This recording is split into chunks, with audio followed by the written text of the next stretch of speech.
なんだっけ、メビュー。久しぶりに配信やるから、あれだな。メビュー関係のやつがね、ちょっと待って、どこにあったっけ。こいつか。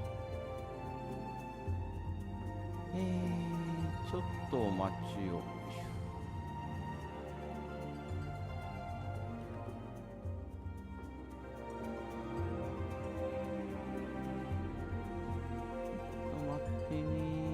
画面が黒くなると思うけど気にしないでね。よいしょ。どっからせいったよ。ないでね。久しぶりに配信やるからな。いろいろと忘れてるの。ニコの方。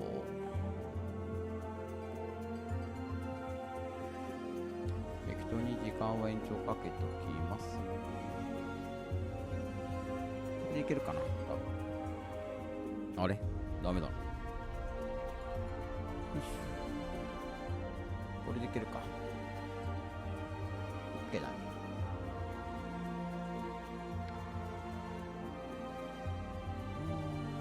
これだけが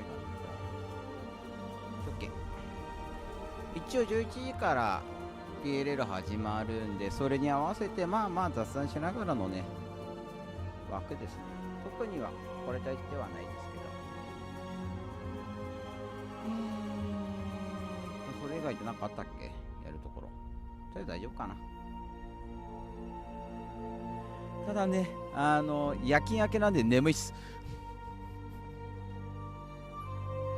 音大きい小さいありましたらいくらでもね調整はかけますので、まあ、公式がねミラー放送 OK ですよって相変わらず言ってるんでね、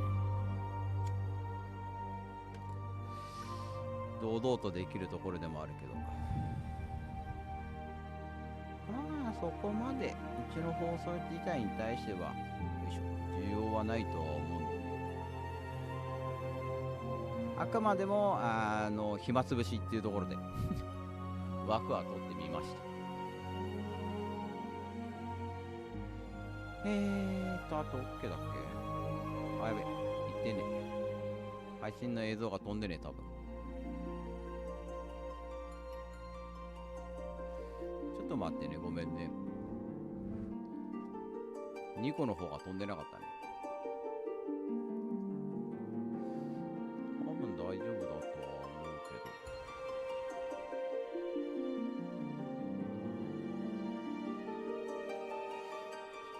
ちょっと待ってね。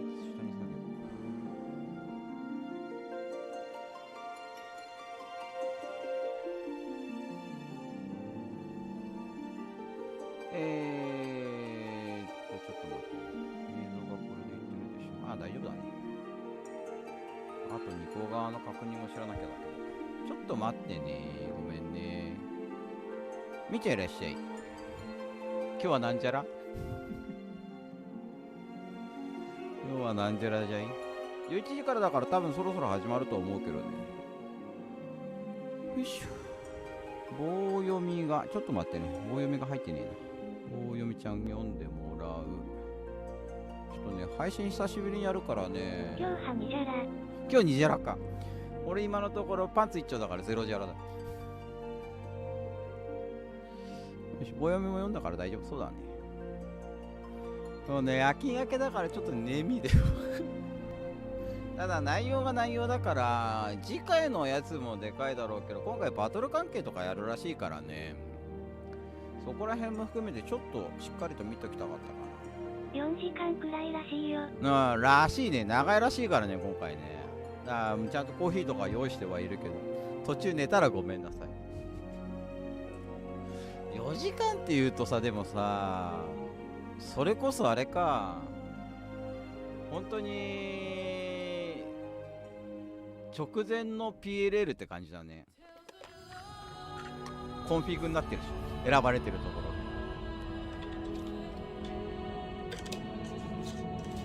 ログイン画面かっこいい。うん、いいね。やっぱあれだね、この辺はうまいよね、作り方ね、FF はね。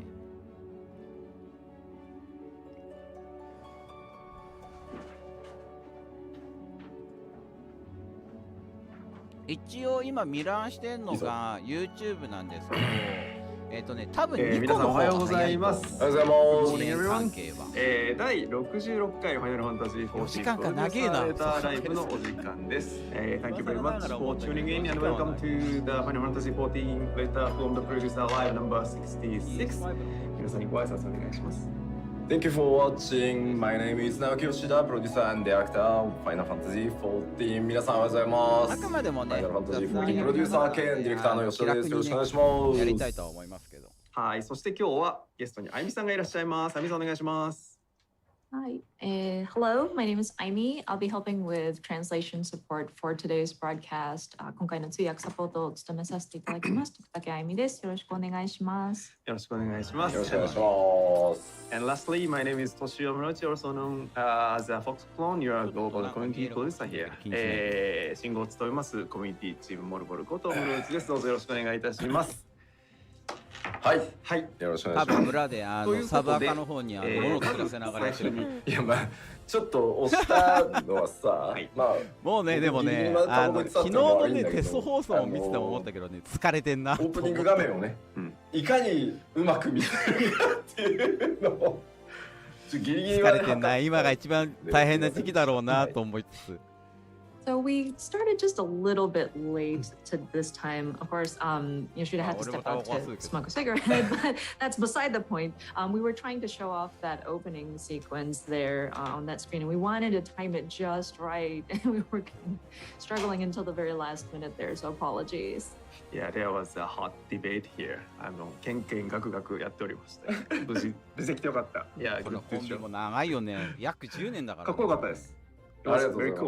結構調整実は大変で、まあ巨大なものをこう動かすんだけど、14って可変フレームレートなので、やっぱちょっとやっぱり微妙にその描画精度でちょっと落ちたりずれたりとかして、うまい速度に合わせるのが結構難航して、サウンドに渡すのもフィックス渡すのも結構遅くなったんで、ご迷惑をおかけしました。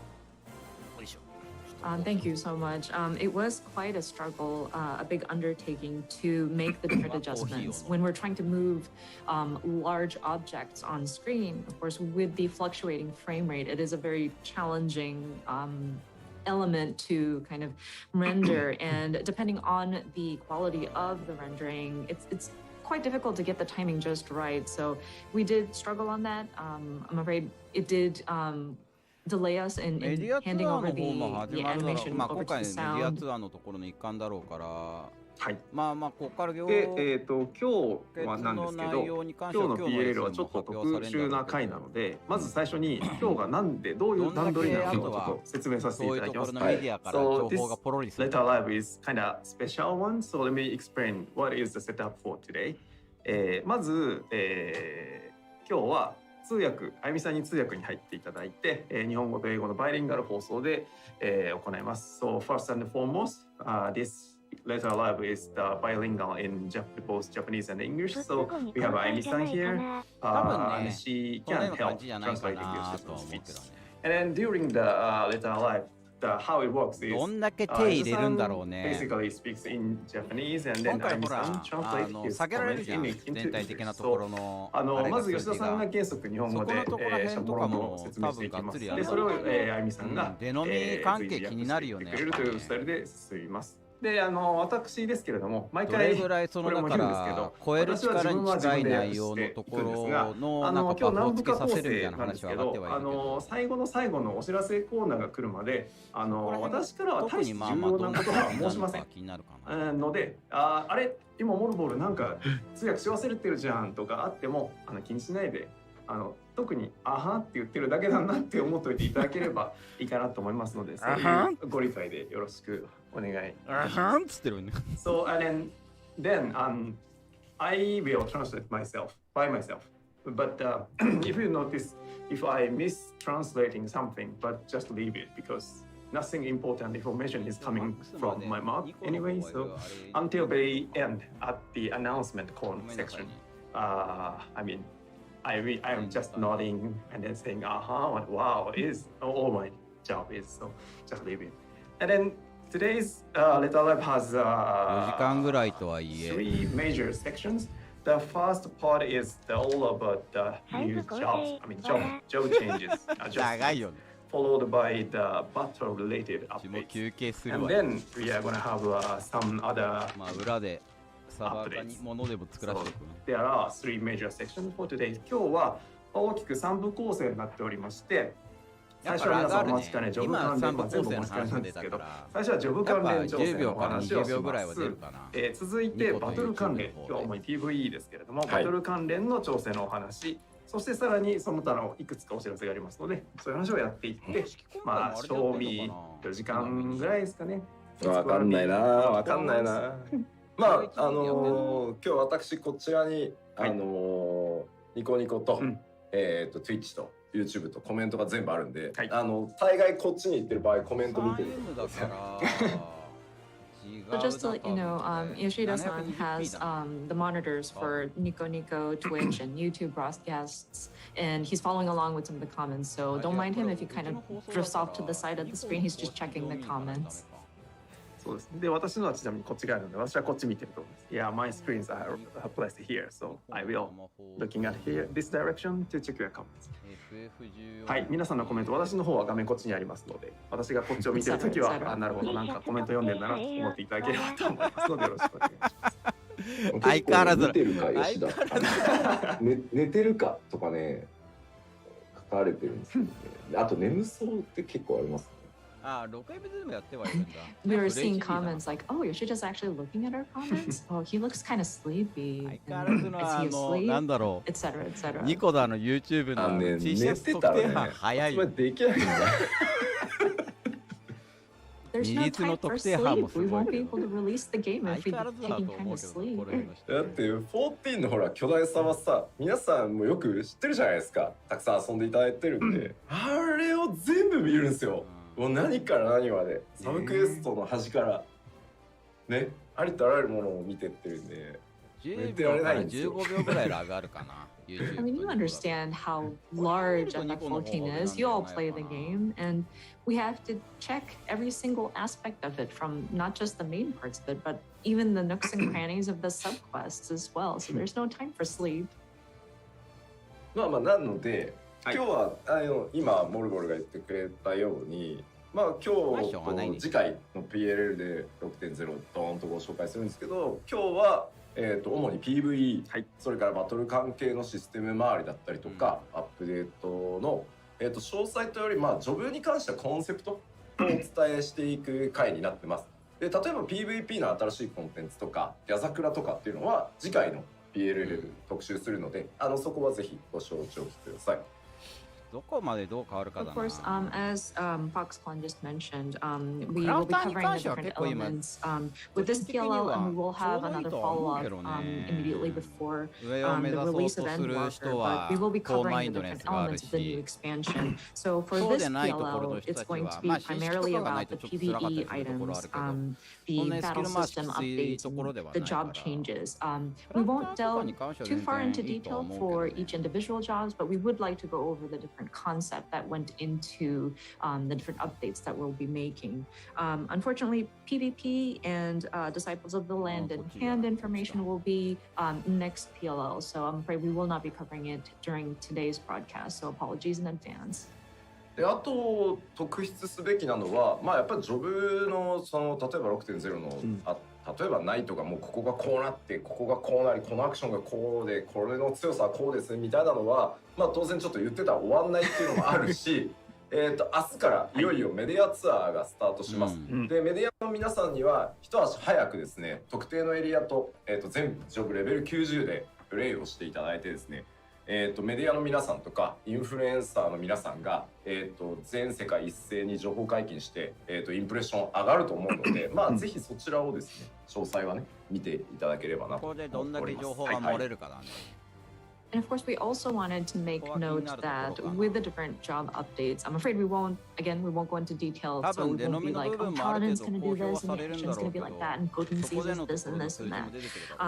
Well, one thing, if we said everything, you would take forever for the broadcast. But we will be doing a media tour where we invite members of the media as well as influencers to get a glimpse of the new content, some of the new areas, and all of the jobs available at the upcoming level cap of level 90. So they will be creating information and content to share with you, and they will go live after an embargo lifts. So I hope that people will tune into that information. まあ結構ね、今回メディアツアーで楽しみなのは海外のインフルエンサーの方も結構お呼びしてるので、まあどっちかっていうとなんか久しぶりに MMO 談義ができそうでちょっと楽しみだなみたいなのもねいくつかあるんで、まあ、その辺をね気力にしながら頑張っていこうかなと思います。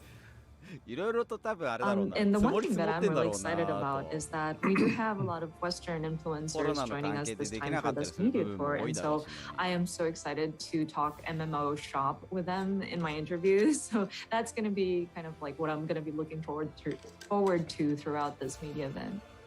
はい、でこのメディアツアーの、記事とかレビューとかはですね、全世界一斉に10月中旬頃に公開される予定になっておりますので、そちらをぜひお待ちいただければと思います。So the review and the articles from this media tours will be available globally at the timing of the middle October. 日本自体もね結局更新してるって話だからね。じゃあ早速始めていこうとは思うんですけど、2点だけすいません。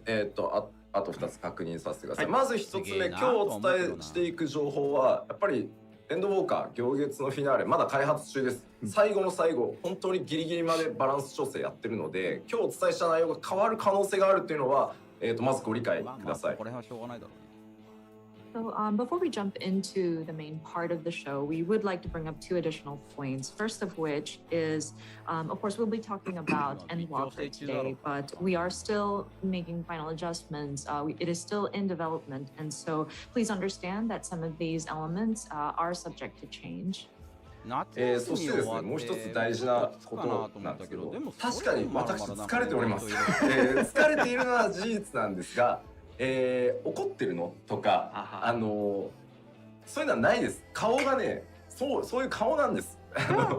怒ってたりとかは決してしてないので、真面目に話すと なぜかね怒ってるって言われるんでね、そこはご理解をいただきたいのと、まあちょっとやっぱ疲れば確かに疲れてるんで言い間違いとかちょっとどもったりとかする可能性があるんですけど、今日はちょっとすいません、ご容赦いただけると助かります。はい。And one important thing, I am tired. That is a fact. I'm sorry. And people have asked, Yoshida, are you angry? And I am not. I'm just, this is the way I look. This is my face. So whenever I'm talking about something serious, I apparently give off the impression that I'm angry. But please understand, I am not. I am tired, so I might, my speech might not catch up with me quite. I might stutter at times, but please understand.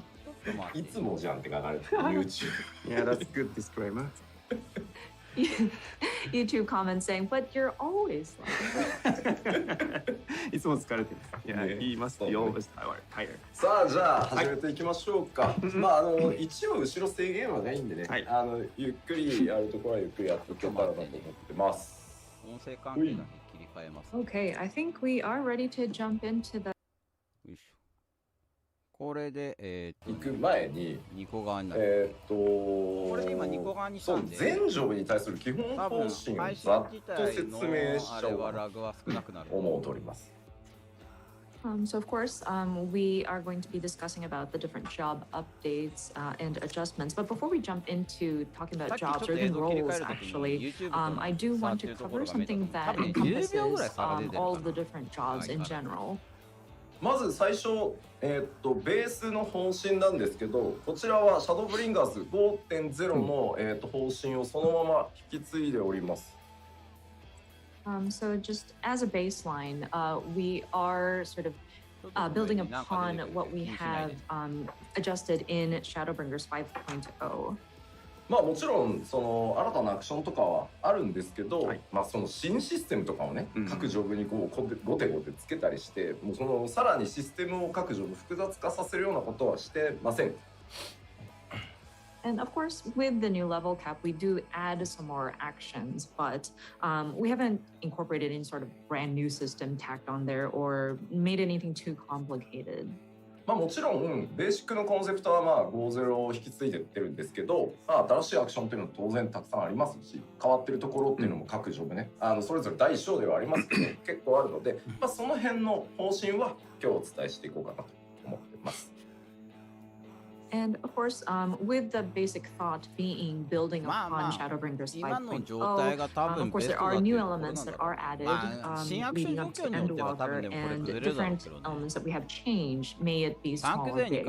So we would like to go over some of the concepts or the directions that we've taken for these different updates. 話されてたけど、一部ね、マイケルにしてもこの姉ちゃんの方にしてもそうだけど、かなり優秀らしいから。おっしゃる方もね、最近ちらほら見るんですけど、かなりすごいらしいから、俺英語わかんないからあれだけど。以前やって大変なことになったんで、ここまで気にしてないけど。ジョブの扱いは難しいわ、コンテンツは難しいわになってしまってやっぱね、ちょっとやりづらいと思うんで、今が一番安定してるかなと思うので、この方針を継続していく予定です。And of course, there are a small group of you that desire for that complexity of what we've done in the 3.x series. But I'm afraid we won't go in that direction. It's quite a struggle because not only does the job actions become complicated, the content themselves make it kind of compoundedly worse. So I think we are at a good sort of stable place post Shadowbringers. So I think we would like to continue in that direction.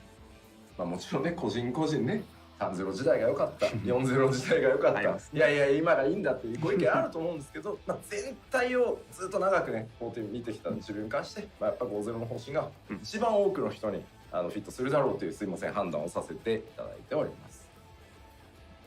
And of course, I'm sure different players have different tastes. Some people might say, "Oh, I love the 3.0 series, 4.0 series, or etc." But I think looking at it from a general sort of perspective and from Yoshida's point of view, looking at 14 throughout these years, we do feel that 5.0 seems to fit as many people as possible. So apologies, but this is kind of the direction we're taking. 英語が上手い日本人の変なおじさんはもう全ジョブに共通して主に攻撃に関わるところなんですけど、主要な攻撃に関わるようなシナジーとかも含めたアビリティのリキャストっていうのをおおむね60秒120秒の間隔に各ジョブ寄せてます。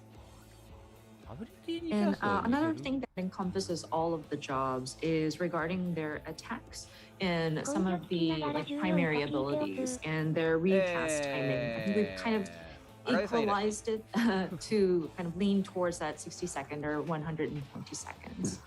まあこの辺りはですね、高難易度コンテンツをやるときにバースト薬を飲み、各ジョブアビリティ全開放してバーストするぞみたいな時に、まあバーストが一定周期で合いやすい、合わせやすいようにもちろん、まあ個人的にはそこら辺前々に調整して合わせて。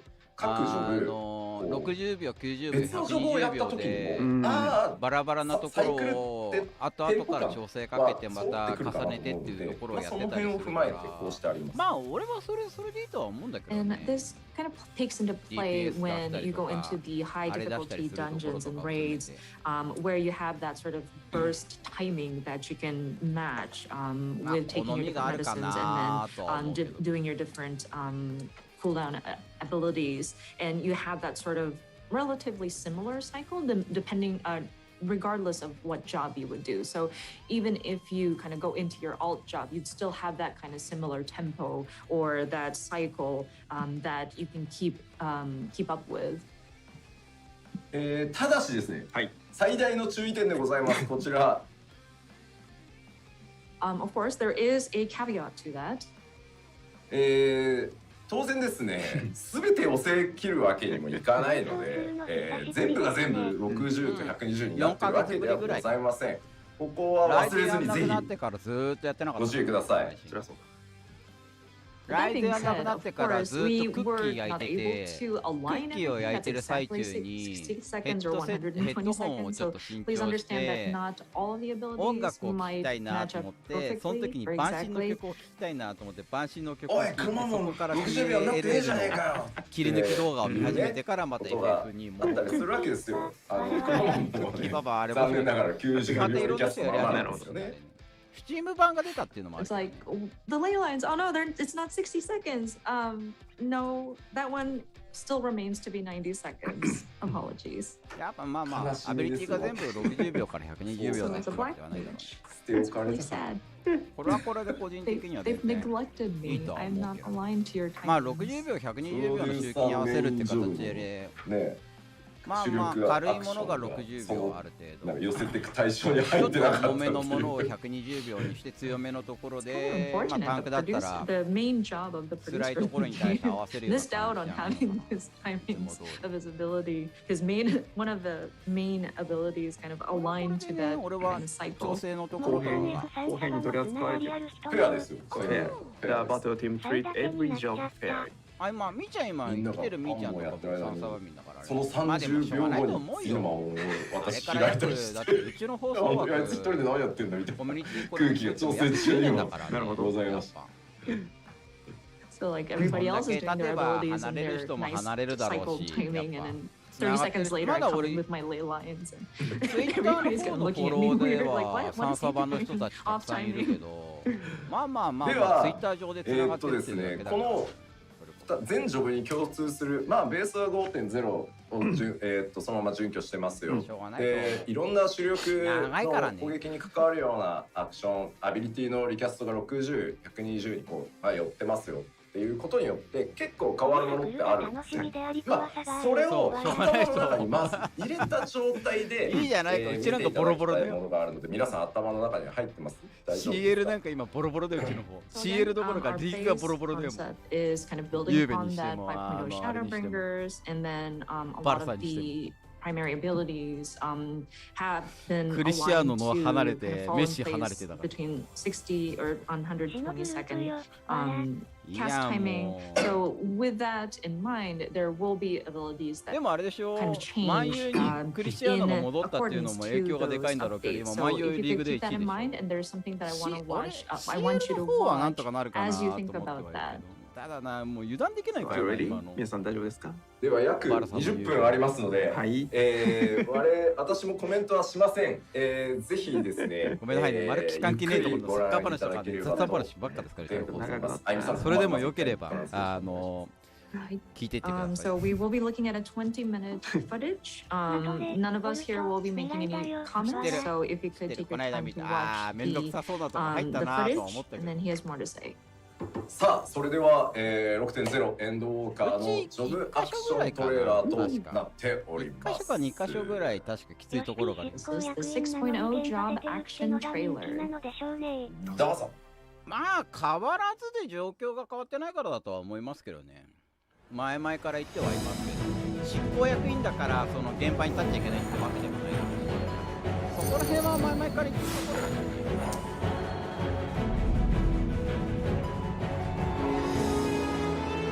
ただね、フロントの時と違って途中で変わったじゃん。そこら辺がでもうまくいったところの部分と失敗した部分でもあるのかなと思う。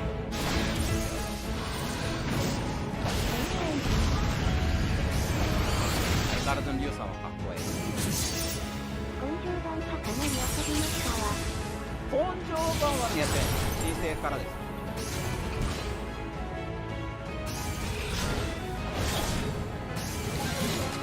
リュウさんは分かんないな、まだ手つないからな。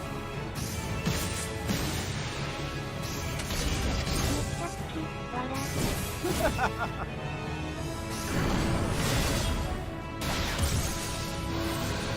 イメージ的には4じゃないやっぱスキッチ。そこのつながりなんだろうな。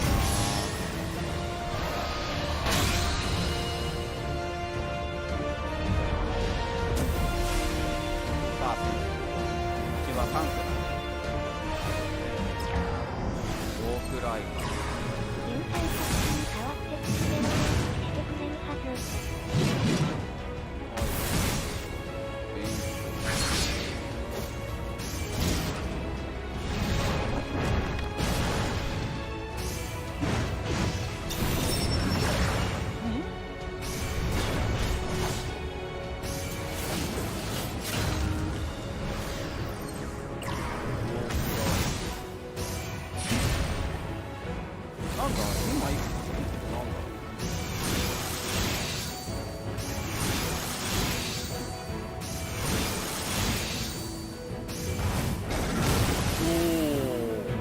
最後なんだ最後のフィニッシュなんだ。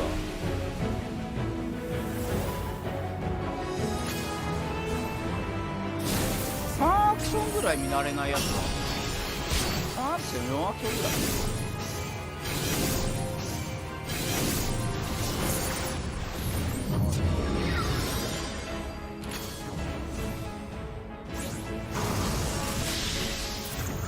赤はまだ育ててないからわからねえな。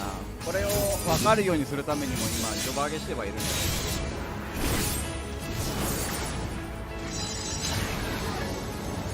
あれはなしかし相変わらず赤の今の画面なんだろうね。あ、これのあれとは違うだろうね。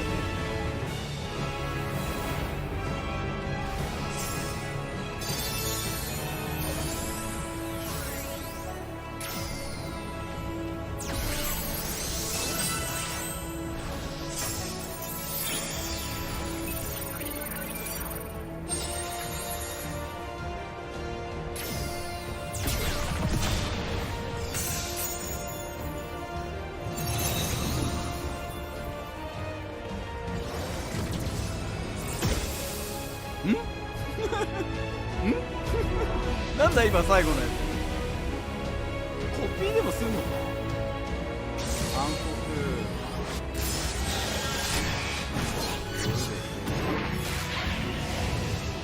黒だ、ああ、よくわかる。スケ範囲3コンボ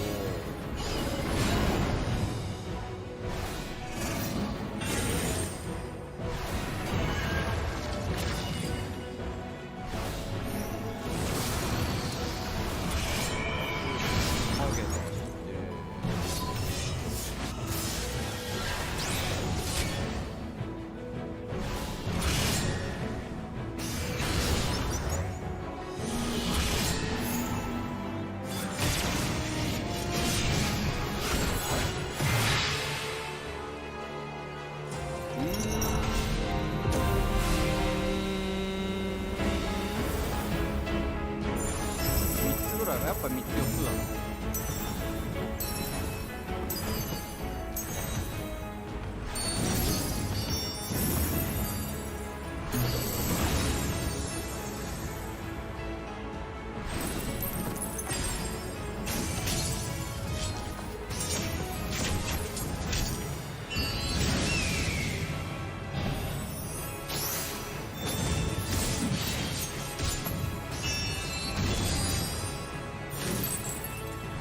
このバトル関係見るときさ、今さ、右のゲージを見ないといけないじゃん、しっかり。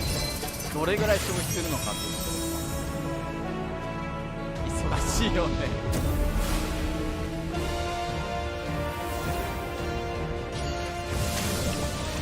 ワイよ。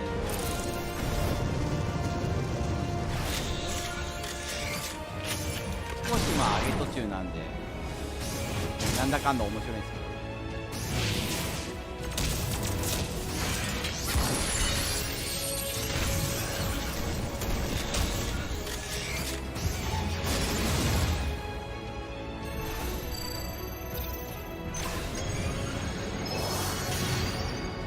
出た本体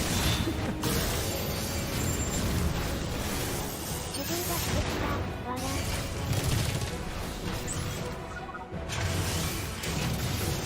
らなんか見慣れねえのがちょいちょいある。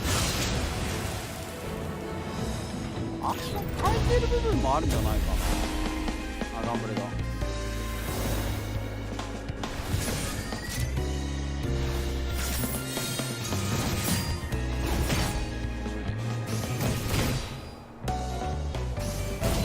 あれ右が3になってる。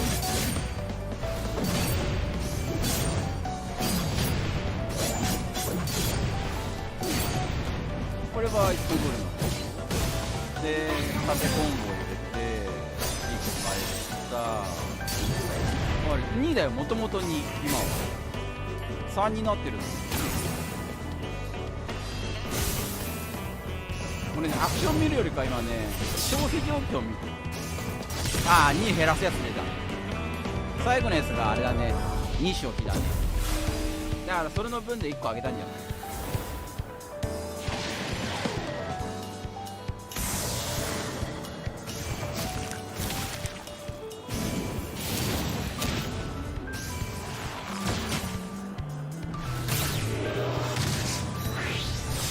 さんとかはね、上げてないからまだわからない。上げてる。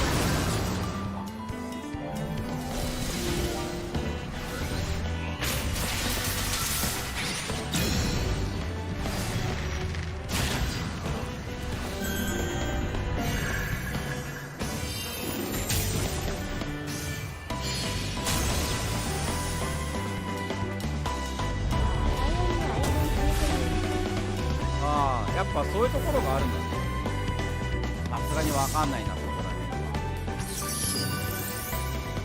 辺。ガンブレとかタンクはもう全部上げきったから、なんとなくはわかるけど、DPS 今上げてるところだからね。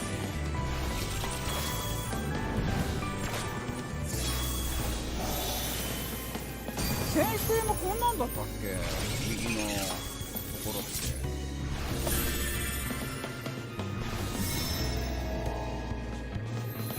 今30だからな、コストだけだから、今見てもわからない。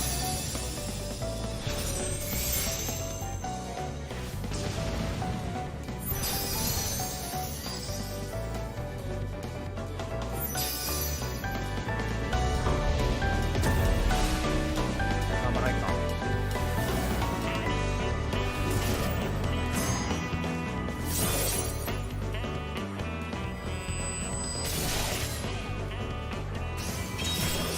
侍はな、個人的にはタンクだったかな、イメージ的には。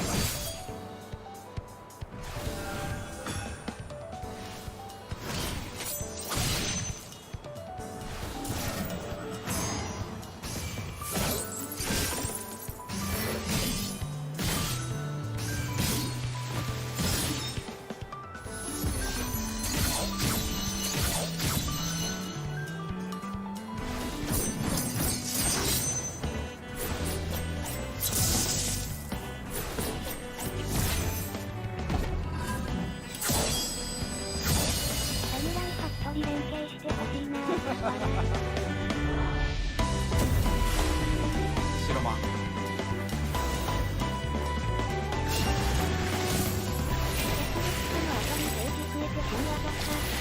かな、多分。なんか全体的になんかそっち方面に走ってるっぽいよね。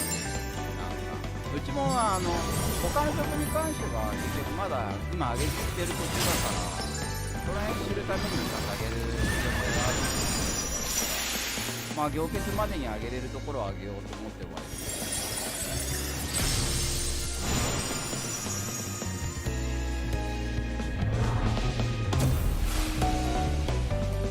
忍者か。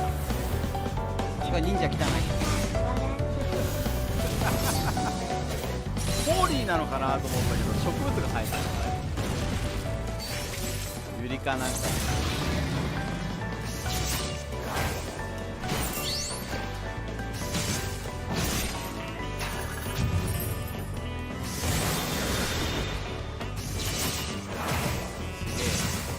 忍者ってこんなに分身してるみたいな動きしてたっけ？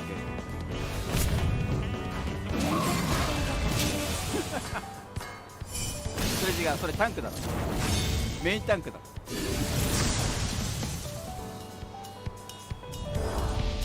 最後の方のフィニッシュ系のところとかはなんかちょいちょいって間もやっぱちょいちょい波紋出してトリガーがじゃん、ファイバーがフレア、違う、3連幕か。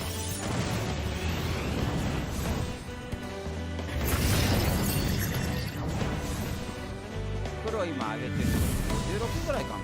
だからまだまだ全然。あれ右のさ、3号線の上って赤となんかあれだよね、今。てかさ、ここの右側のところ、こんなだったっけ？ここの3分とかしてたよね。ここのところ。ここってこうだったっけ？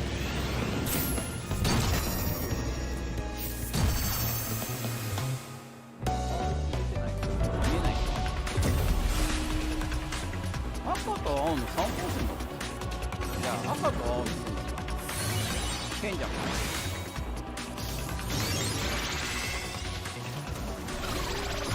さあ、マルキシ新丈夫だから全然わからない。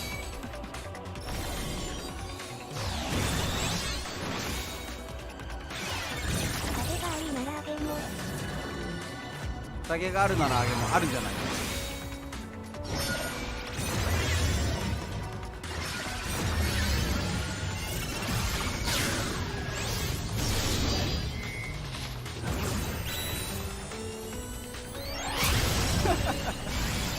なんかあれだな、貴公子みてえだな。貴公子のヒーラー版みたいな。パネルついてるだけだ。さあ、モンクさん大変そうだね。相変わらず。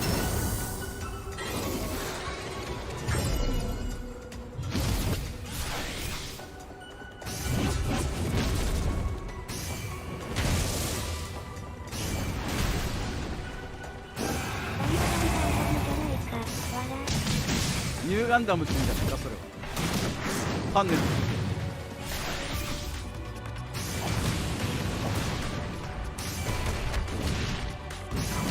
なんか賢者ってイメージではないよ。まあ独特の FF の14の中の賢者っていうところでね、実現したんだろう。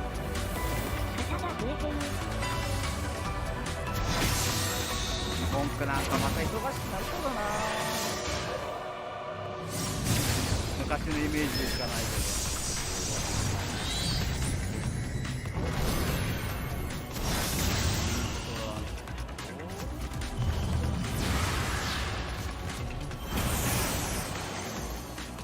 私大好きコンチメントだ。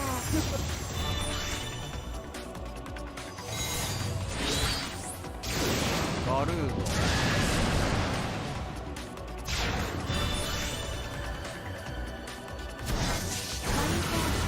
ガルード出たね。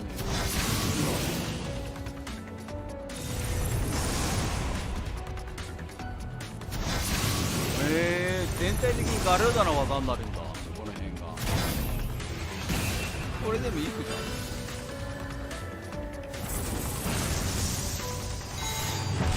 タイタン出てきたね。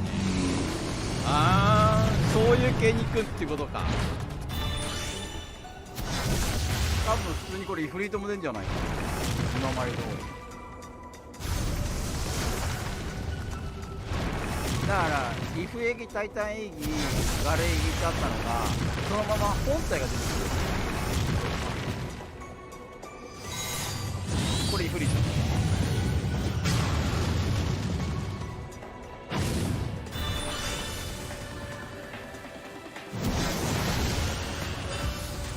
あれだな、邪魔だ言われるんじゃないの。大きさのところで邪魔だ言われそうな気がするけど。召喚時には発想な曲出てほしいな。フェニックスも出てくるんだ。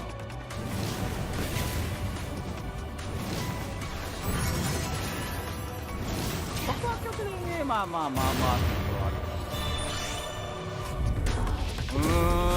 召喚面白そう。叫びたい。リーパーのとか。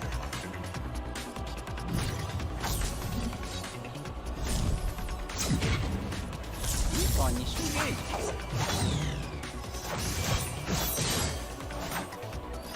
赤がかな。ゲージ消化して下ゲージがかな。少しと同じような感じなのかな。大会かな。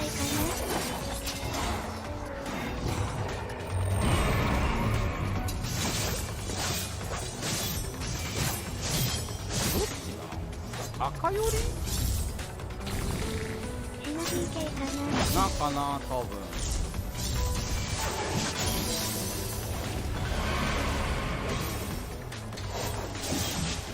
少し落ちする、2個する、3個目する、4個目する。今2個するって言ったやつ。溜めてって感じか。でウェポン技出せるようになる。突っ込んで、まあいつも通りの。ああいいんだ。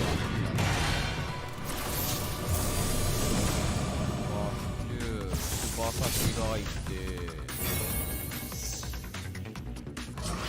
先がないと汚い狂乱。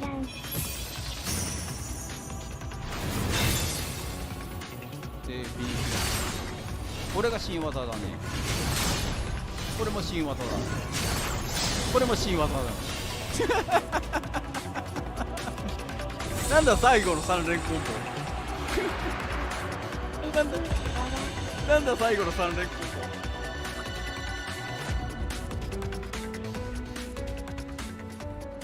ゲージはなかったからゲージ表示ではないね。ナイトなのにアタッカー。いや、もともとだよ。はい、ジョブアクション動画ご覧いただきました。ただ、もともとそのまあまずガンプレとかに比べると瞬間火力に関しては出ないのよ。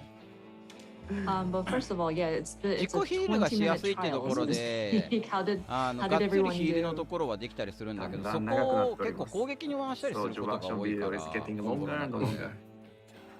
まあ自己ヒールすることってほとんどないのよ。で、コンボの中でバリアも張れないし、ヒールもできないから、結構ナイトに関してはまあ主要リキャストが60、120に寄ってたりするので、あれなんかローテーション随分感覚的になったなみたいなのがあると思うので、まあそのあたりを順バリア次の張れるところとか自己回復のところを含めたりすると、現状で行くんだったらガンプレの方がいいというふうな形が多い。So of course, as mentioned earlier, our basis is 硬いのは 5.0 and building upon Shadowbringers, and so we've kind of バランスがよ evolved くあ the る意味 different 取れてるの actions が based on that, and with the primary abilities and the recast timing kind of being aligned towards either 60 seconds or 120, you might notice that the skill rotations and あくまでも the 80までやった intervals 感 between 覚だけ them ど。 may feel a little shorter. So we'd like to go into the different jobs now to kind of explain some of the 今は現 concepts 状 and では全 ideas. 然ガンプレの方が強いかな。まあコンボソウルも貯めやすいし。召喚師が召喚師になっているっていうコメントが召喚師は召喚師に英語なっても含めて多いですね。間違いなく召 I 喚 feel 師 like は I 召喚師 see に a なって lot of comments that are saying, "Oh, the summoner is now a summoner, and we're summoning," and that goes for both the Japanese and English comments that I see. 私が見た中ではアルテマウェポンかよって言ってたのがちょっと面白かったです。So are you now Ultima Weapon? That was a funny comment I found. まあ召喚だけ尺で上げずるいっていうコメントもあったんですけどまあ見せないと全部わかんないかなと思って、強いね。一応ね一通り全部持ってるはず召喚は。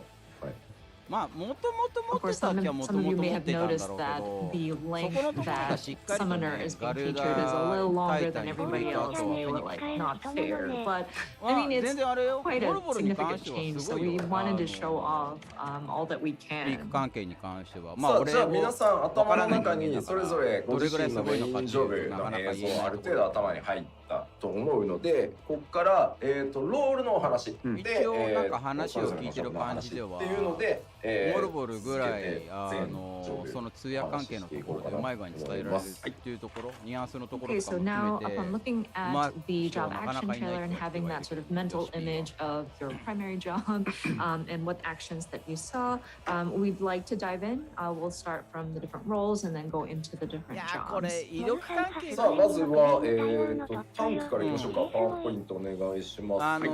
モノボロ Jumping into the tanks on the PowerPoint. なんだろう、モノボロってさあで結局はタンコミュニテク全ィ体的なおのと話です。ころの全体的な総括のトップだ So から tanks overall. 全言語に関して結局はい、まずいいですよ。できないといけないんだよね、ある程度ね。そこらはい辺。一部の防御バフに関してなんですけど、単にねそれを実行するだけじゃなくて、例えば敵のダメージの、直前に差し込むことによって、よりちょっとメリットを得られたりとか、他のアビリティと重ねてうまく使うことで効果がねさらに付与されるとかいうちょっとテクニカルな防御バフを入れたりしてます。So certain the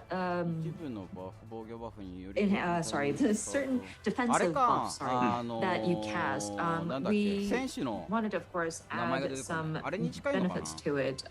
So not just simply like protecting yourself from say a tank buster or something like that, but we wanted to make it so that if you are using it in conjunction with different abilities and kind of using them in combination, it allows for greater benefits and sort of like a technical aspect to some of these defensive buffs.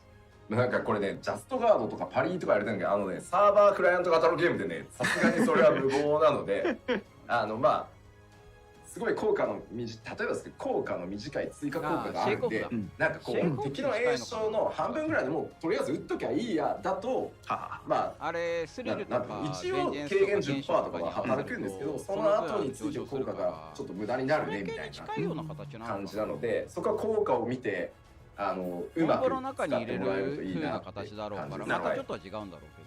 Because we're not talking about something very exact like a guard just at the right timing or like a parry. That's quite difficult for something that's a client-based MMORPG online. So it's more along the lines of some additional benefit for a short amount of time after utilizing certain abilities. So before you might be thinking, oh, okay, enemy is casting. I'll just go ahead and activate this ability when it's casting, and of course you'll still reap the benefit of say it's like a 10% damage mitigation, but there is a bit of a waste, and so by combining it with optimal like ability use, optimal times, you can reap even further benefits. で、あとですね、また効果がねそれぞれちょっと異なる自身もしくはパーティーメンバー1人に付与できる防御バフを各タンク上部持っているようになっているので、MT、ST の場合どっちでも役に立つんじゃないかなと思います。And of course these different effects do allow for different sort of effects that are being added to you. Some of these are a defense buff where it applies to yourself and a party member. So I think it does come in handy regardless of you main tanking or off tanking. では次の項目なんですけど、これはねちょっと近接物理 DPS も共通なんですけど、今までウェポンスキルコンボ中にですね例えばトマホークとか遠隔攻撃を途中に挟むとねコンボが中断されてたんですけど、それをなくしました。素晴らしい。Next item was, and this kind of applies to melee DPS as well, but whenever you are activating a weapon skill combo and you insert like a tomahawk for your warrior or something like that, like a ranged attack, that would kind of break your combo chain, but we've adjusted it so that the chain is not broken. 各アクションのそのアビリティのリキャストが60秒サイクルとかになっていくと、今までのローテーションのこう1サイクルよりショートタームになると思うんですよね。まあ全体がの時間がこうなんだろう回転数が上がるっていうのがいいのかな。それに合わせてこういうコンボが途切れなくなるので、結構なんていうの攻撃してる感覚は結構強くなってるんじゃないかなと。間挟むからね。So with the different actions kind of being adjusted so the recast timing leans closer to that 60-second intervals, your rotations will start to feel a little bit shorter in their terms. So I think it's best to explain it as the number of times that you are attacking and the different skills are being activated kind of goes up in your rotations, and plus without those interruptions, it does give you that feeling of you are making an attack. まあ例えばボス中心の攻撃があるので、一回大きく距離を取らなきゃいけないみたいな時に、やっぱりちょっとコンボが途切れるのを嫌がって遠隔を使わないみたいなねところがあったと思うんですけど、そこはグローバルクールダウンが無駄にならないのであれば使う局面っていうのもまあ出てくるだろうし、むしろねグローバルクールダウン中にあえて避けて即戻るみたいな方がいい時もあるし、まあそこら辺はタンクを使うプレイヤースキルが少しずつ差が出てくるんじゃないかなとは思います。はい。And so, for example, say a boss kind of has this ranged, an AoE attack that starts from the boss and kind of goes outward, and everybody has to kind of disperse away from the boss. Some people don't want to break their weapon skill combo and include that sort of ranged attack.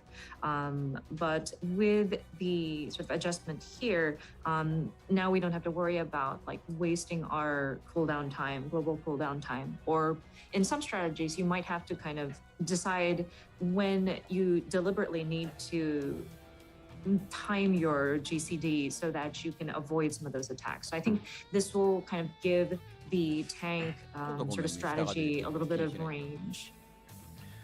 さあでは、3つ目なんですけど、これもですねタンクのみというよりは、物理攻撃をするジョブ全般に関わってくるんですけど、ちょっとちゃんとお伝えしますね。はい。And then the third item, and this doesn't apply just to tanks, but anybody who is making some kind of physical attack. ちょっとカメラにしますか。そうですね、生カメにしてもらっていいですか。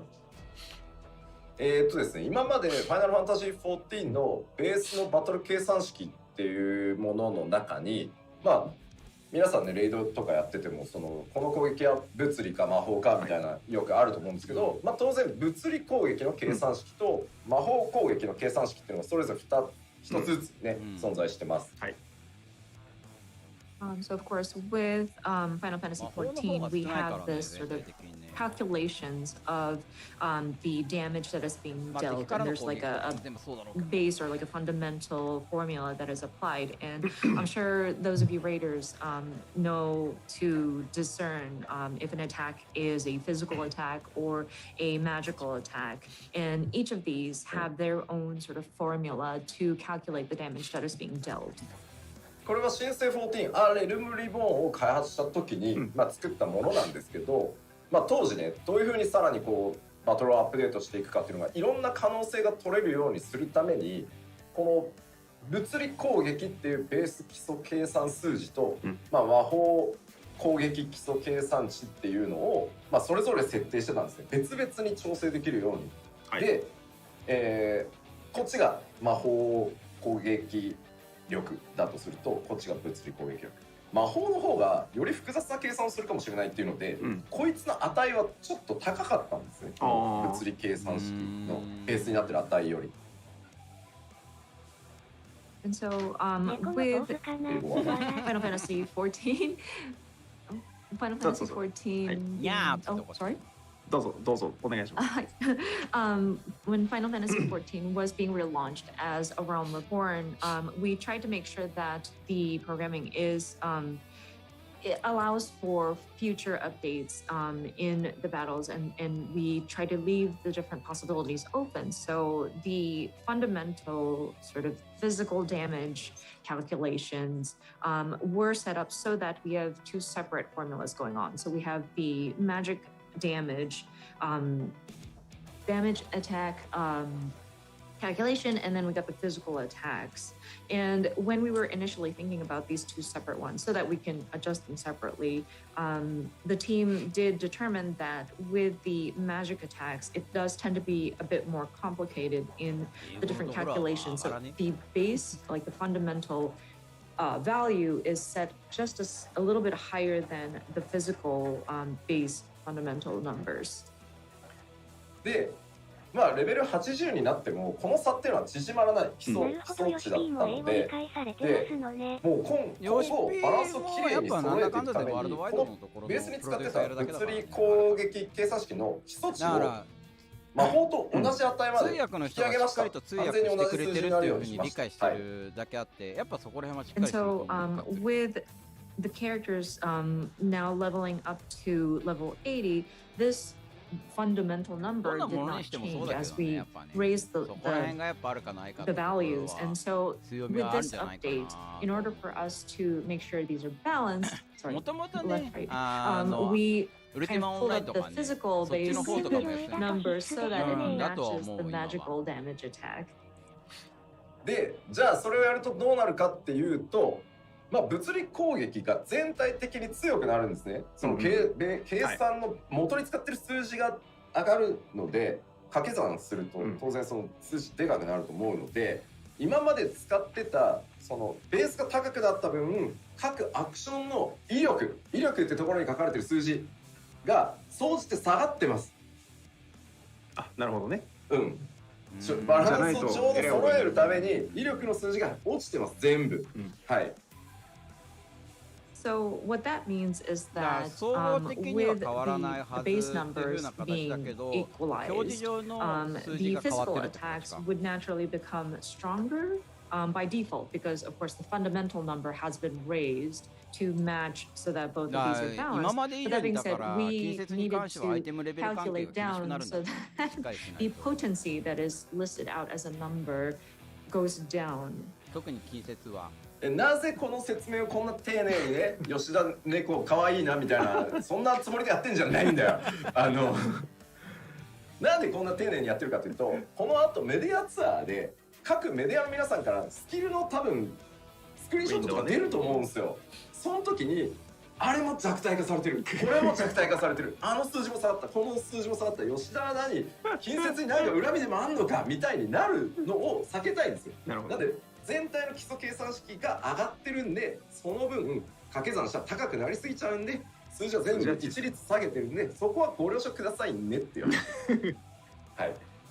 People are saying Yoshida looks like a cat, but that's beside the point. So with the adjustment of the fundamental numbers going up, of course, we have to adjust the potency numbers so that even if it's raised, it stays the same. So the numbers themselves look like they're low. So I wanted to bring this up because now that we're going into the media tour and we're going to have members of the media and influencers kind of play the game and see the potency, and they would take photos or screen captures of the game screen, and people might wonder, oh my gosh, have they nerfed some of these potencies? Oh no, this one has gone down too. What happened to all of these physical melee attacks? What the heck? But just please understand, the potency is noted as like a lower number, but that's only because our fundamental physical numbers have gone up, and it's to make it even out. So it's across the board, you might notice that 調整 difference. 関係っていうところだろうからはね。い難しいところというもあるんだろう説明でした。これはまあタンクだけではなく物理攻撃を行う、例えば近接命令 DPS もそうだし、遠隔命令 DPS もそうです。同じことが起きるので、それはそれぞれの項目でもまた軽くは触れますけど、ご承知おきください。But of course, again, this is not just for the tanks, but anybody who is dealing physical attacks.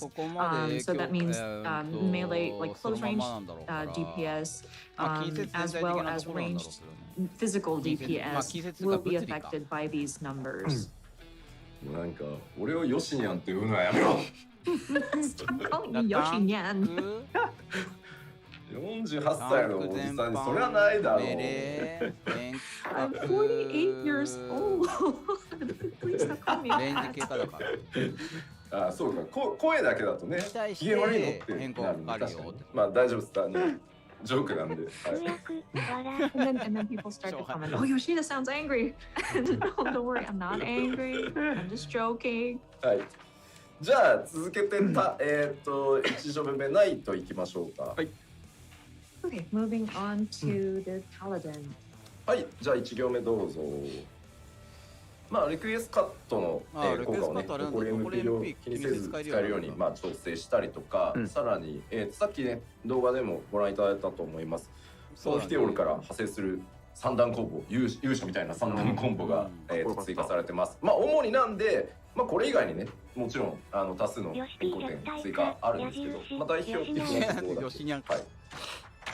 これあれだろうね。多分ガンプレのところのところと調整合わせるような感じじゃないのかな。Red-Waist Cat will now be equally effective regardless of remaining MP, and then a 3-attack combo starting with Confiteor will be added.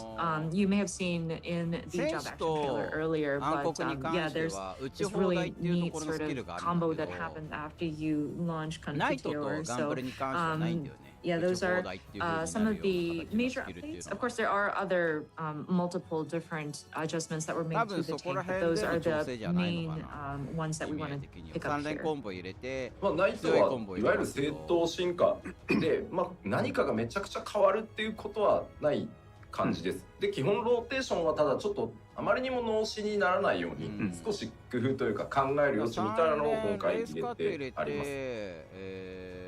So with Paladin, it's just a straight evolution, kind of keeping in the trend with Shadowbringers going into Endwalker. So it's not a drastic difference per se, but of course we don't want y'all to be brain dead as you're doing your rotation. So there are some aspects that will require some strategy and require some thinking.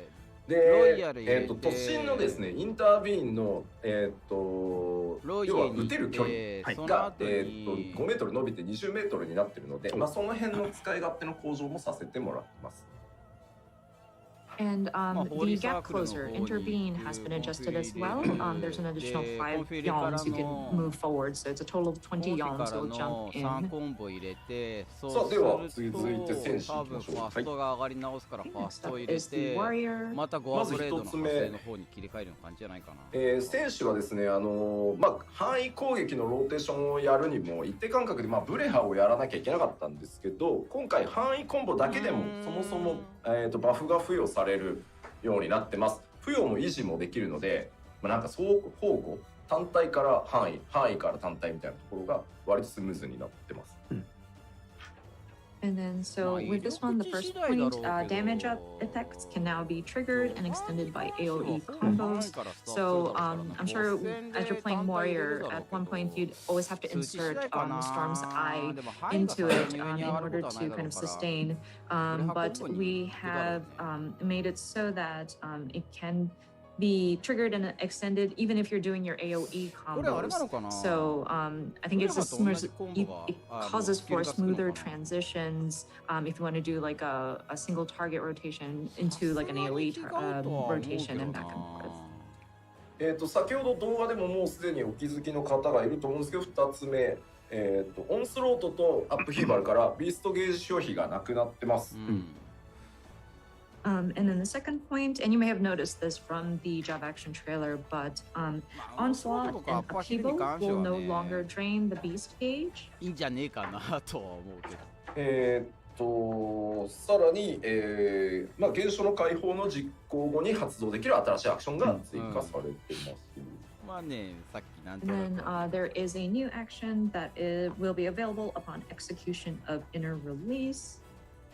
あと大きいのはですね、原初の解放のリキャストが、60秒になってます。まあその分だけ回転数が上がるので、効果回数は3回になってます。で、まあ頻度は、上がるんで、だるさは減るだろうなと思います。And note with the inner release, the recast time for that will be adjusted to 60 seconds. So you will have the effects for 3 times. And so I think that will kind of allow for like the frequency to be more often. So it kind of reduces that sort of dragging or lagging feeling. あとはですね、オンスロート、さっきね、ビーストゲージ消費なくなったって言いましたけど、さらにオンスロートのチャージがタンク唯一の3なので、かつ新アクションがあれ結構遠距離からも打てるんで、実は機動力かなり高いです。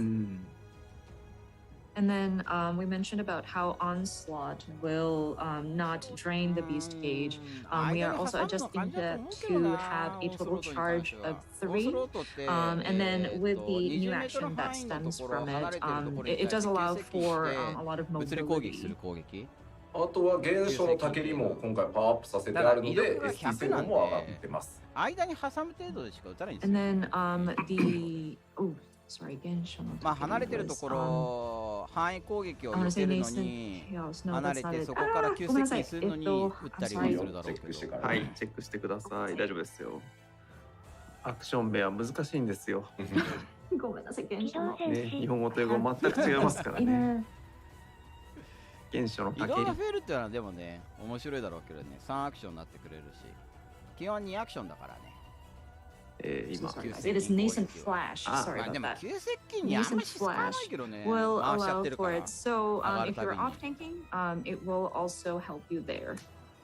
噛まない程度にという間感じで挟んで、コンボの間に結局入れて、ちょっとでも火力上げるっていう風な形に使っちゃってるから。あゆみさん大丈夫急接近で使ってるかって言われたら、はい俺そんなに使わなはいい、んだよな。大丈夫です。はい、では続いて暗黒騎士いきましょう。 Okay, moving on to the Dark Knight. まず一つ要目、所によっては使ソルうだろうトアースの設置位置がですね、結構こう面倒くさかったグラウンドターゲットで、自分の足元に設置して、さらにその、設置中に発生するアクションっていうのを新しく追加して楽います。になるな。So with Dark Knight, Salted Earth will now affect the area ただでさえ immediately around you and 設 make 置 a 系の new ないもの action だから available. タンクに You 関 may しては remember you had to place your Salted あれ Earth, はあ but れでち now ょっ it's と going to 残しといて欲 appear しかったけどな。 where you are standing, and from there stems a で new もそこ action. からのまたまあ、派僕生アクションのもそうだったんだけど、マクロとかもあ作ってやってたりするのが、ね、もはや何なんだっていう感じだったんで、もう変えました。はい。So even Yoshida had to like set up a macro so that we can place the Salted Earth, and so it seemed a little pointless. So we have made adjustment there. で続いて、まあ、プレイヤーが新しいアクション、習得するので、英雄の英神もその新アクション使うようになりますよ。英雄の英神のやつが。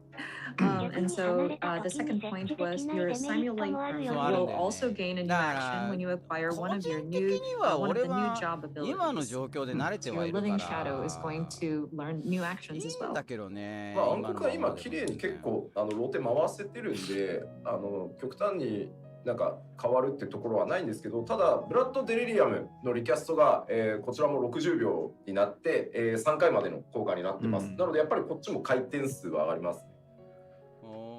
And so I think with the Dark Knight, the rotations are pretty clean and straightforward. But one of the other changes that are being applied is Delirium. Recast time will be adjusted to 60 seconds, and that would be also affected up to 3 times. So again, I think frequency will go up again. あとはプランチカットの、射程範囲も20メートルに、拡大します。5メートル伸びる。で、あとは新技でブラックナイトとは別に単体ターゲットの防御バフも追加されてます。なんかちらっとは見て。And so with plunge, again, that is also going to extend its range another 5 yalms, so a total of 20 yalms. And then there will be a new action that's added separately from the Black Knight, would be a single target defense buff. はい、暗黒騎士はこんなところで、続いてガンブレイカー行きましょう。ガンブレが That's it for the Dark Knight. So moving on to Gunbreaker. はい、まず一つ目、サベッジクロー、ビケットタロン、いわゆるあれですね、ソイルコンボですね、こちらがですね、ホットバージョンでビートファングから順次置き換わるようになってるので、これ楽になるんじゃないかなと思います。楽だな。操作量。So the first point says Savage Claw and Wicked Talon will now swap これであれだ in ね。 for マクロ勢 Gnashing も歓喜 Fang だね。 on the hotbar, reducing the number of ガンブレ inputs. の But basically, こ your このコン cartridge ボに combo 関しては that マク starts ロで off 結構 with 打ってたり Gnashing する人が Fang 多くて、で will も be 先行 like 入 a 力が効かなくなっちゃう one-button から combo 良 where くないよとかっていう it 風 will な kind of 話のところとかも上がったり replace するところだ the ろうけど、 Savage Claw ビー and ストワング Wicked のところが Talon will 勝手に切り swap 替わってく in れるんだった its ら、それは place それで to 楽 do だ the ね。 combo. なので、まあ、よくわかんないっていう人にとって詳しく言うと、まあ、ビートファングを使うと2段目のサベッジクローにアクションがもう自動的に置き換わるので、そのまま同じアクション実行すると、サベッジクロー今までは、ビーストフで、ァングっていうの3段目そのビケの時にットタロンが、サベッジクローがあって、受け発動できるようになると自動的にそれも置き換わるってっていう風ないうところで、形のホ結局ットバー三段がかなり節攻撃なんだけ約できるみたいなど、。それを使えるようにするには So ビートファ just ングを打た to ない kind と of サベッジクロー explain を打 it てないし、サベ further, ッジクローを打たない basically, と like we mentioned, it's going to be a 受けとタロン one-button が打てなかったってい sort う of ところに combo 対して that's 勝手に切り triggered 替わ when る you か start ら、 off with Gnashing Fang, 一箇所のアイコンの and とこ then ろで in 済 that み same ますよ slot っていう you'll 風な have 形に Savage なった。 Claw, ただ and 間 then のと once ころ you've で triggered that, you move on to Wicked Talon. So I think it'll definitely save space on your コンフィニティ hotbar. のあれを打たないしかないから、そこは2アクションになるのか。その間に挟む追撃アクションがね、これまで通りコンティニエーションからの自動置き換えなんで、まあそこはこれタンクやってないとガンプやってないと分かんない話だけど。And then for any sort of actions that are inserted in between, it will continue to be continue to be continued. これをやったのかというと、アクションを増やすことによってホットバーのところの設置のところが足りなくなるんだよね。多分単純に。ファーストストライク今だいたい2ページ目回せてるところが追撃可能になってます。アクションが追加されることによって3ページ目の And then the second point clearly states まあそれでマクロ will を組むっ be ていう人も able い to る be だろう used けど、 following burst strike. そこら辺のところのあれじゃないかな。そして、動画でも出てましたね。特性によりソイルが最大3スタックに、増加してでこれが多分最後のやつが2表示かな。And then, of course, you may have noticed this in the trailer as well. A trait will raise the maximum number of cartridges to 3. ラフディワイドの選択範囲もこれ他のタンクに合わせて5メートル延長されてます。And then rough divide, of course, has been adjusted to match the other gap closers in the tanks as well. でやっぱりこれガンブレーカーはソイルの最大スタック数の追加っていうのがかなり大きくて、より結構戦略的になってるかなと。そのボスのタイムラインに合わせて開幕から全部使い切っていくのか、ちょっと抑えめに始めるのかっていうところは結構ポイントかなって思ってます。はい。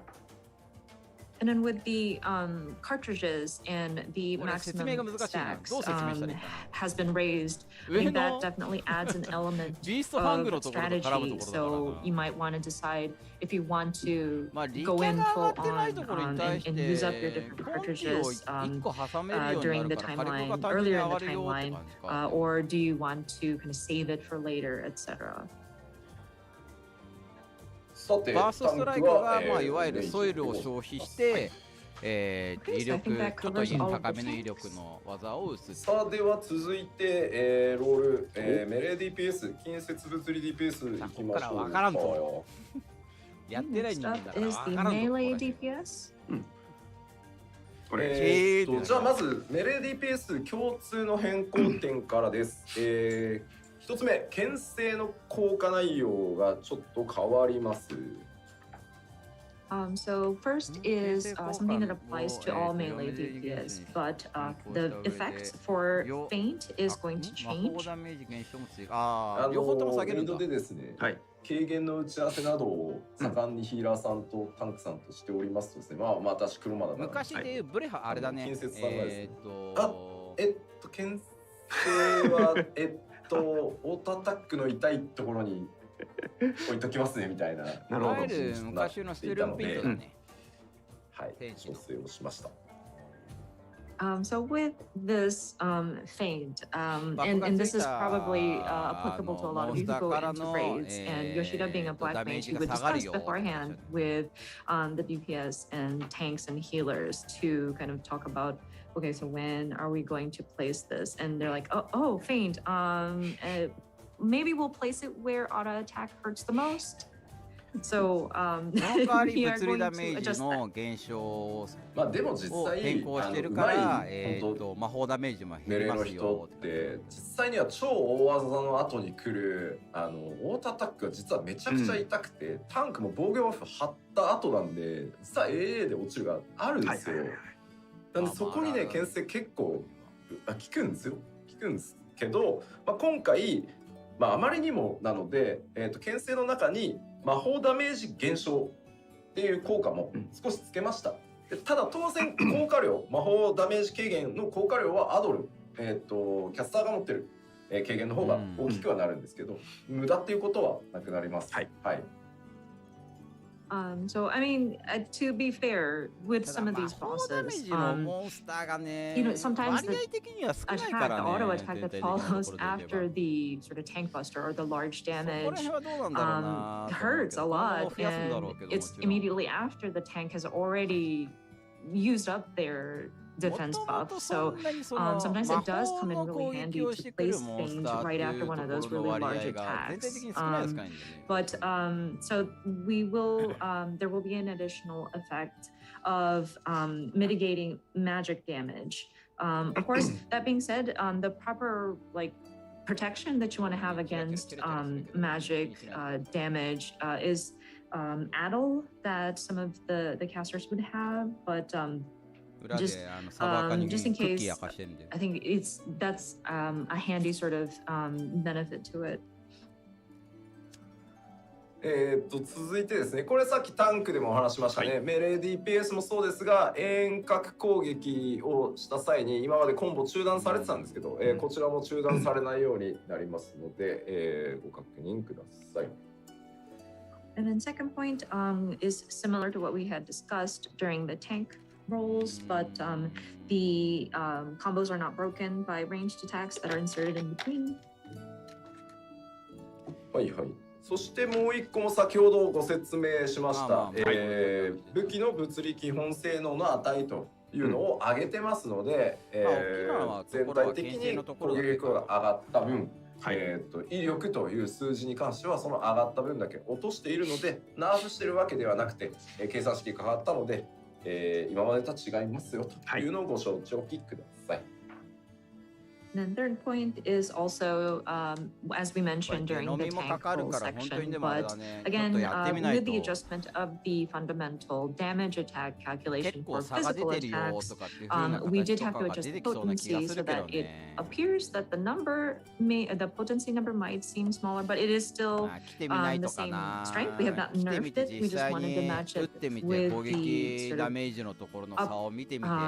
upward adjustment of the fundamental calculation value. はい。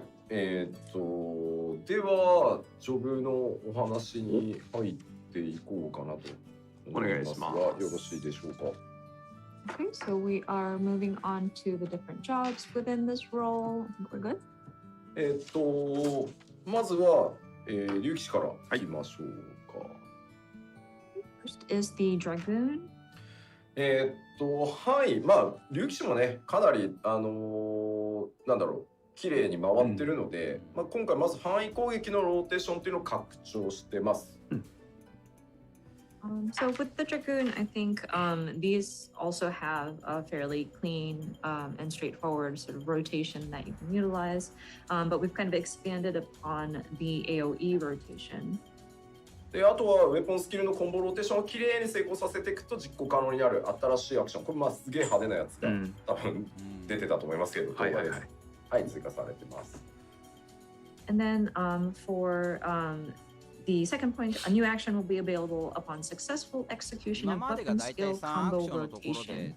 It is quite flashy. You may have noticed something really cool going on in the video, but でですね、まあ新技追加されたり、まあ随分時間が経って古くなった技のアクションの上位版が登場して置き換えになったりしてます。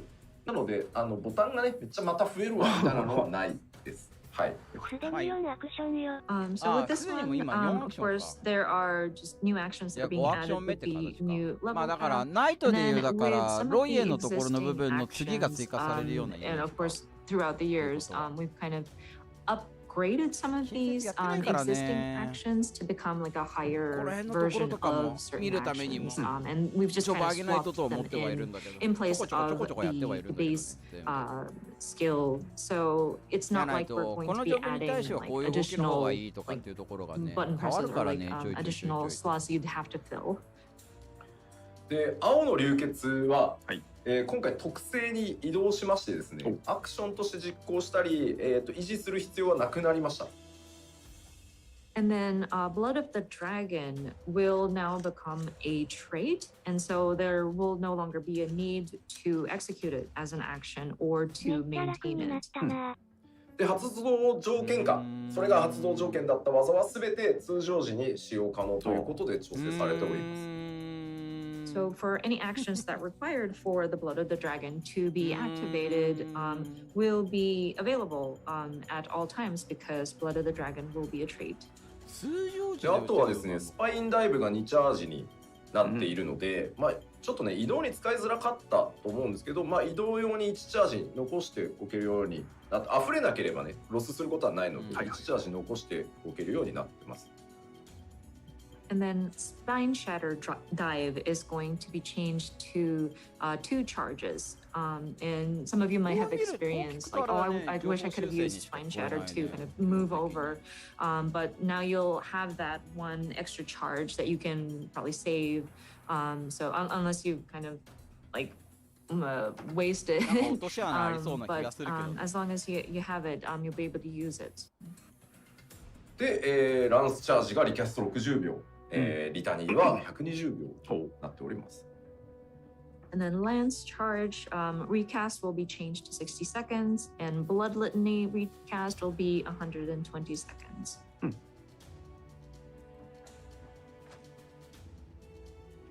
はいはい、大丈夫ですかね。はい。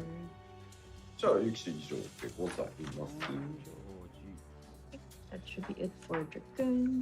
さて、続いて文句なんですけど、文句がすいません、またでかく調整というか、いろいろ入ってまして、まず、あれでしょ、バフ上げでしょ、疾風陣雷っていう遊びがなくなってしまったので、まず、陶器というシステムを、低レベルから使えるように、その分火力が、なんだろう、他のアクションのところを通常時に使えるような形にする代わり、そこのところをリキャを長くするから調整しますよって形なんだ。The gameplay element of stacking greased lightning will be done away with. So we are going to allow for chakras to be unlocked at a lower level.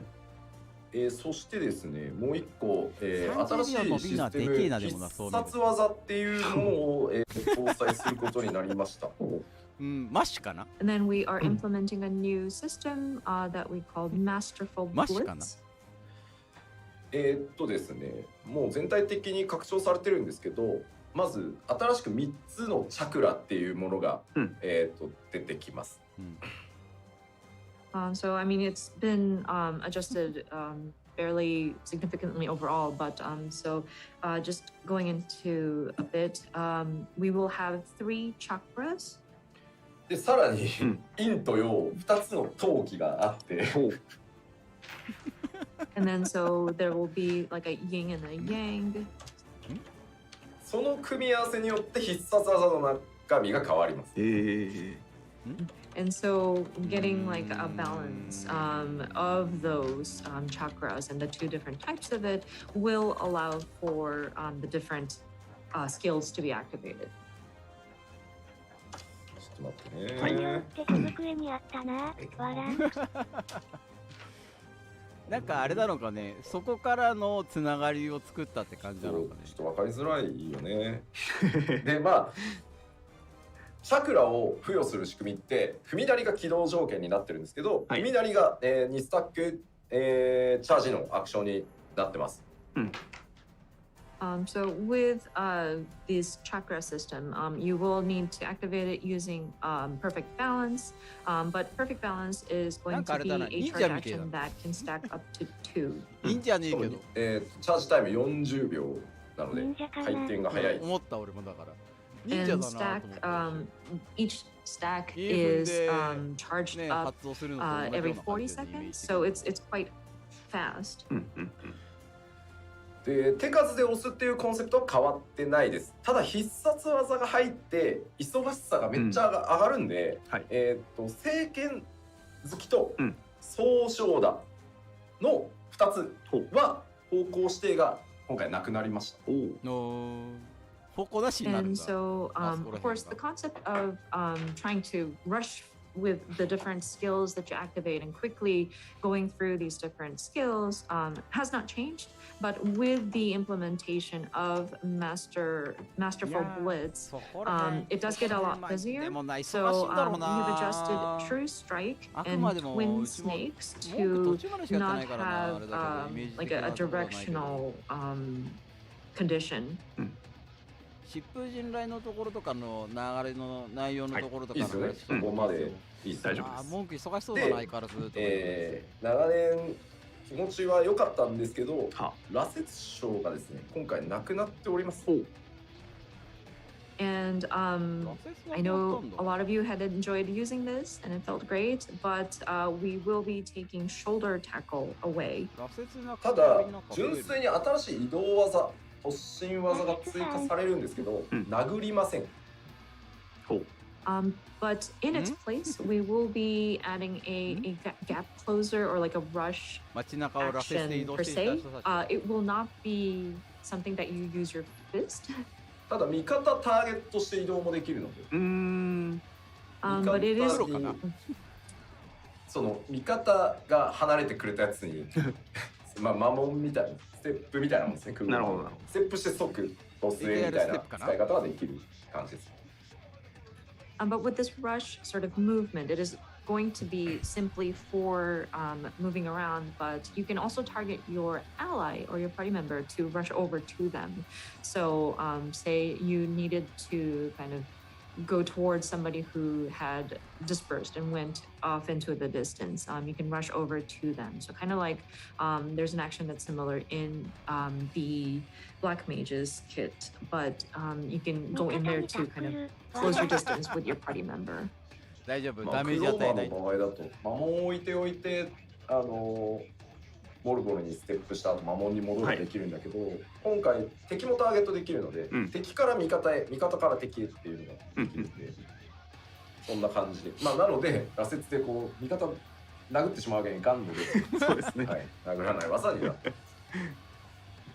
So, I mean, with the Black Mage, though, you would place the ley lines and then take a step and rush into your party member and then just go back to the ley lines. But with this new monk action, you can target where you're going to be moving to. So it's not just like a going back and forth. You can target your ally to rush over to them and then maybe run towards the enemy. So because of that, and you will be able to target your party members. You don't want to shoulder tackle your allies, but いや味方は殴っちゃいけませんよねっていう話。そうですね。はい。さあちょっと文句の必殺技だけ実機でやったぜ。お見せしましょうか。オーラキャノンかな。という感じでございますが、よろしいですか。もう説明じゃちょっとわかんないと思うんで。we want to show off an example of Masterful Blitz on the gameplay screen because I think just explaining it with words might not be optimal in terms of trying to get the message across. 切り替えてよくなってやってください。はい。わさすが神木くんジョブ。すべてがなんだこれに見える。Everything looks new? メディアツアーのサバになっちゃってるから場所自体はわからないな。サベリアかね、ここね。新しい。Because it's a new area. New area, new BGM。まあ当然ですけど、お伝えしてあるデノミネーションって入ってる状態なので、はい。ちょっと待って、4万5千。When just a word of note, downscaling has been implemented in this build, so please don't be surprised if the numbers feel a lot more compact. 1万なのかな。はい。こんな感じです。今の3スタック。So as you can see, that's the 3 stacks. 今のあれってどんなもんだっけ？あるとは思いますけど。はい。30秒でチャージされます。10分の1までいかない？で必殺技だけありますよ。Quite technical with a 30-second charge. So let me show you the Masterful Blitz. はい、お願いします。Yes, please. タンクの人のあれをちょっと見に行きたい。海なり。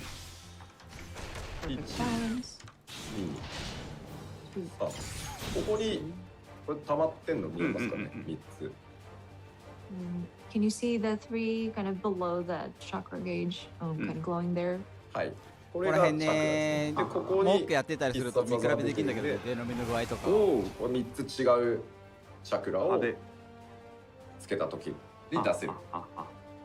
必殺技。And so once you have this charged, up to 3 chakras that are opened up, you can unleash your がっつり Masterful と多分 Blitz. フルでやってはいるだろうからね。それ今1個使ったことによってこれ解析班あれだね、はかどるね。陽いつもながらの陽の陽の陽ですね。陶器がついておりますね。So, of course, once we have used that stack of 3, we now have an element that's associated with it. Between the yin and the yang, it's yang at this time. で、例えばね、3つとも同じ。そう記号がね、ここに。両方つくね。And so, we have something there right now. But another example is if we have 3 of the same. 今、陰がついてますね。はい。これ右の陽もついてるように見える。小さすぎてピクミンに見えそう。陰の陶器がついてます。今の数字と大きく違うだろうからね。It wasn't in my glossary, so I'm going with yin and yang. サブキャラね、サバカの方ね、ララポこの状態で、さらにハイランダーとの違いがね、すげえね、露骨に出る。出てても結局 And then you have the other side, and then you 2万 stack ぐ your らい威 3 力。 chakras again, and then you unleash a 今までだっ pretty て flashy move there in your Masterful Blitz. なるほど。はい。というわけで忙しいので、まあこの聖剣好きと総称だけ方向指定がなくなって、まあ他は残ってます。なるほど。はい。But yes, so as you can see, it is quite busy with trying to maintain that gauge. So that's why we adjusted the two, True Strike and Twin Snakes, to not be restricted to a particular direction. ではこれ以上はね、メディアの皆さんのそうですね仕事を奪ってしまう。So I think we will leave it at that, and we don't want to take away from the media and influencers content. So, はい、はい、以上となります。敵シリセットしてもうパワポに戻っている。はい、パワーポイントです。はい。さあでは続いて侍行きましょうか。お願いします。Next up is Samurai. 一つ目、陣風と疾風で付与できるバフを範囲コンボでも付与できるようになったので、これ戦士とも同じですね。範囲めっちゃだるかったと思うので、ここは相当快適になるんじゃないかなと思います。So first one is effects granted by Jinpu and Shifu can now also be applied by AoE combos. This is kind of similar to the warrior, but when you're doing your AoEs, it won't be so like not boring, but like it's strenuous and time consuming because the effects are applied to AoE combos as well. 新たな居合術と、つまべ返しに相当するアクション、新たに追加されております。A new EI Jutsu and an action in the vein of Tsubame Gaeshi will be available.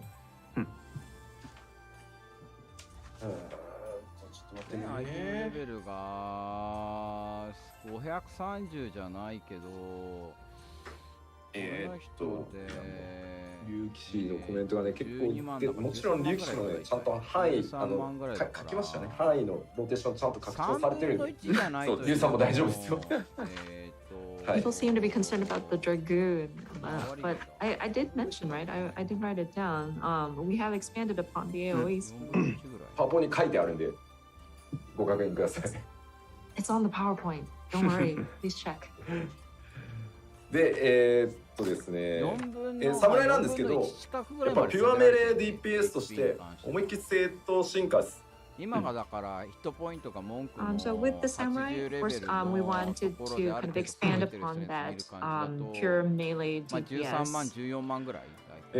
新技追加が主なんですけど、ツバメ返し、それから明鏡止水のが2チャージのアクションになってるので、コンテンツに合わせて、ダメージに関してはちょっと確認できないからっていうのは結構増えたかなと思います。どれぐらい下げられてるのか And of course, with the samurai, because it's just a straightforward sort of evolution from the last だからね、出飲み expansion, やっていかないとね、 we have も just うどんどんどん primarily どん数 added 字上がっていっちゃう new だけだからね。 actions, but the Tsubame Gaishi and Meikyo Shisui have become stackable to 長 two くやっていくん charges. だったら、どのゲー So ムに対しても whenever そう you さ go into a particular content and you want 出 to 飲 go みをしなかった結果の into ところ a が、 fight まあ、 with that sort of 某 burst フロンティアだっ of たりするんだろうけど、 attack, there is a bit of wiggle room if you wanted to like make adjustments there. 上がり続けちゃう。で、明鏡止水状態ではですね、コンボの3段目に該当するアクションを打つと、コンボ2段目のバフが得られる。明鏡止水の状態の時だけですけどね。そんな風になってるんで、使い勝手自体も向上してると思います。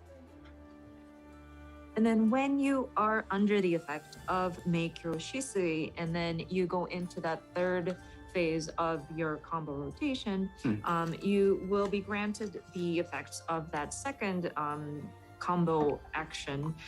So we're hoping that that will allow for ease of use to be improved. はい。はいはい。じゃあ、侍は以上でございます。Okay, so that covers the まあ、い samurai. わゆるコンボのとこではろの続いて忍者です。やつをNext 成 up 功さ is せるような ninja. 形のやつって形か。こちらはまず1つ目ですけど、フートン、ドトン、ライトンにですね、それぞれに、まあ、それらをベースとするアクションっていうのを追加しております。So with this one, actions linked to Raiton, Doton, and Huton will be added. で、あとはですね、アクションで、フートンを付与できるっていうものが追加されているので、フートン付与維持が楽になるんじゃないかなと思います。And then an action making it easier to apply Huton would be added. So whenever you do want to sort of apply or keep Huton, and it should allow for you to do that. まあ、結構すでに忙しいジョブですし、まあそもそも忍術なんてミスしてられないし、これ以上忙しくならないようにしてあります。And of course, with the ninja, it is quite busy. And of course, you can't miss any of those ninjutsus that you are doing. So we tried our best not to make it even busier than it 付 is 与しやす already. くなるアクションを追加するって形だから。ツイッチに4因は勘弁してどれぐらい書いてあるんですけそれを回せるのかっていうところも残念、4因はございません。なるほど。はい。People are saying, "Oh, we don't want the fourth sigil," but don't worry, we do not have that. かつですね、今回映画がなくなっております。ですので、ドットがなくなりました。And of course, we have done away with Shadow Fang, so the dot will be gone. ドトンやライトンの追加で、まあ、さっきね、新たな攻撃、まあ、これ動画にもありましたね。で、分身の術の効果時間中に使える専用アクションなんかも、追加されたりしております。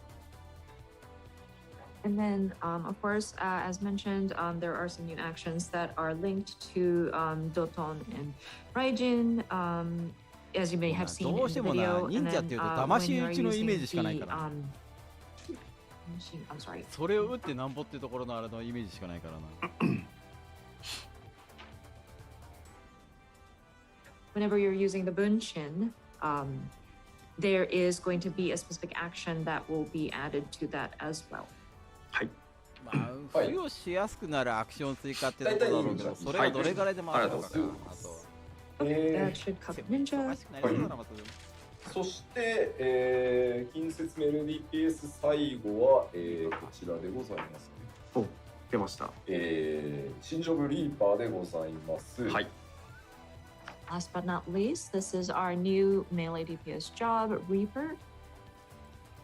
まずですね、お伝えしていきましょう。両手釜、新しい武器、両手釜による攻撃、まあ自分自身の攻撃と、まあ自分にくっついてきているアバターという、キャラクターとの連携で攻撃をしていきます。で、最終的にはアバターを自分自身に表示させて、まあ、融合するみたいなことができます。So of course with Reaper, they use the scythe, like a double-handed scythe to attack. So you have your own attacks that you are unleashing, and then you have the avatar that will also attack at the same time. So you're attacking in tandem, and then plus you will be able to service the avatar's vessel, and so you allow for it to kind of possess you to unleash even more powerful attacks. 続いての項目どうぞ。で、1個だけ、まあシナジーパーティー強化するシナジーバフ持ってます。Just one job that does this. There's it's able to grant enhancements to party. Sorry, this is the only like synergy related action that this job has. あ、そう動画でもね、なんか詩人さんかな、からなんかね、まがまがしいものを抜き取ってましたね、なんかね。You may have noticed in the video, Reaper was trying to take something out of the bard. It looked kind of ominous. それがさっきのあれかな、右下についてる。で、まあ移動結構特徴的だったりもするんですけど、どうぞ。特定の状況でまあ結構役立つアクションとか特徴的な動作をするアクションが結構豊富です。今までちょっとまたタイプが違いますね。やっぱ進捗だけあって。はい。And you may have also noticed this in the video, but some of the movements that the Reaper does is quite unique as well. And so it says here, unique and specialized actions give them an edge in specific combat situations. ざっくりですね、流れのイメージをちょっと口頭でね、まずご説明しようと思います。はい。So just a very rough and sort of general explanation of the flow here. まずこの画面にある2つのゲージなんですけど、1つがソウルゲージ。はい。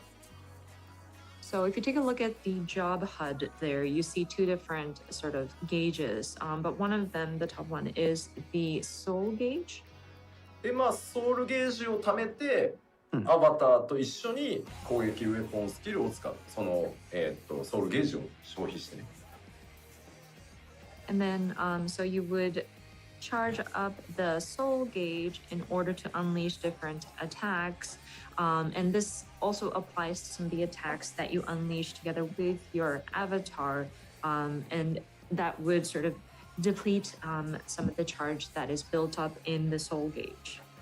で、そのアバターと一緒に戦うとシュラウドゲージっていうのが今度はたまるので、それが一定以上たまるとアバターと融合できるようになるので、最終的にはアバターと融合してさらに特別なコンボをばらしていくみたいなのが基本になります。And then once you unleash the weapon skills using your own attacks plus the avatar, then a second gauge starts to fill up. That is the shroud gauge. And with this accumulating charge, then it will eventually allow for you to kind of let the avatar kind of merge with you. You would become the avatar's vessel, and then you are able to unleash even stronger special combos. So that's kind of like the basic flow. どうしてもね、どちらかというと、種族的なところだからね。DPS に近いです。結果。そうなります。So, because of that, I think we lean towards that sort of pure melee DPS. Kind of resulted in that way.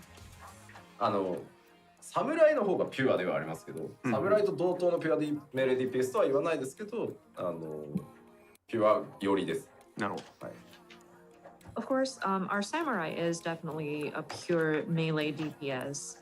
So it's not quite as extreme as the samurai, but I think it does skew towards that sort of melee, pure melee. じゃあこちらも見ないとわかんないよっていう YouTube でチラッチラまあわからないですね。チラッチラみたいなチラッっていうコメントを見たので実機を見てみましょうか。And I think I see a lot of comments in YouTube, I think, saying that, oh, but we won't understand unless you show it to us, please. Peek. Show us just a little bit. So allow us to show it on the gameplay screen. さあどうぞ。ちっちゃいから。こちらが。あ、鎌持ってる。いや。She has size。馬娘アニメ派ちゃんとでかい受話これ器で頭どっかに当ててたのプロデューサー兼というディレクターが制作者の愛を感じステージで来て社長と一緒に並んで写ってる写真でなんだこの会社って言われてた。 Oh, this reminds me of a certain そこら辺は outfit そう that なん a だ。 certain producer director of a game had worn at a certain event and stood next to クリ our バーでもやっぱかっこいいね、見た目が CEO ね。 and made people wonder what kind of game is this?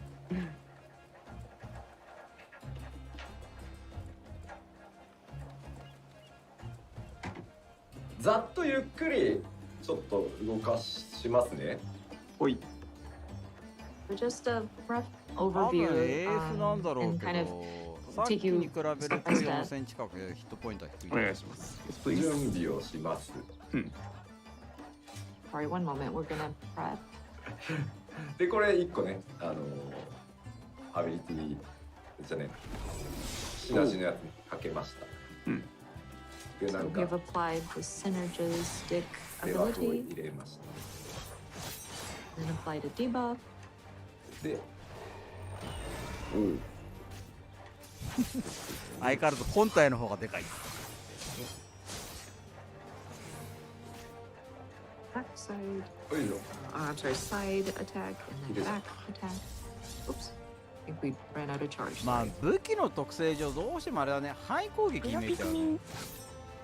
黒ピでこクミン。う殴っていくと力持ちまず、さっき言ったソウルゲージが溜まりますね。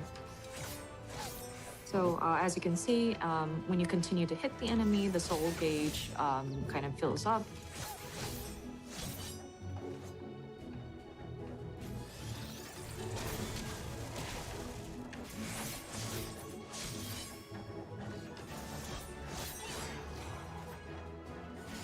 でアバターを使ってでおう。ゲージがたまる。こんな形でこう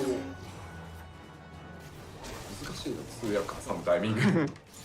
Sorry, it's kind of hard to jump in with the translations, but でこれでシュラウドゲージが50にアバターを使えば使うほどシュラウドゲージが溜まると思ってくださいね。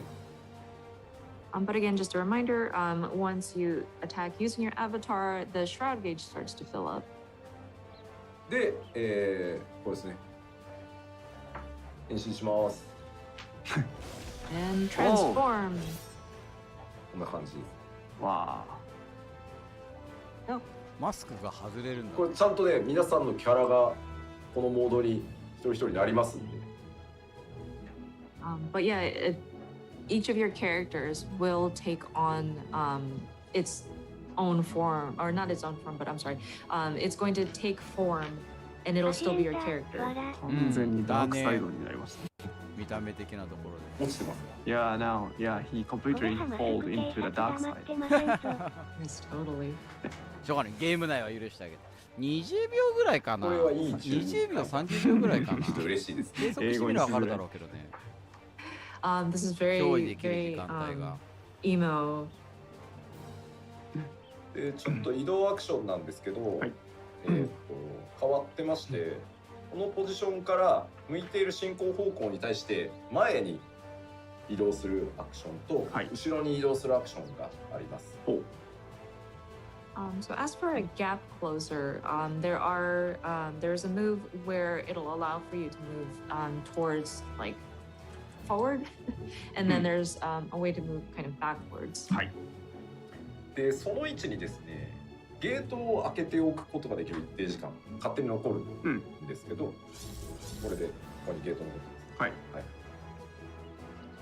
So basically, you'll be opening a gate of sort, like a rift that you can go through, and it stays open for a certain amount of う time. ーん。で、ゲートが閉じる前であれば、戻ることができる。なるほど。 So if you are able to move before the gate closes up, you 黒だね。 go back to whatever position you 車も start 起きやん off けど from. ほとんど。車もんでステップで飛んだ後に車もんで戻ってるだけやんけ。ただ車マンは車マンでね、まあ僕今調整メインで意味が違うから別にリーパー使ってるわけじゃないんですけど、単純に印で置くだけじゃない調整でリーパー使ってる子は力回しのところで重要になってくる。あらかじめ一旦ゲートを置いておいて、はい、ギリギリまで殴って戻るみたいなことやってました、ね。なるほど。Of course, right now we're just making adjustments to it, so it's not like this is a main job or anything. But you would a way to go about using this gate is to kind of leave it where it's in front of like an enemy of sorts, and then you close the gap towards them, hit them, and then go back. 方向指定攻撃あんのかな。方向指定攻撃、まあでもな、普通に移動した方が早いとは思うけどな。そうだけど違う。さすがに。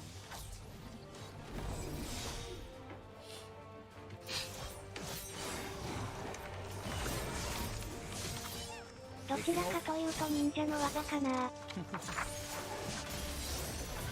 さすが忍者汚いって言われる。早いですよ。融合した後。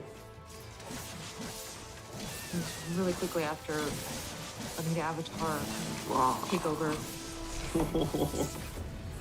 すげえ加速すんな。すごい。Yeah, it's very fast.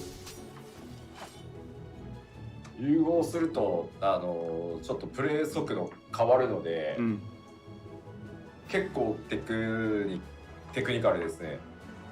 で今までのようになんだろう、単体技でゲージを貯めてってよりは、このソウルスライスとか割とチャージアクション使って一気に50貯めて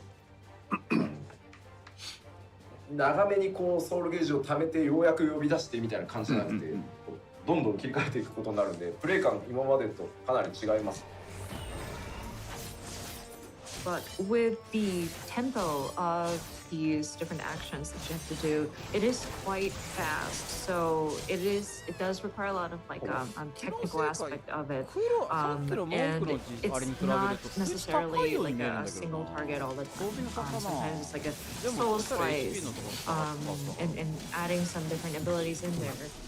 It's not like an endurance thing. Like you don't like build and build and build and build and unleash at one time, but it's quite fast. So I think the play style is quite different from what we had with it compared to any of the existing jobs.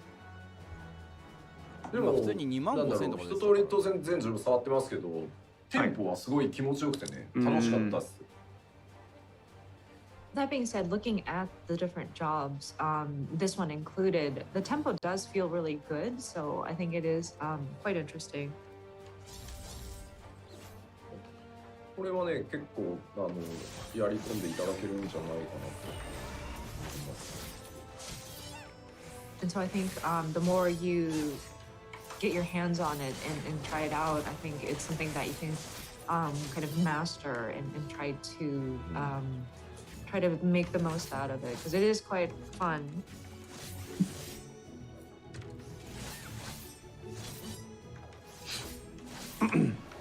ガス欠にならないようにしていかなきゃいけないんでね。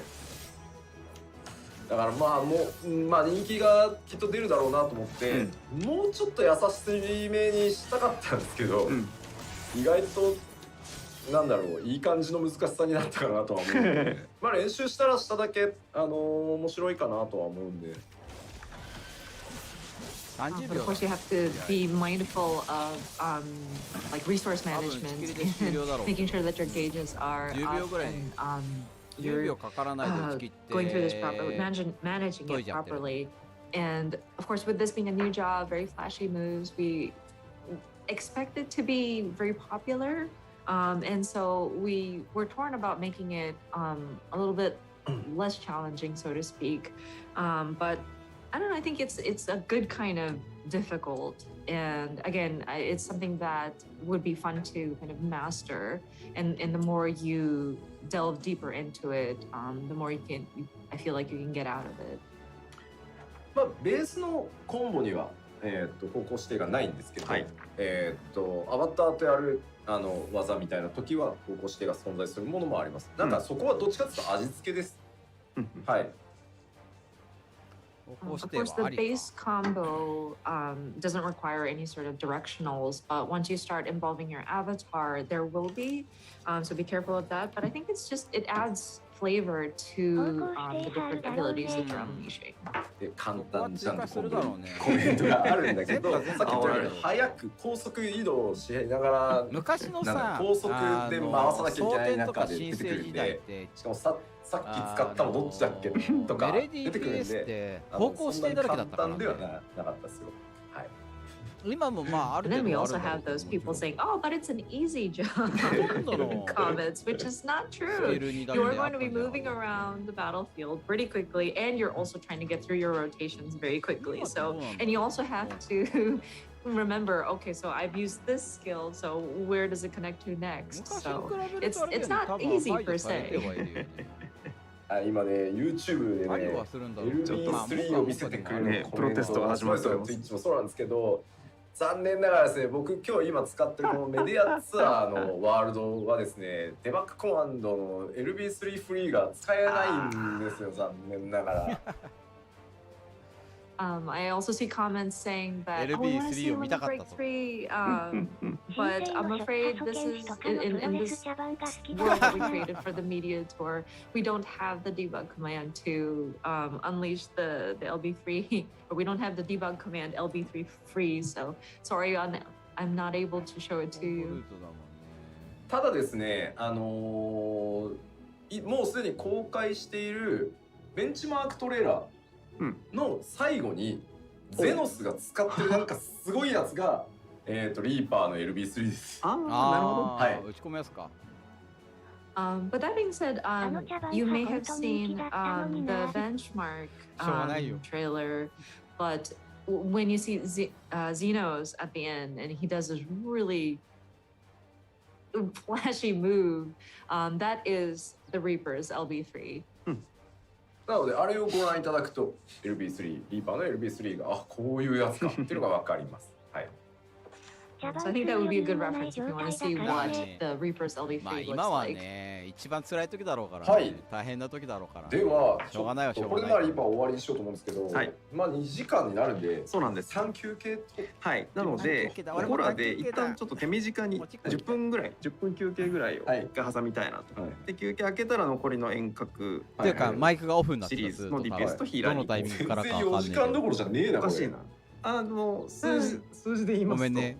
かなり思ってたら今40分ぐらい押してます。なんか知らないけど。かかるもんですね。すげえちっちゃかった。So, we have actually clocked in about 2 hours now, and we haven't gotten どのタイミングからかわかんない。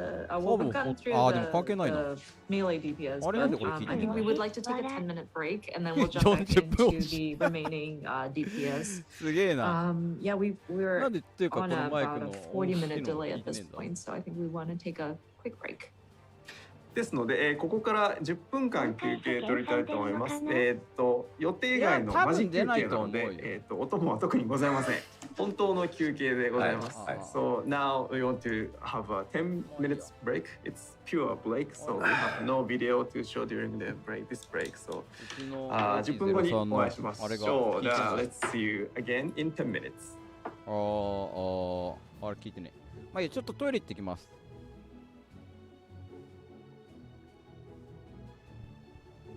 俺もクク。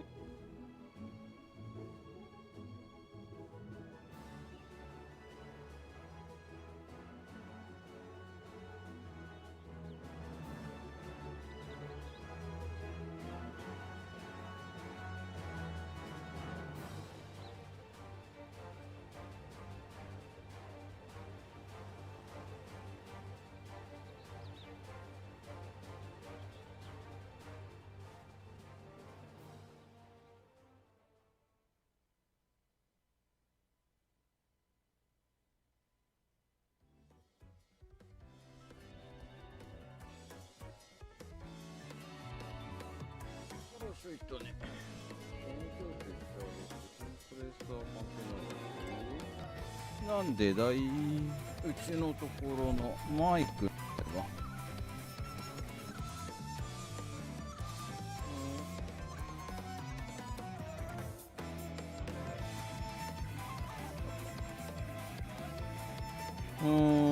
なんだろうな、つまみが死んでるな。今のうちにちょっと直せるところ直していきたい。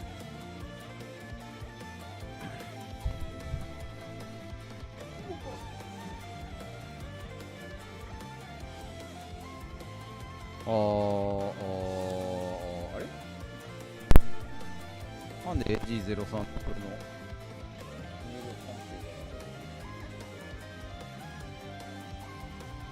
れのヨシピーとソケンさんの関係好きなんですよね。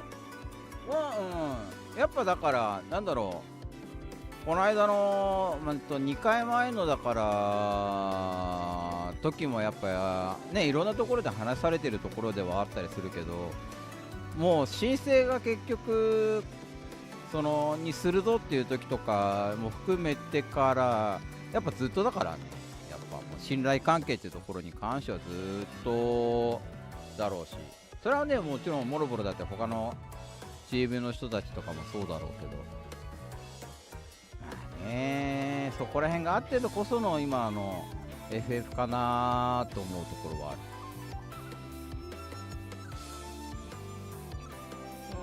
なんだろうな、つまみがぶっ壊れたとH03 って言って、うちのマイクのところにつないでるミクスチャーのやつが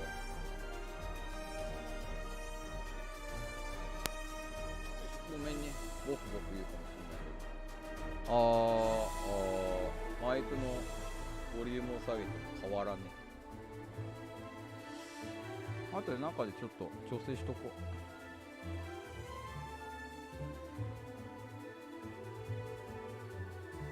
なんだろうな、そうだろ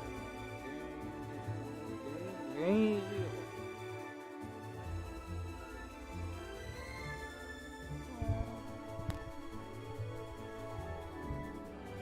この頃枠はやってなかったからあんまし気にしてなかったけど、壊れたかいとうとう AG0。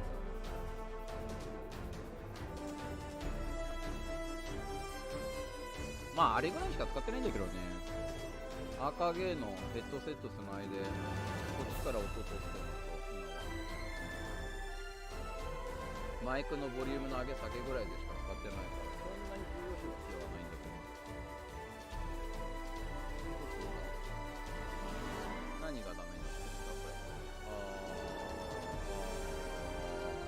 今もうちょっと上げれたんだ。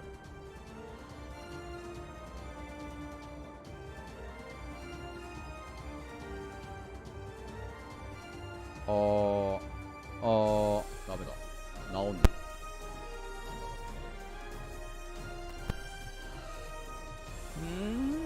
なんだろうな。変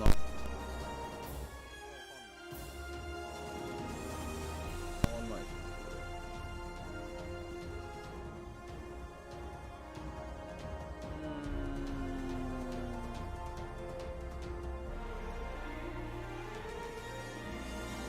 理由がわからないな。なんだろう。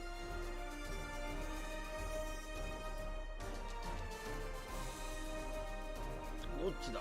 マイクか？ AG03 なのか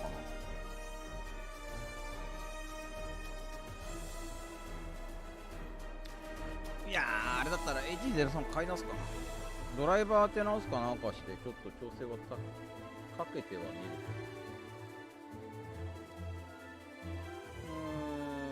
けど。どこだい？誰だい？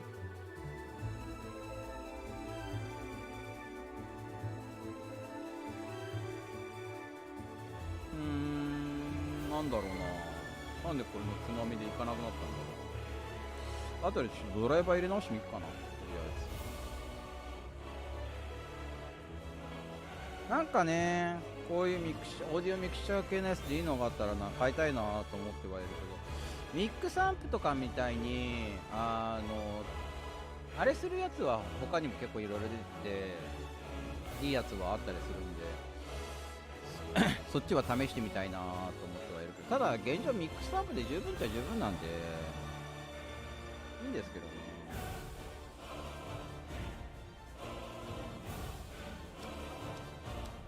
みなこちよりもうちの PS5 の調子が、まあ前からじゃ PS4 時代からなんですよ。PS4 時代からなんだろうけど、なんかね、ネットワークがね、瞬時にたまに切れるんですよね。そっちの方をね、どうにかしたいなと思ってはいるけど、ルーターなのか、大元のルーターなのか、家の方の、部屋につないでる方のルーターの方なのかがわからないから、なんとも言えないけど。PS5 立ち上げて FF とか、まあ、他ゲームもそうなんだけどオンラインゲーム立ち上げると瞬間的にネットワーク切れててサーバーから切断されましたっていうのが続く時が続くんですよね、はい、1000かな1000だったら単純に1000変えればいいだけだけどルーターだったらちょっとルーター自体変えないとと思ってはいるけどなんだかべね機械関係は困りますよね壊れると定期的に使ってあげないと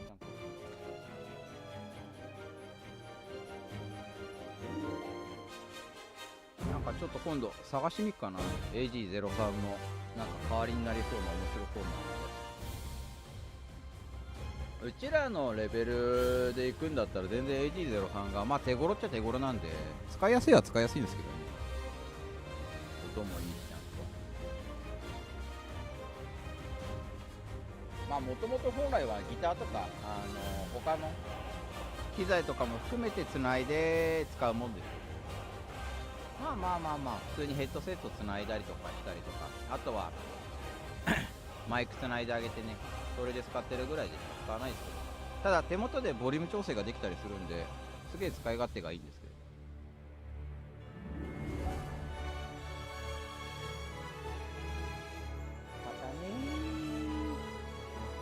冬のボーナスでちょっと機械関係その辺ちょっと見直すかな多分11月の行月の時はまでには FC に入ってるつもりでそこの FC のところが問題ないようだったら多分放送枠はまたやってるとは思うんでねちょいちょいと FF 放送全然ライズやってないからわからんというかスイッチ自体今しまい込んじゃったからなんでやってないからそこら辺をどうしようかって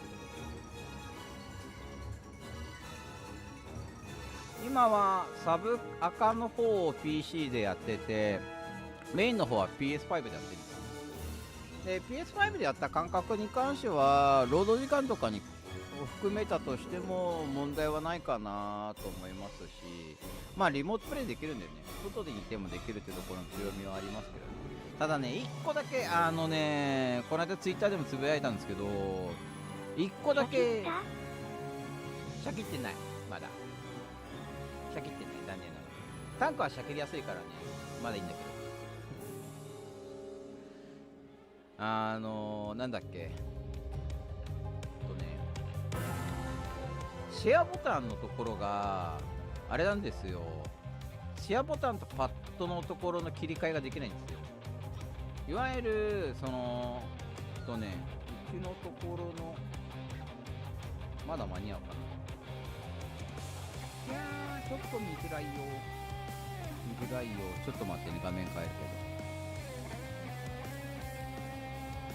けどいわゆるカーソル送りがあるんですけどこれ今サーバーからなんですけど画面ちっちゃくしてるからこうやってコーヒークッキーを作らせてるんで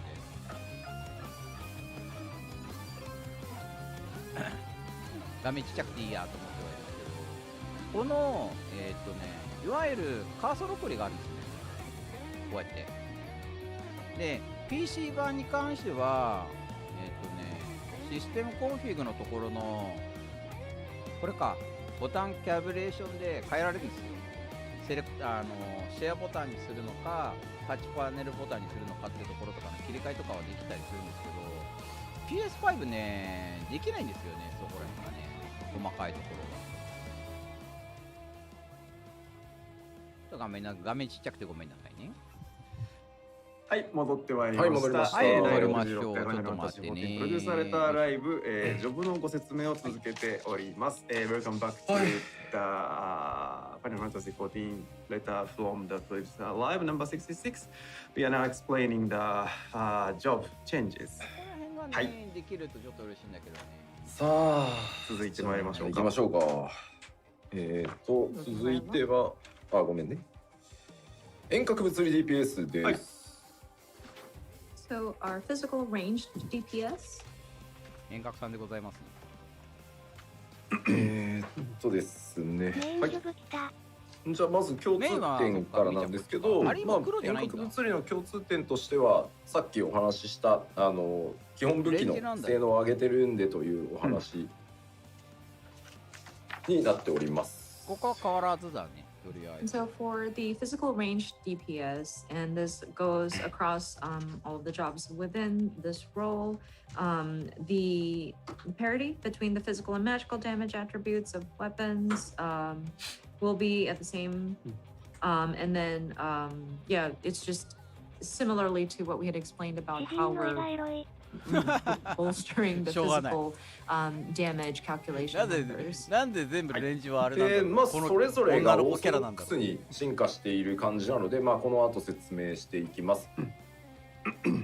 And each job is just they have been updated胸 accordingly in a fairly orthodox 胸ばっかり manner. って So 飽きてるって we'll just jump into it, each individual ones.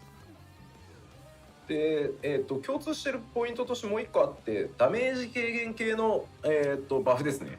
パーティーバフは3ジョブともリキャストが90秒になってます。But there's one additional point that 今何秒だっけ？ applies across the physical range DPS jobs is that any sort of buffs that mitigate damage, the recast timer has been adjusted to 90 seconds. CPS でかサイズ。さあ、では銀融詩人からいきましょう。はい。 Okay, so jumping right into Bard. はい、どうぞ。今120秒か。まず既存3種類の戦火アクションから派生する、パーティーバフアクションを追加しております。トルバトル Says each of the three songs will make available a new action that applies a party-wide enhancement. 歌によるね支援を結構リクエストされる機会が多かったので、はい、既存3つの戦火アクションから派生して効果内容がねこうさらに上昇していくみたいなパーティーバフを追加してます。So of course, there has been a lot of feedback and requests for more like abilities that would allow for like support using songs. And so we wanted to take the existing 3 songs that the Bard has in its kit and kind of add a sort of party buff and something that would enhance its effect. で、エピクサローから発生する新アクションが追加されてたりします。なんか途中からそこら辺が薄れたって話は聞いたけどね。And then a new action will be available upon execution of Apex Arrow. 旅心のメヌエットとかバトルボイスがリキャスト120秒合わせになるなど、細かく調整が行われてます。And then other adjustments include Wanderer's Minuet and Battle Voice recast timers have been adjusted to match 120 seconds and other various adjustments have been パーセンテージが上がるからちょっと待ってね。火力に関しては単純にそこのところでは上がるんだろうね。ただなんか下げられそうだな、その分なんか他のところ。 Sorry, one moment.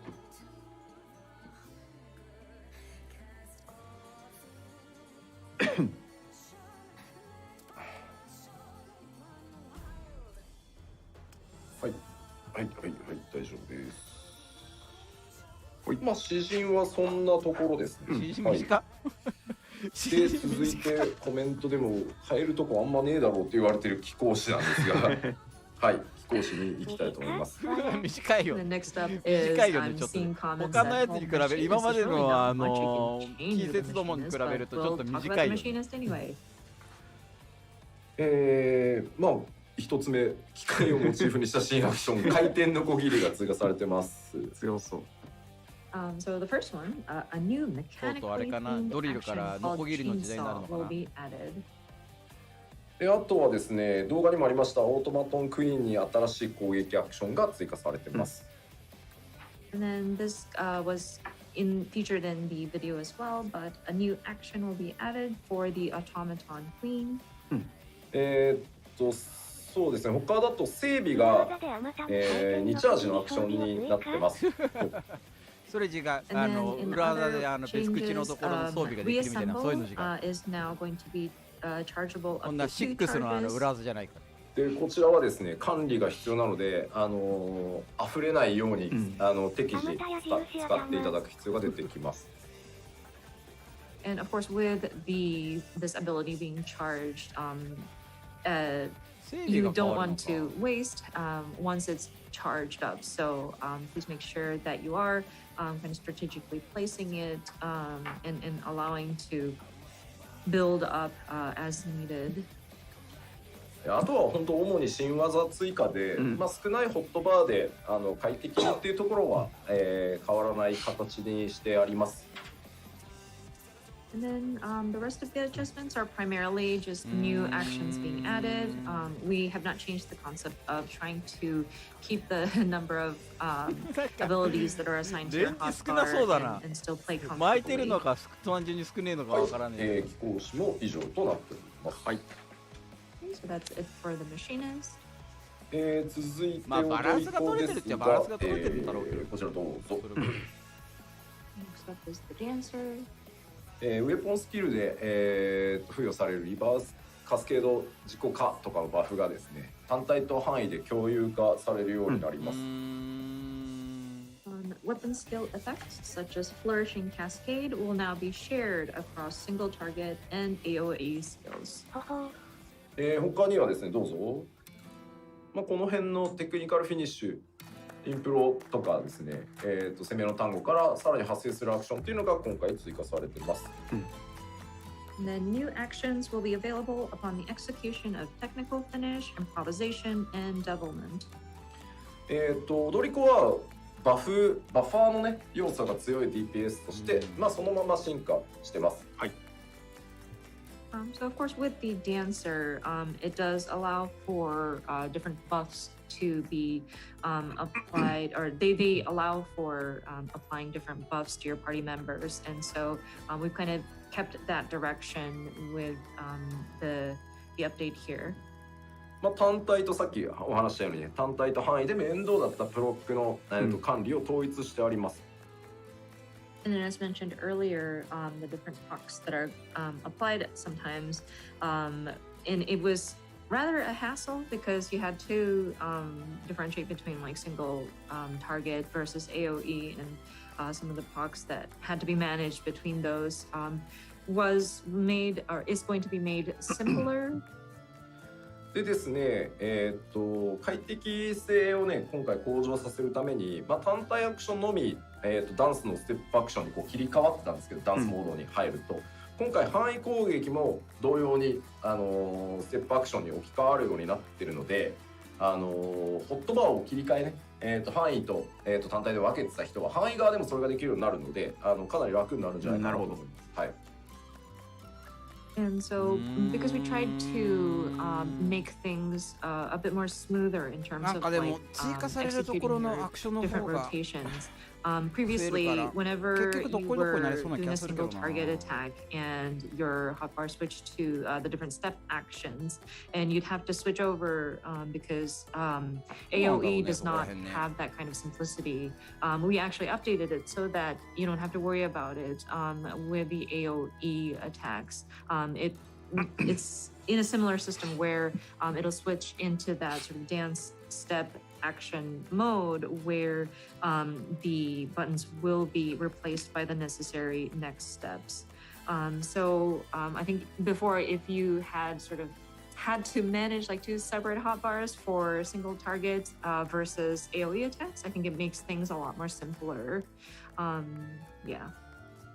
であとはですね、ダンスを成功させると付与されるエスプリっていうのがあるんですけど、踊り子本人だけ今回から、確率蓄積じゃなくて、本人だけ確定で蓄積するようになっております。はい。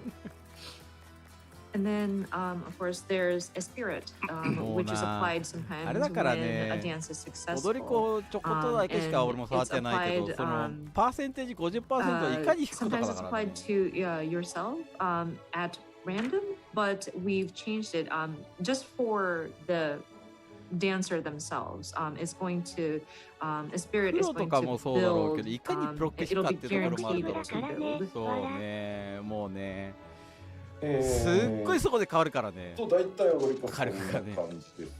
はい。Okay, so that's it for dancer. いかにプロック弾けるかっていうところでなっちゃうからな。まあ詩人が本人に影響がないってやつはね、まだギリまで調整してるんで、今はちょっと明言を避けさせてほしいです。はい。People were talking about with the bard doesn't seem to ちょいとあれだ take ね。 any sort of 詩人に effects 関して変わ on る the かも cell. ね。また I'm 今の afraid ニュアン we スか are らする still と making adjustments still, so I can't confirm nor deny on that point. バトボ自分にかからないからな。まあね、しょうがないよね。コメントでこれごねればいけるかって書いてますけど、周辺だからねごねっても無理だと思います。そういう問題じゃない。僕ら別にそういうので調整してるわけじゃないんで。Some people are commenting that, oh, maybe we can negotiate by commenting on here. I think it's a little too late for that. That's not what what we base our decisions on. I'm sorry.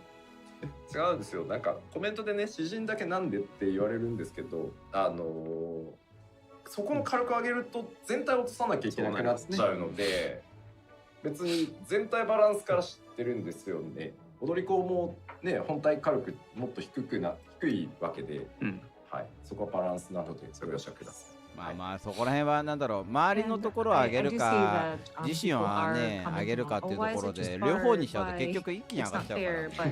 I mean, this 詩人だけではないんだろうけど。 the damage that is being dealt, 調整難 and し we いよ do う need に気 to がする look け at ど it な、いろいろ from と a balance 影響下がでかすぎるからね。 perspective. We also made adjustments to the dancer too, where some of the damage has been sort of adjusted as well. So please understand. はい、では次いきますよ。いきましょう。はい。遠隔魔法 DPS ですね。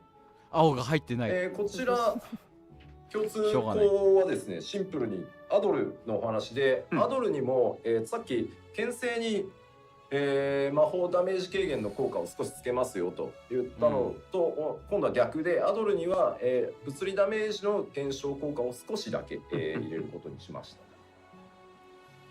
So with magical ranged DPS, 今までだからアドルに関しては結局イントでしか下げれなかったからね。イントマインドしか下げれなかったから、物理ダメージのところの減少効果、まあそんなに高くはないんだろうけど、つけることによってダメージ下げをしますよってところで、両立を取りますよって形なんです。今まで結局アドルに関してはね、さあでは各ジョブの魔法ダメージのところ下げるしかなかったから、通常の物理ダメージのものに対して使えなかったからね。So going into the individual jobs, first is the black mage. まあ割合的には少ないだろうけど、まず一番でかい変更点がですね、エノキアンが特性に変わりました。アストラルファイヤーかアンブラルブリザード中が付与されれば自動的にエノキアンも発動するようになってます。So I think one of the most major changes is that Enochian will be a trait that is automatically applied while under the effect of astral fire or umbral ice. ここはちょっと悩まなかったわけではないんですけど、やっぱりこれが分かりにくさをさらに生んでたり、いずれかがとりあえずついてれば結局プレイヤーの間のこう火力差を結構生んじゃってたので、そこのところを結局なくすことによって楽にするって形だろう。And this was actually a very hard decision, or like it did require a lot of thinking, because while it was it was causing a disparity with the player's skill. So we decided that we were going to make the update. で特定の状況で続いてですけど、アストラルファイヤーとアンブラルブリザードを切り替える、さらに特定の条件がある中でアストラルファイヤーとアンブラルブリザードを切り替えると発動できる。これがさっきスカードにやってたあれだ、ね。炎と氷が合わさって最強に見えそうな魔法が追加されてます。ポップかな And under certain conditions, swapping between astral fire and umbral ice will make new actions available, one of which is a fairly cool looking, it looks like a combination of fire and ice kind of a spell. メドロは黒魔同士はやっぱり侍炎とこれ両方ってなるとそれになるよね。まあ戦闘進化してます。蘇生も持ってません。はいはい。相変わらずそこは変わりません。And with the black mage, of course, kind of like the samurai, we wanted to kind of evolve it as a pure DPS. Of course, no raise capabilities. でやっぱりさっきお話したようにね、初心者の方にも軽く格差がちょっとね広がりやすかったので、エノキアンを特性化してます。And of course, going back to Enochian, it was quite hard to grasp for certain players, especially those who are もうちょっとでエノキアン unfamiliar 取れるとこ with ろの、まだ今 the 54 different ぐらいかな確か。 the black mage 上げてる途 actions, 中だから。 and it did cause a disparity between 若干 the 気候心が damage dealt. So we have decided to change Enochian to be a trait.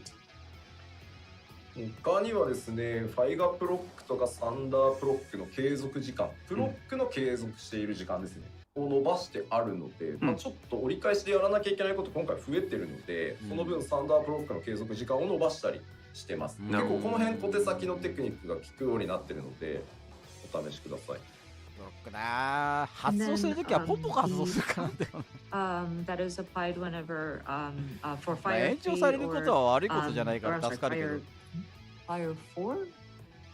Sorry, Faiga is Fire 4, sorry. And Thunder. And the proc that is applied whenever those are in effect has been extended because it helps with the rotations, and there are more things that you need to be doing in your different like skill sets and going back and forth. And some of the repeated steps that need to be done has kind of increased. So I think it helps with if these procs are on a bit longer, so that there's room to kind of make use of that. あとはですね、ファイラとブリザラどうなったんだろうっていうコメント見ましたけど、ファイラとブリザラはですね、上位の魔法が登場してですね、範囲焼きのローテーションが変わります。はい。And then Fire 2 and Blizzard 2 is going to have like a one step higher to that, so that your AoE rotation will change. ついに魚が登場するのかって言われてますけど。Are we going to have a 4 or 5? そう、日本語名だとね、英語とかはね、4、5とか番号なんですよね。ファイよ。日本語だとね、どうするんだろう。これ実はですね、FF 委員会で議論をしました、ね。まあ、どうしよう。これ前から言われてるところだよね。So you gotta understand with the Japanese names, and you may be familiar with this, like turns into Faiga, and then we have different tiers and different suffixes that we put in the Japanese language. And once you get to a certain point, you have to start making up some of these suffixes. And we had to bring it up to the Final Fantasy brand committee and make sure that they're kosher with it. And we had to like debate about this. 約4ヶ月ぶりの系統を増やすってだって FF の歴史上結構重要なわけですよ。で、結果、現委員長の北さんが、そこまで行くの14ぐらいだから、もうお医者さんが思い切って作っていいよって言われて、マジか。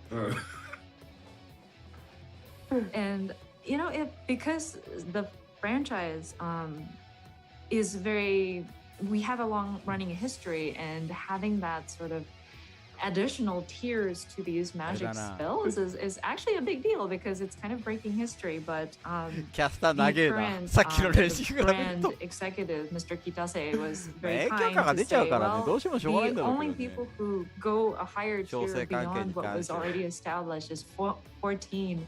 So, Mr. Yoshida, I will trust it. I will trust your judgment to come up with a nice suffix. そう言われた私、日和りましてそうでしょ読みまして、今回ファイラの上位はハイファイラ。わー、ダサダサ。 But that made me scared on it just freaked me out at the on the flip side. So I went with high fire. じゃあそのうちメガとあれか。まあいずれ数字だけなんで、まあどっかで踏んでなきゃいけないですけど、今回じゃなくていいやと思って。そのうちメガか。いや、読みました。はい。And I mean, one of these days, yes, we will eventually have to expand further out in our tiers, and we will have to come up with a nice sort of suffix to add on there. But this time, I kind of chickened 今日 out. ファイヤーみたいな形なんだろうけどね。それこそ。みんなね、見損なったぞ吉田とかね、そのひよってんなとか結構コメントあるんですよ。いいっすか？でも僕がね、仮にですよ、このためにファイギョってしたとしますよ。そしたら毛あるギョとかですかね。今後全部ね。それは困る。いいんですね、それで。And I see comments on the Japanese side. Oh, you chickened out, Yoshida. エアギョとか。But let me, to be fair, like if we add like say a gyo suffix and like it's by gyo, anything that's like a tier 4 or tier 5 magic is going to be like tier gyo, you know? そうなんですよ。まあなんでまあ今回はちょっと、私いろいろ考えまして、なるほど。そこに無難に落としておきました。So after much thought, we have decided to settle on that. あとはまあ相変わらずノリいいよ。ちょっと話を黒魔同士に戻すと、激聖魔が2スタックそこら辺のところのノリはね、チャージアクションになって。で30秒イントネーションのところとかね、同じような形で真似するからね。差が出てくるかな、使いどころって感じですね。はい。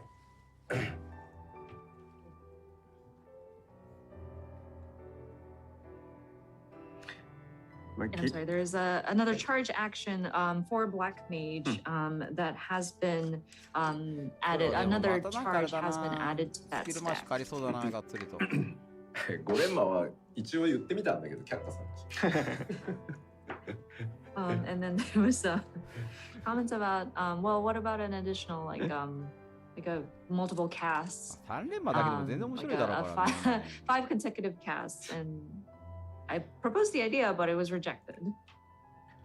まあでも黒はタイムラインに合わせていく面白さが一番面白いところだと思ってるので、そこはそのまま残した感じです。一緒に苦労していきましょう。But with フレアはな、ちょっとな、びっくりしたけどな。2発目以降に関して威力減。Sharp cast has an additional charge now with the update. But in any case, with Black Mage, it is trying to match your different spells according to the timeline of the battle. So that challenge still remains, and I think it still sort of lives up to that. さあ、では続いてのジョブ、赤魔同士に行こうかなと思います。はい。Okay, next item is the Red Mage. 赤魔同士はですね、まず1個目、スコーチから派生する新アクション。この動画で見ていただいてるんですね。はい。First one is a new action will be available upon execution of Scorch. I think you've noticed that in the video. スコーチはあとですね、次のバルフレア、バルフォーリー、スコーチを範囲攻撃に変更してあります。なので範囲ローテーションからも発動できるという感じになってます。And then the second point is their flare, ただこれどうなんだろうな、威力減されるのかね。Available as part of AOE rotations. で、あとはですね、ちょっと防御バフの結構パーティー用のですね、結構強いなと思ったんですけど、これが入って割とね、サポート側によりイメージがシフトしてる感じですね。And then the third point is a defensive party-wide enhancement will be added, which I think is pretty powerful. So you can also help out in a support sort of way. その名もアマジック。アマジック。それがバリアのやつか。じゃないのかな、多分。のが追加されてます。今英語名調査中です。まあもう出てるかな、大丈夫かな。あじゃない、バでバ。バーマジック。ごめんね、発音悪くて。あ、いわゆるあれと同じような感じの見た目のやつでしょ。野生のやつ、学者の。Magic barrier. 英語は普通です。配りやかい。マジックパ We イ were expecting something like bar magic or something like that. ですね、なんかあれだね、細かくいろいろ調整されてバルます。フレーム、バルフォーリー新魔法もの追加はもちろんなんですけど、どっちかは単体にして、どっちかはあれでもよかったのかなと思う。各種、ブラックマナー、ホワイトマナーの消費量が減ってます、今回。So with the red mage, there are a lot of granular changes that have updates that have been made. Of course, we have added new spells, but we have also adjusted the weapon skills and the different sort of the magic sword, the black mana and the white mana depletion amount has been reduced.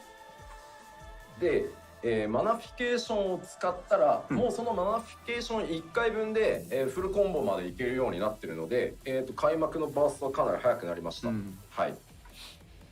And then with manification, you are able to do like one combo with it. So the burst that you can have at the start of a battle definitely is quicker. ただまあそのままだと魔法剣の回数が上がりすぎて、それはそれでキャスターっぽくなくなっちゃうので、各、魔法を使った時のホワイトマナとブラックマナの増加量っていうのを下げることによって、全体の頻度は変わらないようにしてます。But that being said, if it's done as is, of course, the spell blade frequency becomes a lot. So we made it so that we adjusted the white mana and the black mana, like the increase of those two different manas. 楽にはなるんだろうけど、なんかで、単純にそれだけでまあもちろん8のスキルにもよるんだろうけど、まあもちろんない。ただマナフィケーション使うと一気に増えるし、まあ溢れさせることもないと思うので、こんな感じです。はい。So hopefully this doesn't make it so that the spell blade frequency goes like way too much. But still with the manification, we do have the mana kind of filling up, and you should hopefully not waste the mana that is accumulated. でですね、ステージによってまあ使いづらいというのと、まあ、フィードバックも多数あったので、ようやくかって言われるとは思ってるんですけど、デプラスマンとアンガジマンの威力が同じになったので、移動に必要かそうじゃないかで使い分けてください。なるほど。アンガジマンが150で、でプラスがいくつだっけ？ There was quite a lot of feedback about this and mention about how it's difficult to use at times. So the placement as well as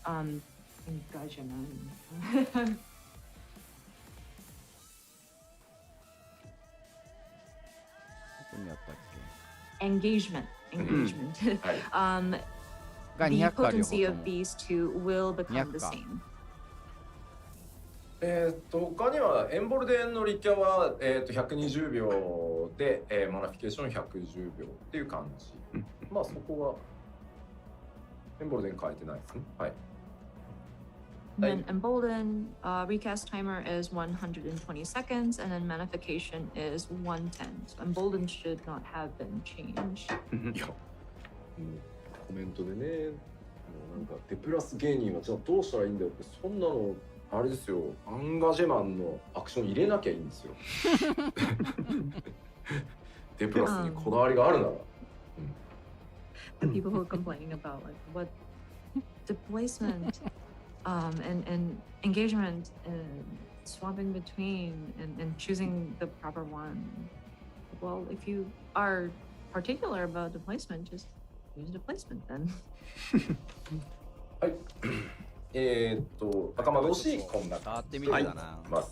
威力がどんな感じに変わるのかが気になるけど、範囲に変わることによって。さあ、そして、ほぼ新ジョブになった召喚士をご紹介します。はい。やっと召喚士にな The る。 next up is, I think it's changed to basically a new job.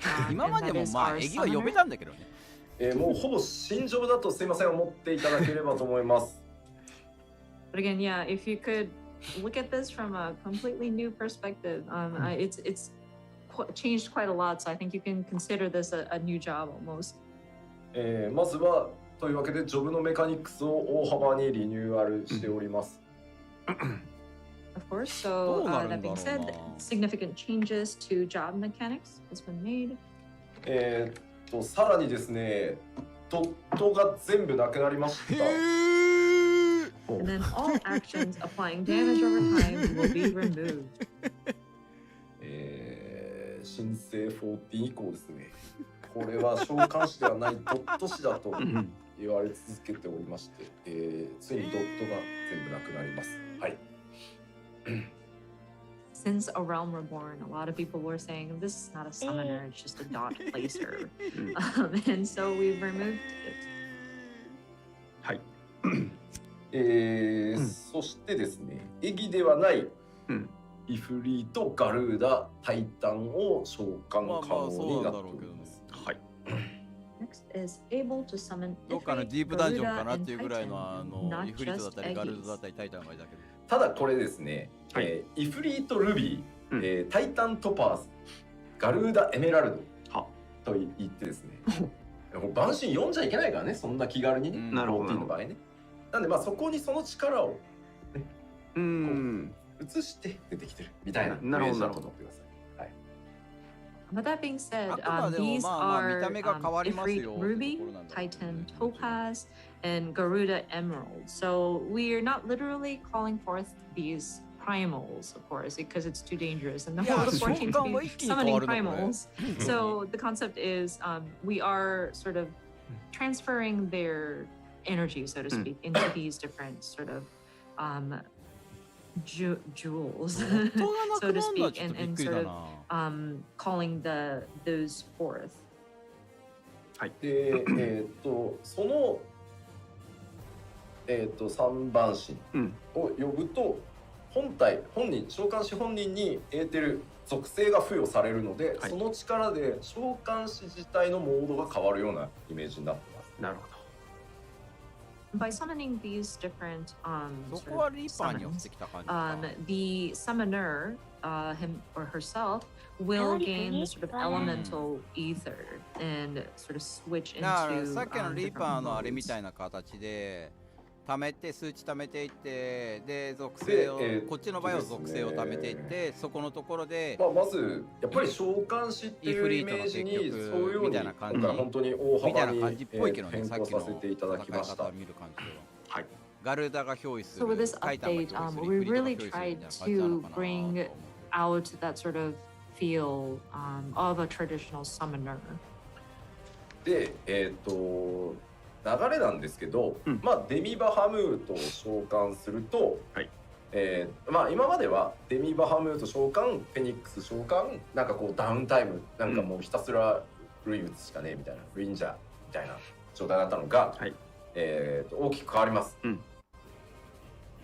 So in terms of the rotation or the flow of the summoner, of course, up until now, you would have called forth the Demi Bahamut, and then it goes away, and then you call forth the Phoenix, and then you have some downtime where you're just casting Ruin or Ruin 3, or like just doing that until you've accumulated enough to summon them again. ここで後ろでかかる。デミバハムートをまず呼ぶと属性エーテルを3つもらうので、その力を属性エーテルを使ってさっき言ったイフリート、ルビー、タイタントパス、ガルーダ、エメラルドを召喚してその属性の力でまず戦います。And so with this updated flow, of course, you will call forth the Demi Bahamut, and then you will obtain this elemental property, so to speak, and then you will be able to summon Ifrit Ruby, Titan Topaz, Garuda Emerald, and then you would fight using the elemental properties of those different summons. で、その後フェニックスを召喚すると、フェニックスからもまたエーテルを3つもらえるんで、また3種を使ってというのが一連の流れになるんです。And once you've depleted those 3, and then you would call forth the Phoenix, then you would receive again 3 elemental properties, and then you are able to summon these 3. I don't want to call them primals, but they're the summons that you can utilize those 3 elemental properties again. で、イフリート、タイタン、ガルーダってどの順番で呼んでもいいです。で、それぞれ召喚士に付与される特徴が違うので、ボスのタイムラインに合わせて先にこれはタイタンからいこうとか、今回はイフリートにしようっていうのを考える余地というのを書いてます。And of course, we have these 3, Ifrit, Titan, and Garuda, but there's no specific order that you need to call them forth. So, depending on the battle timeline, you can choose. Let's say you want to do Titan first. You can do that. Or, yeah, you can quickly, or you can be flexible between those 3. 今までイメージだったらイフリートだったらガルータだったら置き換えアクションを駆使した結果、COI コン数は激減しました。And then also part of the adjustment was to kind of consolidate some of these actions. And so the icons that are being used in your hotbar will be quite significantly condensed because these will switch out depending on the different actions that you're taking. で、めちゃくちゃ悩んだ末に、リザリックアドを押しました。And then so after a lot of debate and a lot of discussion, we did decide that we will keep Resurrection. 押しましたよ。はい。なんかめっちゃ変わったんで、めっちゃ変わったのになくなるのかよって言われると申し訳ないなと思ったんで、今回は首の皮一枚で残りました。はい。And with this significant change to Summoner and people are being, I don't know if people would be shocked with the changes, but like on top of that, having Resurrection being removed, people might really get upset. So it lived by the skin of its teeth. Resurrection is still there. いや、ドット色に関してはドット色で残してほしかったけどな。It's kind of stayed behind too. はい。さあ、じゃあもうわからんというお声が多いので、実験いこうかなと思います。And I'm sure people are wondering, well, I don't understand with all these words. So let's look at it on the gameplay screen. よろしいですか？どうぞ。はい、お願いします。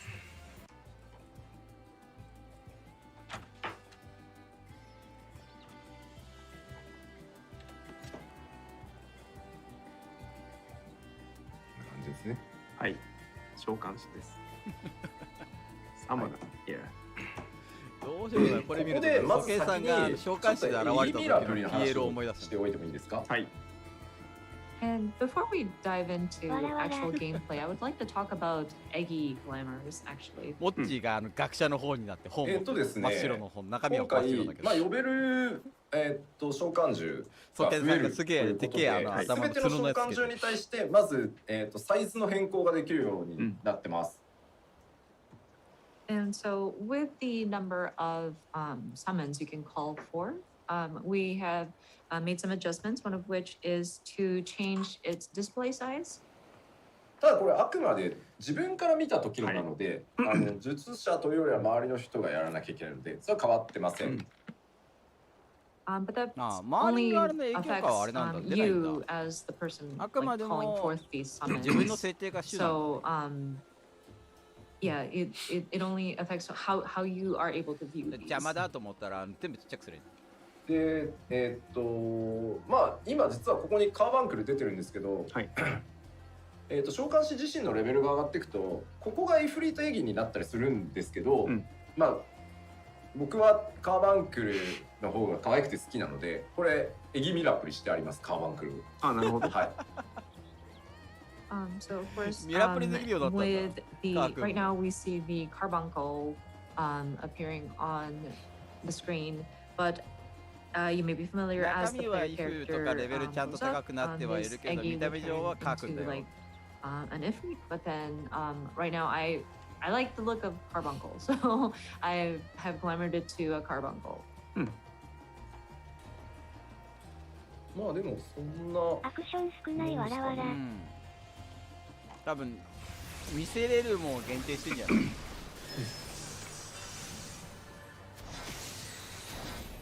うわ、すげえ違和感がある。ドットが入らないって違和感がある。ますよね。はい、半分と出ました。半分と出ましたね。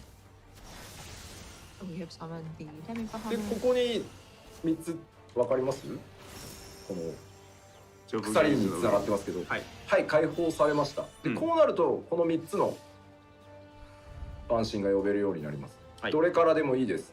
And then, of course, with that, you get the elemental properties. I hope you can see it under the gaze. There's like 3 jewels kind of chained up, and now those have been unlocked. And so that shows that you are able to summon Ifrit, Titan, or Garuda. で、呼び出すとエーテルが付与されてカウントダウンが始まります。で、2スタックのアクションが付与されているので、イフリートの技を使います。なるほどね。So once you call forth these elemental primals, you do get that sort of ether applied to you, and then you see that there's a 2-step action, and so you are able to execute Ifrit's actions. これ今のはイフリートのエーテルをもらったので、はい、詠唱時間が長い代わりに強力な炎の魔法が2発使える。あと突進と追撃っていう攻撃が使えるようになります。イフリートのモードとして。はい。And so we were looking at Ifrit's actions, but with the elemental properties or ether obtained from Ifrit, while cast time is long, it is a very powerful fire-based spell that you can cast. And then there's also like a rush sort of attack that you can do, and this is the Ifrit actions that is available. で、ここはやっぱり詠唱が必要なアクションになってるので、はい、ギミック処理をしなきゃいけないタイミングでイフリートを呼んでしまうとロスになるので、他のものにしましょうとか、動かなくていい時にイフリートを使うようにしようとか、そのあたりはうまく考えていただければいいかな。So this kind of ties into what we mentioned about timelines, but with Ifrit's action, one of this requires for you to cast, and it's a fairly long cast time. So say you're in some kind of fight where there's a mechanic where you have to move, then you would lose the opportunity to cast the magic. So perhaps you'd want to time it so that you don't need to move around to process some kind of mechanic, or you'd have to be pretty mindful of when you activate these.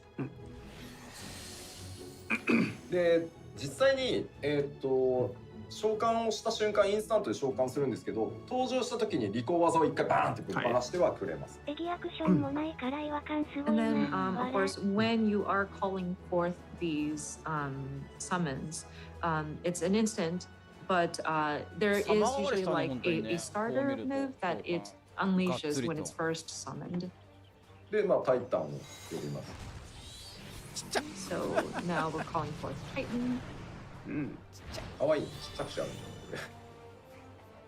I set his size to be small, so で、今タイタン very 使 sort of small. えるようになったんで、こっちは詠唱が短いけど威力は下がりますよ。挟むんですよ。 Smashing from two sides. で、これは回数じゃなくて時間なので、もうひたすら打ちまくる。で、これはもう全部インスタントなんで移動がすごい楽です。And with Titan's moves, it's actually interesting because it's within a timed section that you can unleash unlimited numbers of times of his moves, and it's all instant. So you can move around and cast at the same time. で、ガルーダを呼ぶと、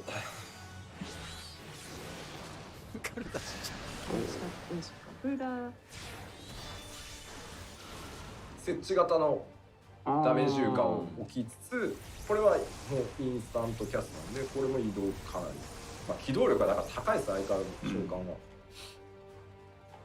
But with Garuda, hers is more of like a placement damage.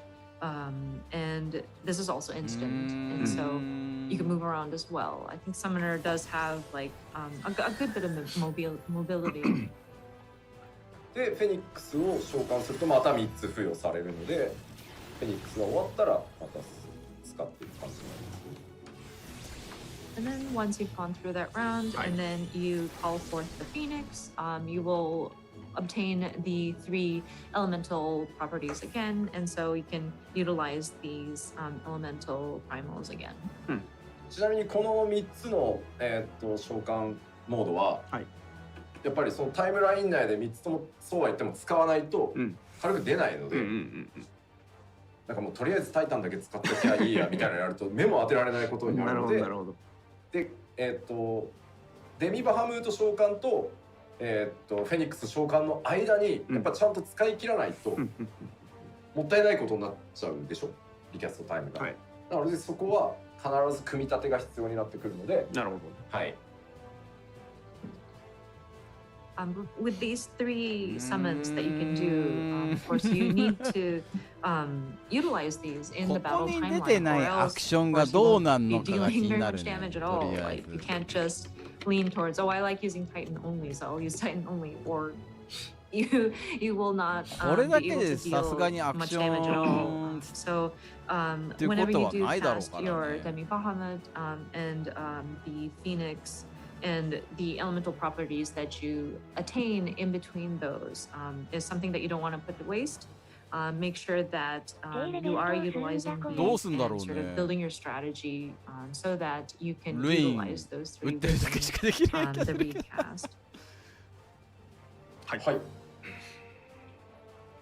大体そんな感じで、どこら辺からどこが使えるかだよね、試行錯誤して作ったこいつらが。で強化してるからイフリートになるって形になると、最後にとりあえずイフリートとかを手に入れるタイミングが最後の方なんだろうけど、まあ途中でガルとタイタン手に入れるとして3つ同時ではないとは思うけどなって思ったんですけどね。機動力の高さも売りだからな、もともと。そこはちょっとやっぱりもともとね召喚が好きで使ってくれてた人ってたくさんいると思うんで、そこまで変えちゃうのはなとか、考えつつ、はいね、また結構栄称増えるとさ、吉田黒の巻き添えにしやがってって言われたくもあんまないしね。But yeah, with the summoner, there was a lot of trial and error and a lot of debates to get it to where we got it. But I think we were able to get it to a good point. Of course, with the removal of all the dots, we did try to skew back to having the summoner have their damage kind of come from the different casting of the not the spells, but like the different summons that you're bringing forth. And we also looked at just how mobile the summoner is, but at the same time, it is the charm of a summoner is the mobility of it. So I think we were.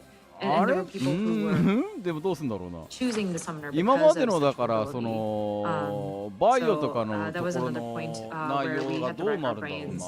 But we didn't want to make it so that we're ドット全部消 casting しました all っ the ていう time けど。 either. I can already imagine the comments ま from あ範 players 囲 saying, "Oh my gosh, 技だ you're ったり trying そ to こら do 辺 you're まあ you're ね kind of dragging us まあ into まあ this." そうだろう Yoshida. けど、いやでも辛いと思う I よ。 wanted to avoid that as well.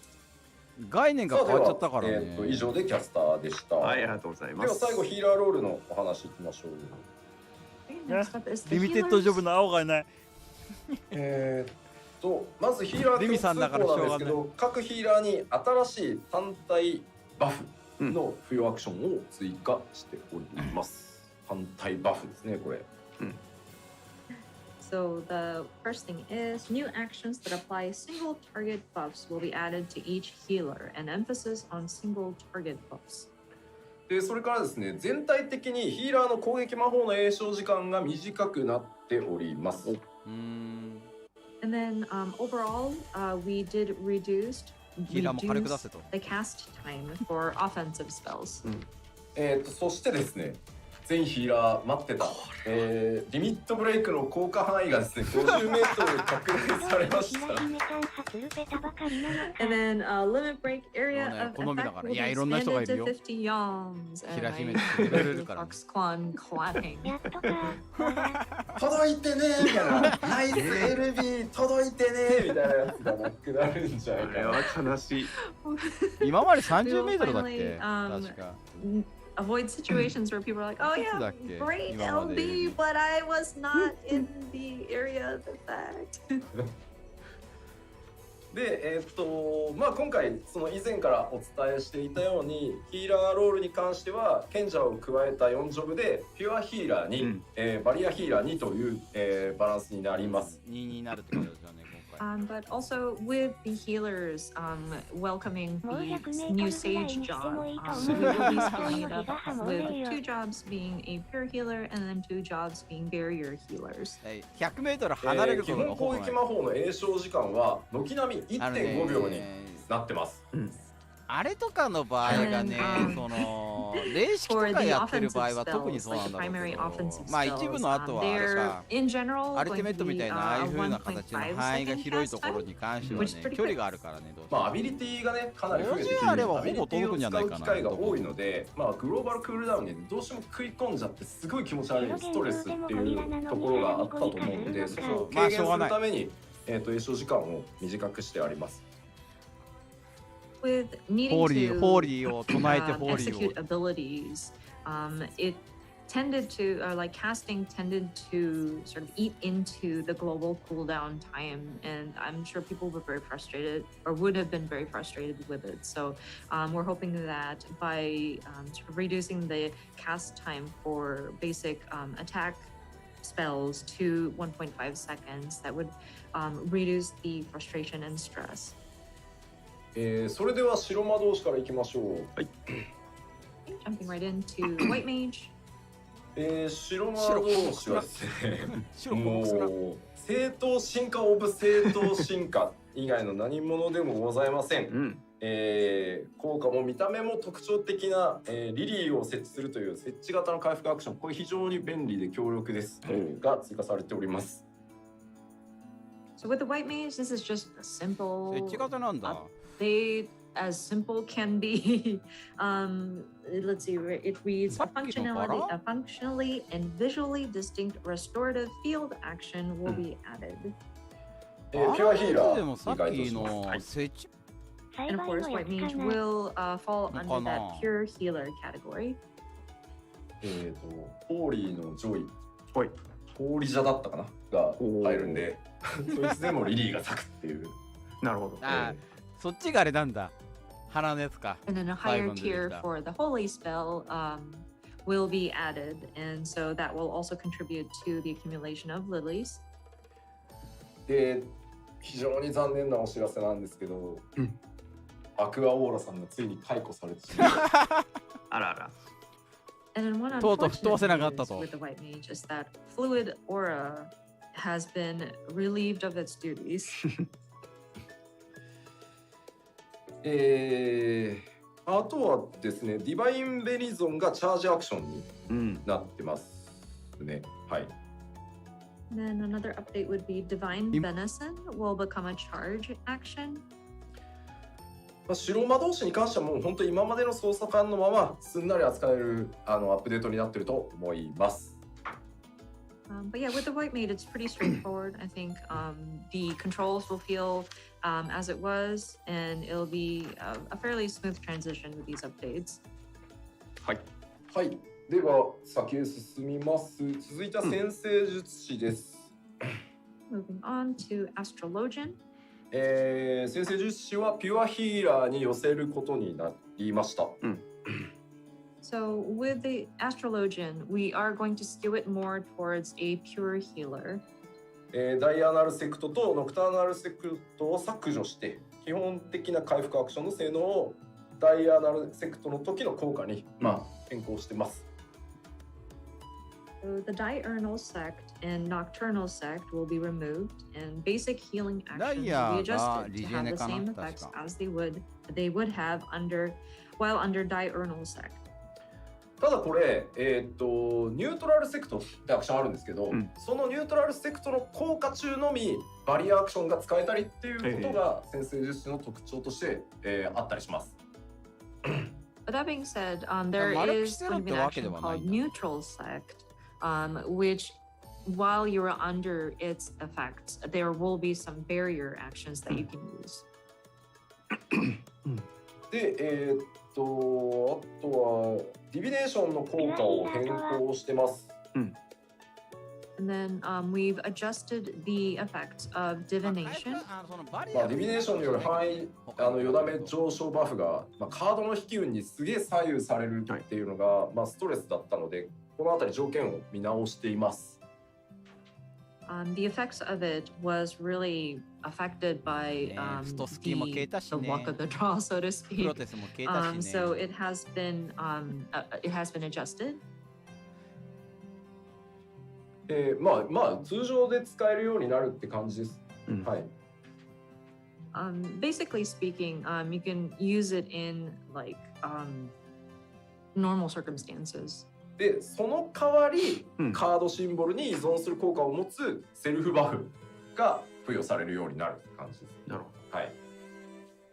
So while you can use it at any time, what will change is that depending on the seals used, it allows for enhancements to be applied to yourself.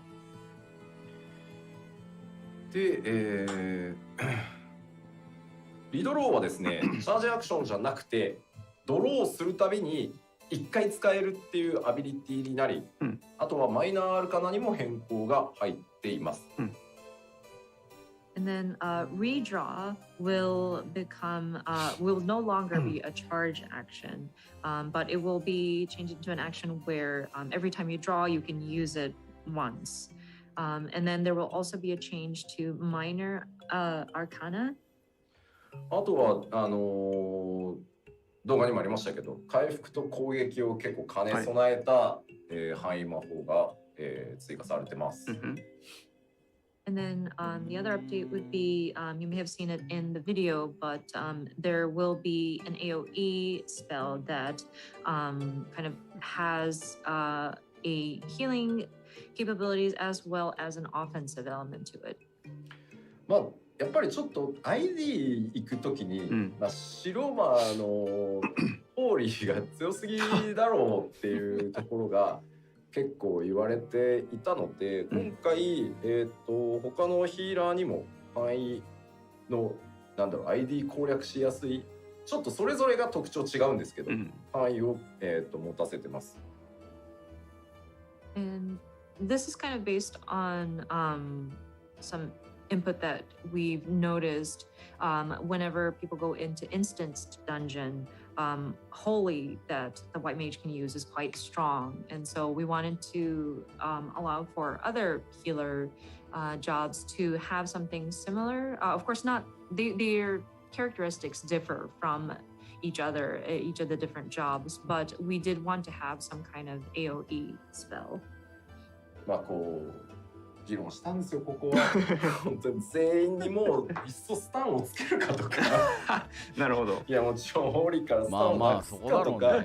いやだけど肝になるところは。でもなんか特徴どんどん削れていくのも違うと思うんですよね。なんか全員スタンつけるもなんかもう大雑把すぎるし。なのでそれぞれになんとか特徴を持たせて、なるほどね、こういうニュアンスねとか結構苦労したので、いろいろそれぞれ特徴が違います。はい。This was really quite a point of debate. それの選択肢の中で行くんだったら、do we want to add IT とかになってスタンが効くっていう風な形がいるんだったら白になりそうな気がするけどな。選択肢で kill individuality either, but if we add stun to all of them, then it just seems to be very sloppy. So we wanted to make sure that each job had its own sort of characteristic or like a signature difference between them. So we're hoping that when players get to try it out, they would understand, oh yeah, this is the kind of nuance that you're going for. はい、じゃあ続いていきましょう。はい、続いては学者になります。Next up is the scholar. 学者どうなんだろうね。学者はですね、ここからバリアヒーラーになりますが、学者は改めてバリアヒーラーとして、調整されてます。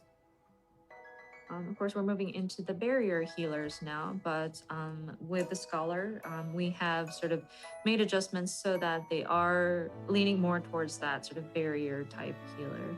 まあ学者もですね、なんかこう大幅に変えるところがあるかと言われると、まあ多少ねペットの挙動をまた調整したりもしましたけど、あっち行ってこいって言われるから。まああんたあっち。学者で今回一番でかいのはどうぞ。戦闘時にも効果あるパーティー移動速度上昇っていうバフが渡されます。これが、ね、実は一番でかい。With the scholar, there wasn't really much we could have changed like significantly. I mean, we did make adjustments. And part of it was changing or updating the behaviors of the pet. But I think one of the most major changes to the scholar would be a unique job action which can enhance the party's movement speed even during combat. プロトンがそうです。いや、あれでも戦闘に入る永続じゃないんだよ。戦闘時のみ交換。永続だと学者必須になるやん、それ。そこなんでね、そこの差なんだろうけどね。The buff is not プロトンの場合は。continuous perpetually. if it's perpetual, then people are going to be like, no, must まあ have どれぐらいで scholar 回 all せ the るのかに time. もよるだろうけど、もちろん。そんなわけないじゃない。さっき動画でも最後ね、召喚じゃないや、学者チャチャチャって走ってると思うんですけど、あれそこからアップしてるってこと言いたかったんです。But you may have noticed in the video, like the scholar was running just a little faster towards the end of that. でも重ならないだろうから。 And that's to signify that まあどれぐらいでその移動速度のバフが付加できるかにもよるだろう。いわゆるスプリントと同じ速度が一定時間使える。でスプリントとは重複しません。みたいだね。So it's basically like sprint, where your movement speed is faster for a certain amount of time. だからあれだったのか、ハイのところから避けてたのか、単純にあで、れ。他だとですね、パーティーメンバー1人を対象とした結構ね、強力なバフが追加されてます。And then another update would be there will be a fairly powerful enhancement that can be targeted to a single party member. でちなみに今お話ししたその移動速度上昇が付与されるのはどうしてもサブ効果で範囲軽減のアビリティなんですね。それは学者に。でさらに移動速度が一定時間上がります。なるほど。And that new action that we mentioned earlier about quickening the movement speed of your party is actually like a fringe benefit of the action itself. It's actually meant to be like a damage reduction buff that applies to like a range, an area of range. まあスプリントとは重複しないんでね。はい。ここは But of course, it doesn't overlap with sprint. So. はい。召喚もすいません。これぐらいしかお伝えすることがございません。多分言わないってことは残るんだろうね。Share. That's significant for the scholar. さあ、それでは、はい、残る1ジョブ、こちらに参りましょう。Last but not least. はい、賢者でございます。Have our sage. はい。でこちら、バリアヒーラーとして、必要な能力は一通り所持しております。So the sage possesses all the actions essential for a barrier healer. ちょっと変わっているのがですね、はい、敵を攻撃すると同時に指定しているパーティーメンバーを回復するっていう特徴があります。And what's really unique about the Sage is that while you are attacking an enemy, you can specify or target a party member to heal at the same time. あとは回復とか回復用のリソースと攻撃用のリソースっていうものが、まあ、今回存在してます。まあ、ジョブハート出ると思いますが。Then it draws upon unique resources for healing and enhancements, as well as attack magic, as you can see in the job HUD example here. これがですね、じゃあちょっとまあ味方一人をまず指定して、メインでヒールする対象を選ぶ、でかつ敵を攻撃すると、まあ対象にヒールも走るよっていう特徴があります。まず。So again, to reiterate, you would designate a party member to sort of heal, and then as you attack your enemy, then whomever you designated will receive healing. まあカルディアっていうアクションなんですけど、それでパーティーメンバーを一人 MT さんとかをこう指定して、こうヒール受け持ちますみたいな状態にするって感じです。はい。So this is called Cardia. Oh, I'm sorry, Cardia. And then you would typically, I think it would work well if you specify like your main tank, off tank, as your sort of designated person to heal. 特定のアクションを使うと、一つのアクションが、単に攻撃魔法だったのが、ドット付与に切り替わったりっていうちょっと変わった動作をするものもあります。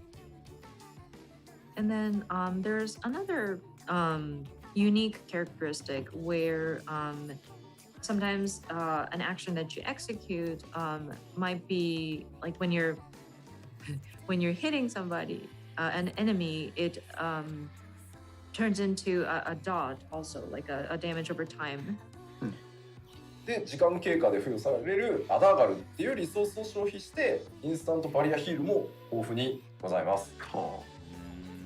And then there is a resource that the sage uses, which is the Adder's Gall, that kind of accumulates over time, so that you can execute your instant barrier heals.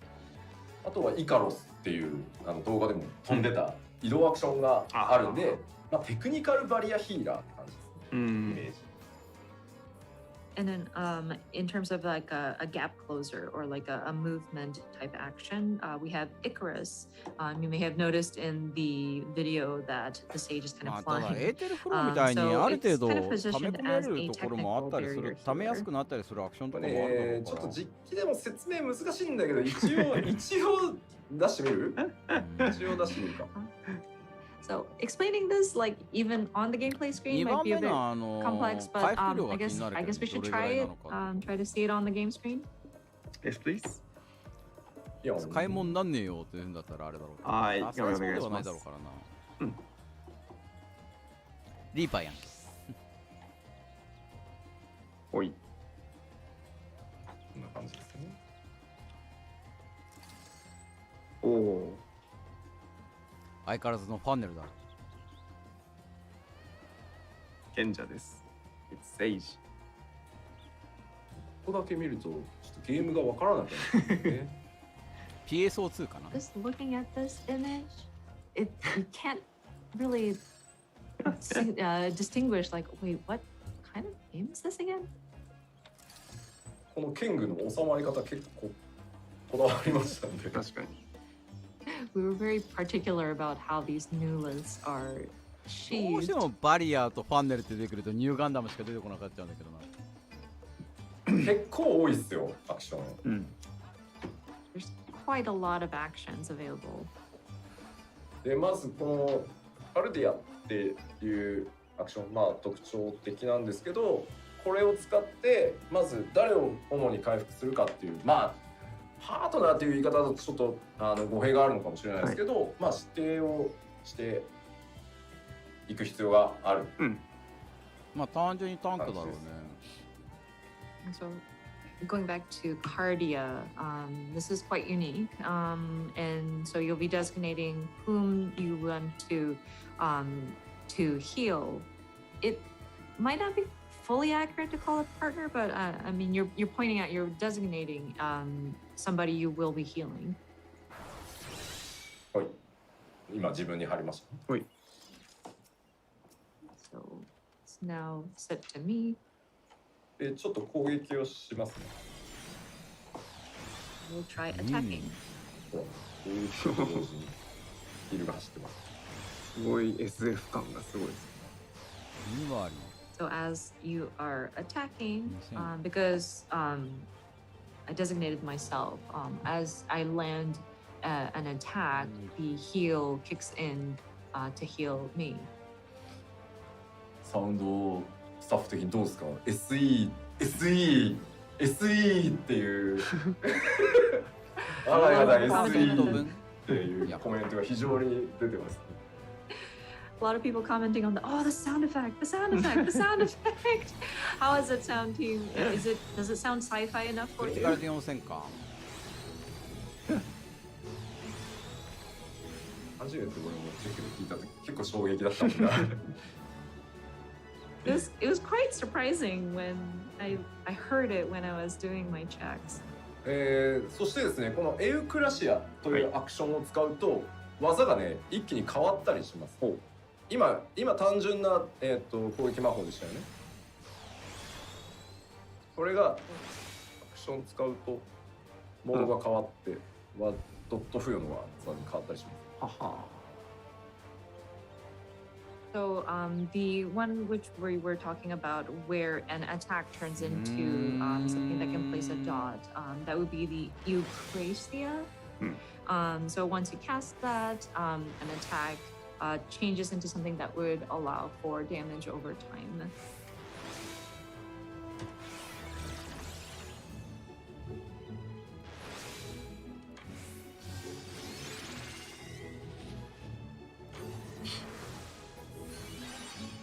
普通に使え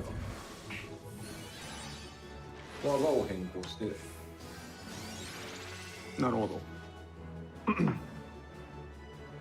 So it kind of augments the different ああ、バリアヒールになってる。 that バリアヒール the から sage バリアヒールに has. 切り替わってるって感じか。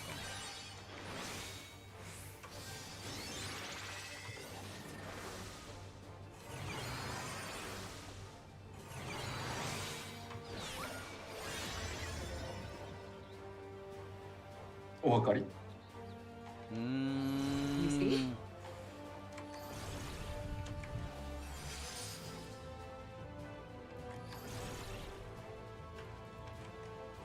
まあ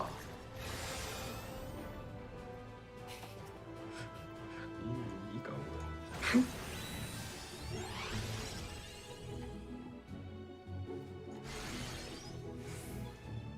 まあ変わってますいろいろ。Augmented and changed. いや使いこなしてもらえれば面白さは保証するんですけど。I think it might take a bit to master, but once you do get the hang of it, it is quite fun. ヒーラーをそうで説明するのは難しいです、ね。非常に難しいです。Yeah, it looks tough to explain healers. 私。I mean, so はい。 when you are solo.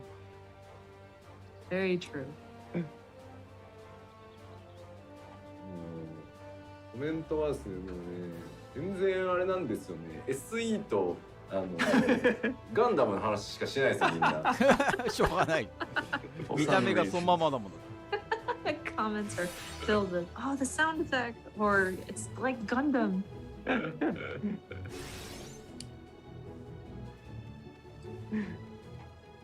まあというわけで本当テクニカルバリアヒーラーちょっと今までとやっぱり本当にまた違ったタイプのヒーラーとしてなんだろう極めがいがあるというか、形になってますのでぜひですね我こそはと思う方はですね今回、まあ賢者とそれからメレディ TS にリーパーが追加されるのでどっちも結構また新しいメカニクスを持った特徴的な処分になっているのでぜひ、遊んでみてください。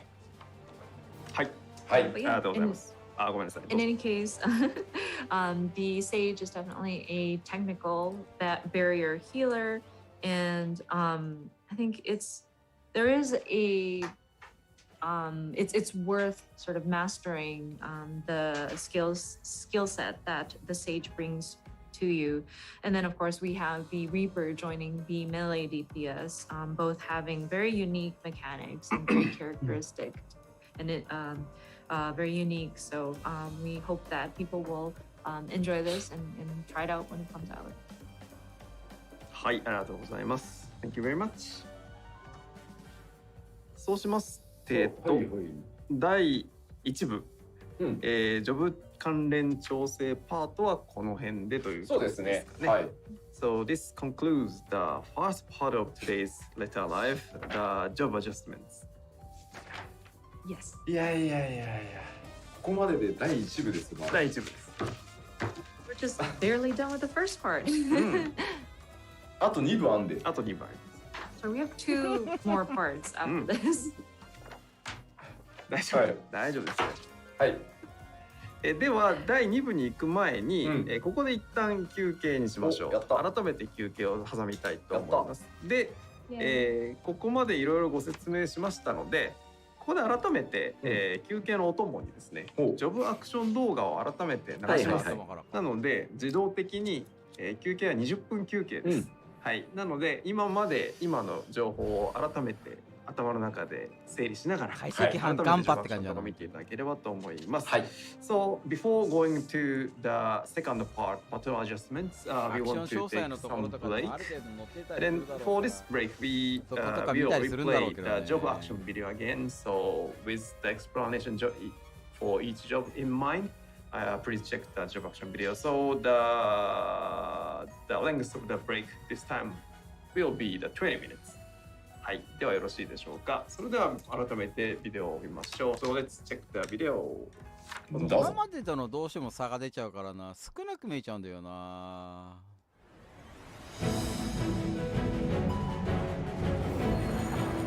さあ約20分です。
こいい。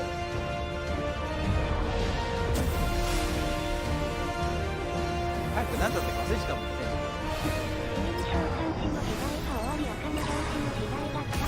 まあ召喚に関しては来てみないと分かんないですけどね。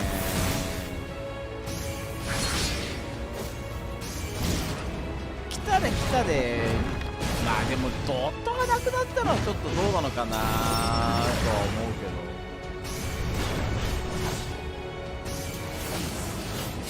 一気にちょっと買いすぎてなんかすぐにまたバランス調整きそうな気がしますけどね。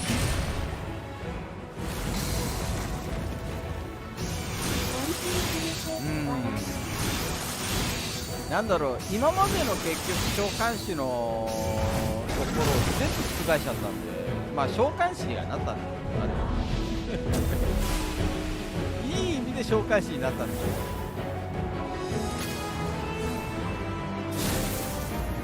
赤は赤で強いだろうな。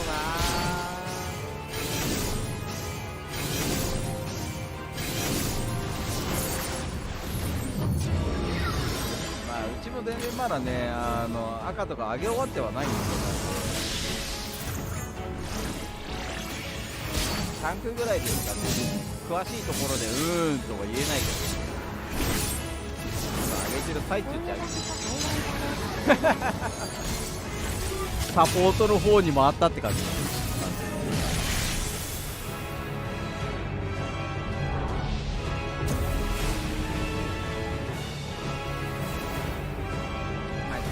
は火力出すのがね仕事ですからね。なんて言ったってそこを考えるとそこを重点的に上げるっていうところなんだろうけど、貢献度っていうところでの内容を振り分けしたのかなと。防御バフっていうところ、サポートっていうところで、あ、速い速い、確かに速い速い。スプリントと同様っつったら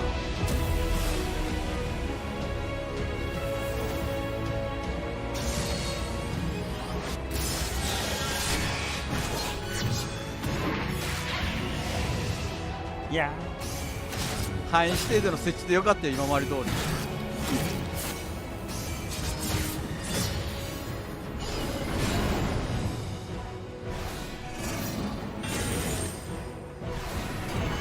これが味方へのあれか、バフか。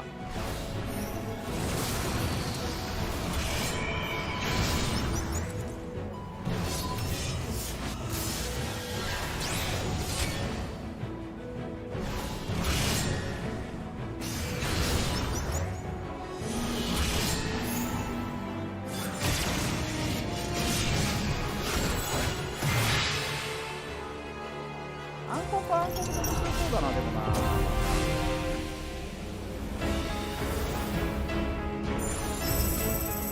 タンク全般はタンク全般だけど、じゃあも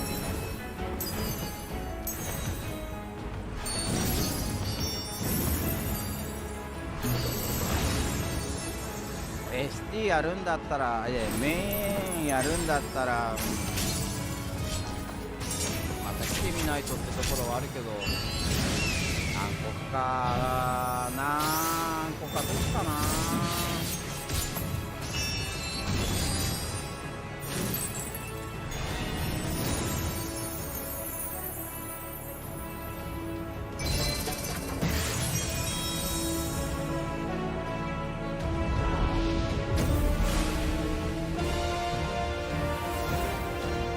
レースに関してはね、今回変更点が少ないからね、まあ既存のところの状況のところの内容のところプラス新スキルがつくような感じなんだろうけど、まあバランスが取れてるっちゃバランスが取れてるんですよ。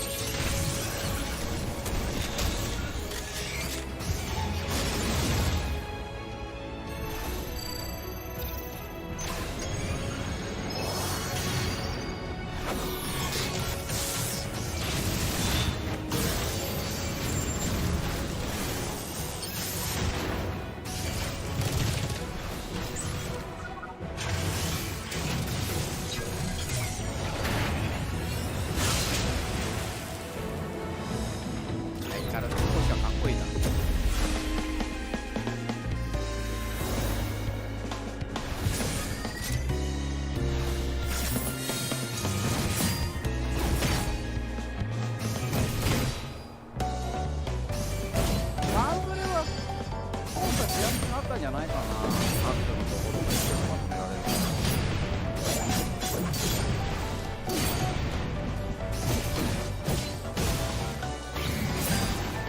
まあどっちにしろ追加スキルのところが入るんでしょうか。ところどころで今までの分のところの枠分が弾かれるだろう。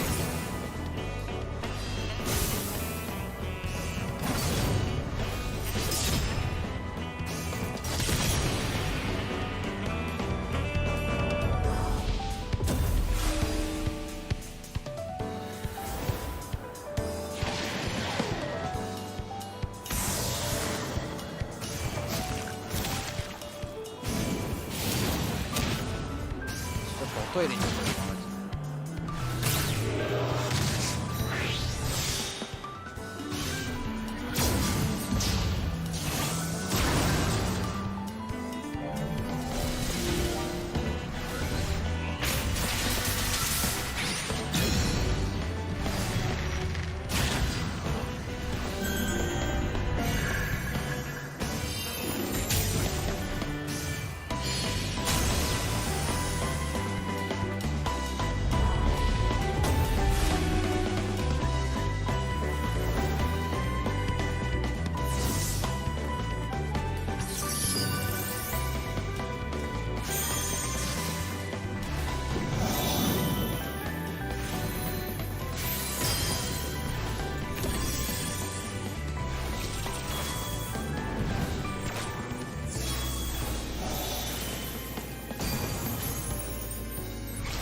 かる。この戦ってる月のエリアも気になるけど。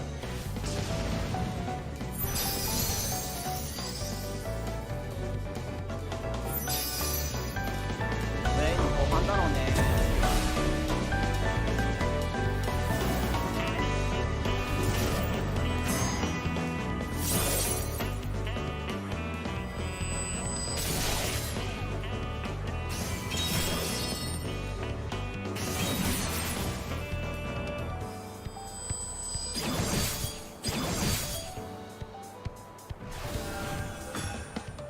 あとどれぐらいで終わるのかなっていう、もともと予定していたのが言ってたんだけど、結局1本目でねこんだけしてるからね、残りのところのあと2つぐらいなんかあるとかね。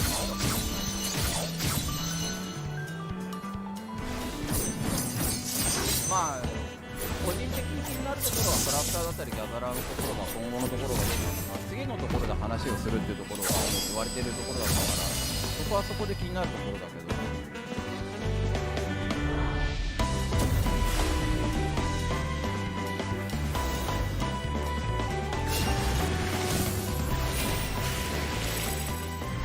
ペガサスに書いてやってる。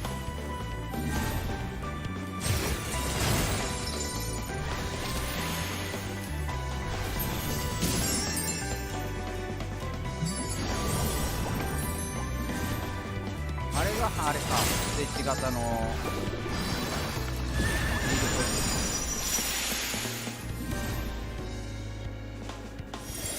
で、これがフォーリングですか。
上げてる最中だけど、黒は黒。まだまだ。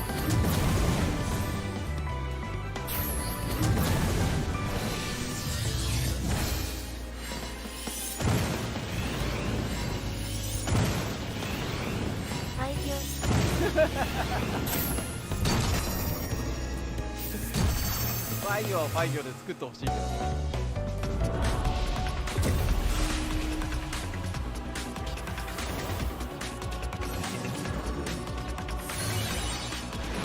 になってたら笑っちゃうけどね。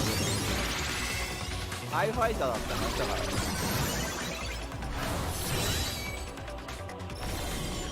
こっから先どうなんだろうね。メガになるんだか結局。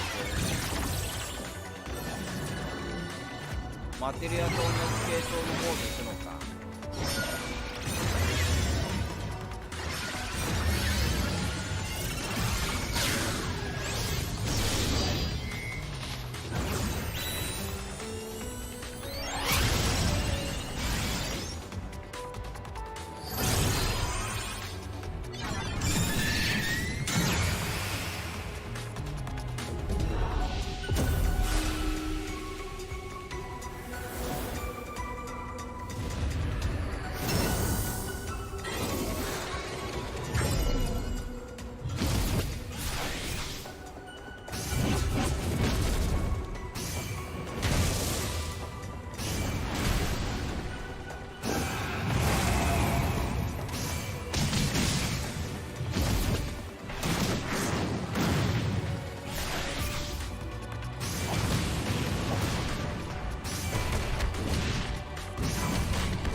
げえコンボがなされる。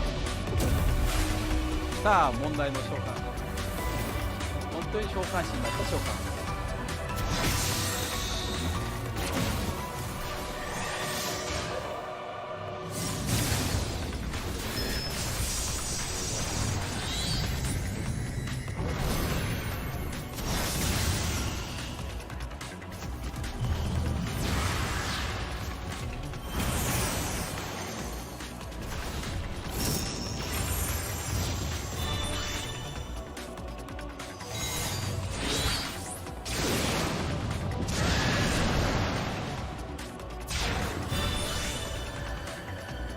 この間はガルーダの力が付与されてるからガルの攻撃が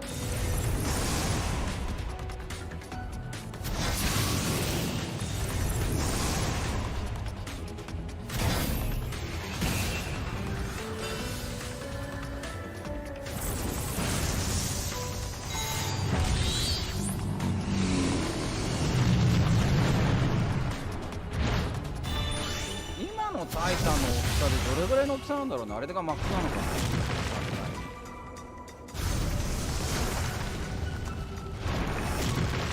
あれ以上でかかったらさすがに邪魔かなと思う。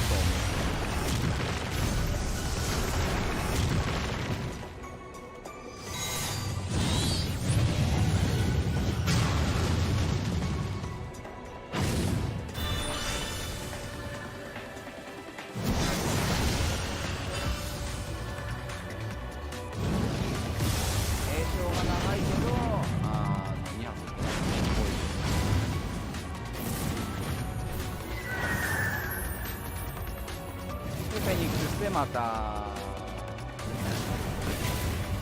ストップをかける。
なんかあれみてえだな、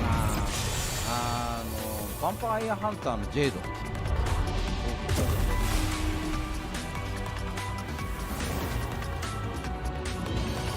ジェイドだっけ、なんかそんな絵のちょうどリーパーみたいに鎌持ってるやつだった。あいつみてえだ。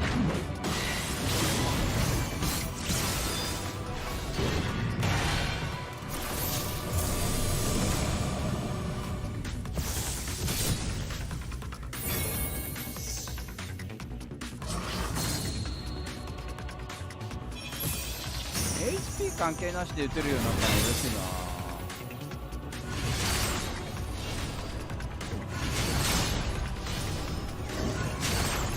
これが3連だね。はい、威力がちょっと高い。まあ数値自体は骨高くはないだろうけどね。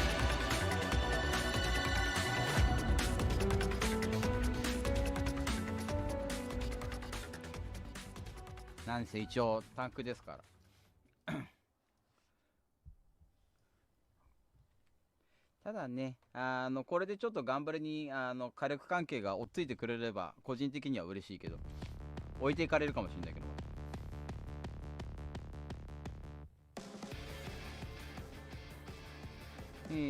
なんだっけ、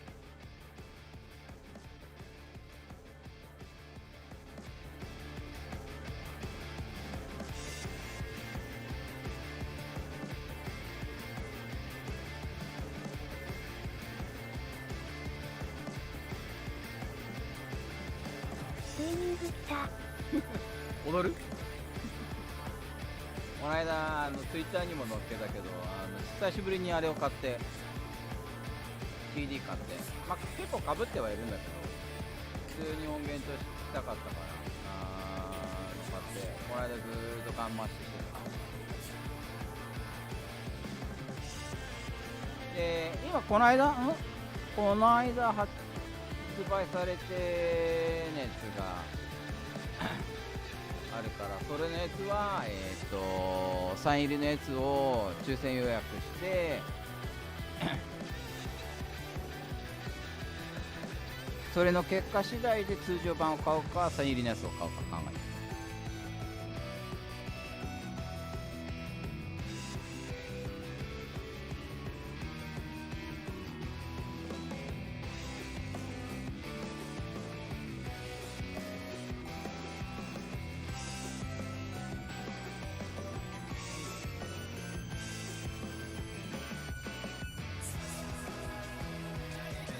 ヴァンパイアセーバーか。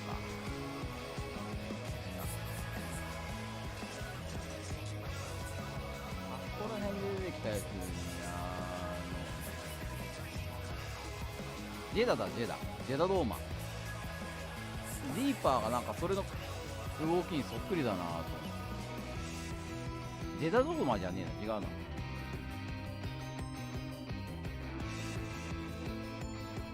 う、デミドリは違う。デミドリはヴァンパイアだ。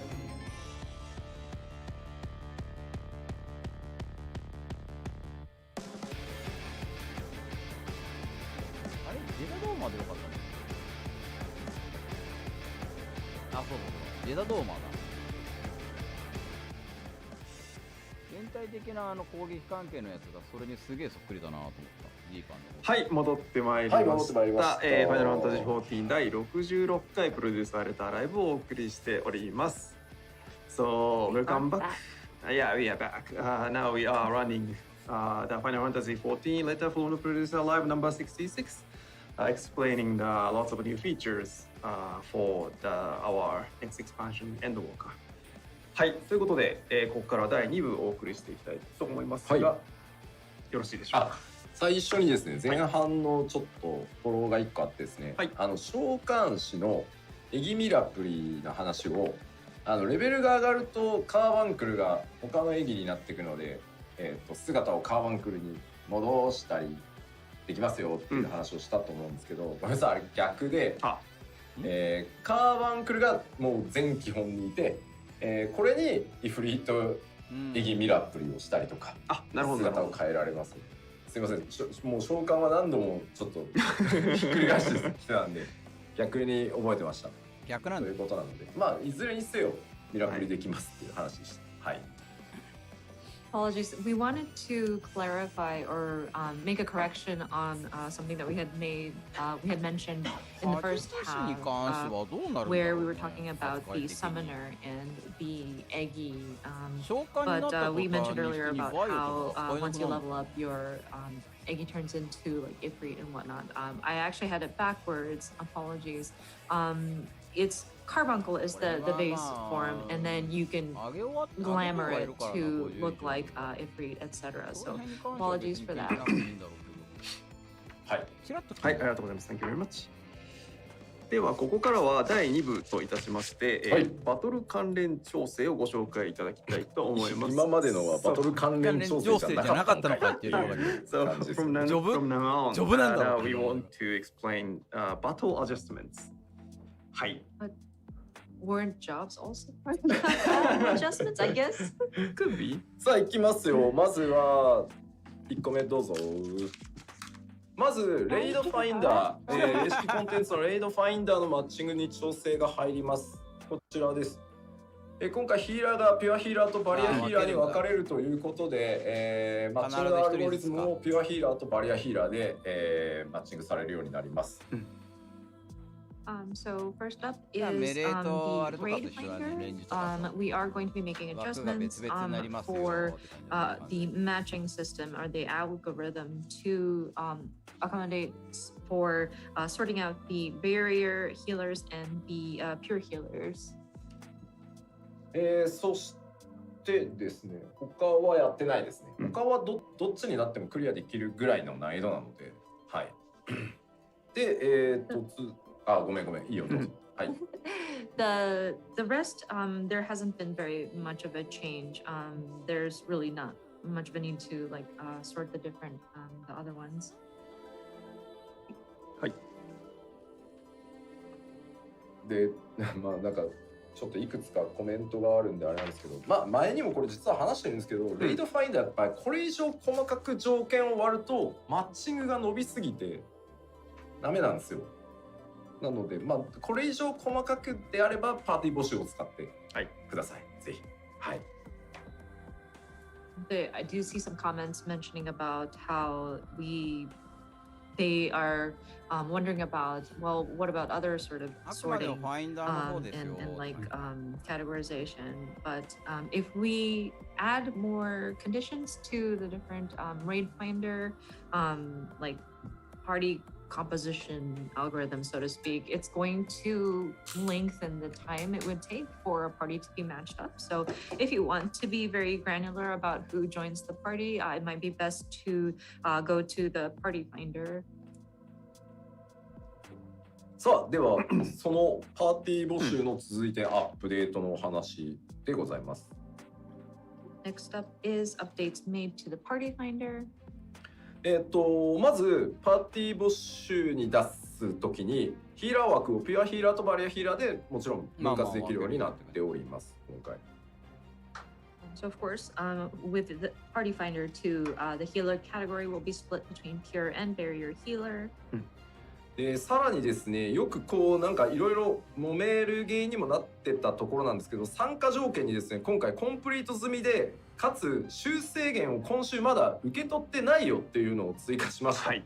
And the second point kind of ties into some of the discourse, so to speak, or like arguments that may happen, which is in order to mitigate it, and that is new options for players who have yet to receive weekly completion rewards will be added to the participation conditions. まあまあそれの方なので、もう今週断賞でいいですと。助けてくださいと、今週クリア済みの方でもいいので参加くださいっていう時はこの参加条件これ入れなければ、そういうマッチングになる、募集になるって感じですね。はい。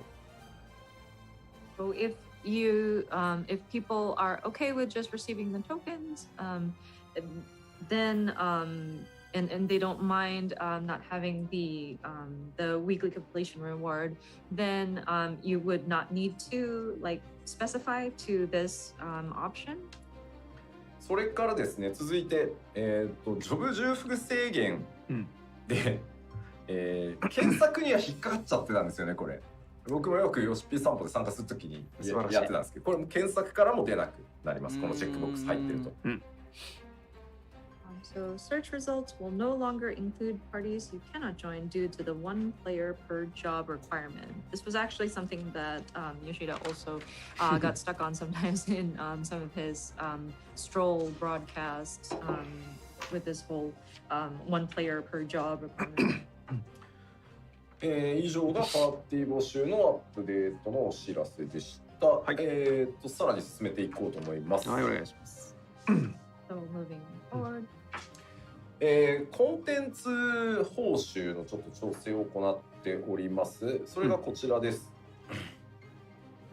We made some duty reward adjustments. 武器がドロップする討伐と滅戦、もともとね武器直ドロップ1個あったと思うんですけど、ジョブが増えたということがありまして、今回ジョブのランダムの武器1個ドロップするのは変わらず、それ以外にもう1個、開ければその開けたジョブの武器に変わるという武器チェストを追加することにしました。So trials with weapon drops will now drop a weapon coffer in addition to the original weapon reward. What this means is, of course, with the dungeon loot, of course, when a weapon drops, it's randomized. And with so many jobs being added to the roster, of course, we will keep that original sort of direct drop, as we called it, of a weapon, but we will also add a coffer that will allow for whatever weapon of the person who opens the coffer will get as like an additional. で、この調整をですね、次のページに行っていただいて、はい、どうぞ。まあ、3.x までの高難易度レイドの4層にも、これを全部適用していくことに今回細かく、はい、決定させてもらいました。And so this will apply. The fourth turn of high-end raids released up through 3.x will now drop a weapon coffer in addition to the original weapon coffer. なので武器1個と必ずチェストと出るので、まあ運良ければその場にいる2人が武器ゲット出せってなる感じですね。ただまああれ決まりだからね。Because we have the weapon, the randomized weapon drop, and then the coffer, it should, if you're lucky, 2 people will be able to obtain a weapon of the weapon that they want in a particular high-end raid. でさらに続いてどうぞ。 4.x までの高難易度レイドでドロップする防具アクセサリーが、全部チェストに直動だったんですよ。変わります。チェスト方式にするからまあまあそこのところが取れればX will now drop gear and accessories in the form of coffers. Originally these were also like a randomized direct drop, but we're changing these to a coffer. なので全て同じ仕様に今回統一して過去のコンテンツも改めて報酬のドロップテーブルを変えてですね、チェストを作って、まあ同じルールでね、いけるように、しておきました。ほとんどがアイテムレベルで高めたいっていうよりかはどちらかというと見た目だろうからね、もうねミラクル用とかになってるっていうところだ。Revisited the drop table of もちろんレベル上げのところとかでね、ちょっとでもアイテムレベル高いやつが欲しいとかっていうんであればまた別だろうけど。ですね、まあ以上がだいたいコンテンツの報酬関係の調整で、続いていきましょう。はい。ですね、HUD レイアウトに、バトル関連でさらにちょっと大きなアップデートがあります。So we covered the different reward updates. Next up is adjustments made to the HUD. ですね、今回トリガーバフっていう新しい呼び方をしてるんですけど、まあトリガーバフってなんだよというと、今までプロックって呼んでた、プロックで付与されてるバフのことです。So we will be able to identify a trigger buff, or English says conditional enhancements. Sorry, basically like procs that are applied. またクローマーの例で恐縮なんですけど、ファイガプロックとかサンダガプロックとか、で今まで、現状ではですね、バフとデバフとその他バフって3つに分離できるんですけど、今回そのプロック、トリガーバフも分離可能になるので、自分で管理して目の届きやすいところにそれだけ切り離して持っていくっていうことができるようになります。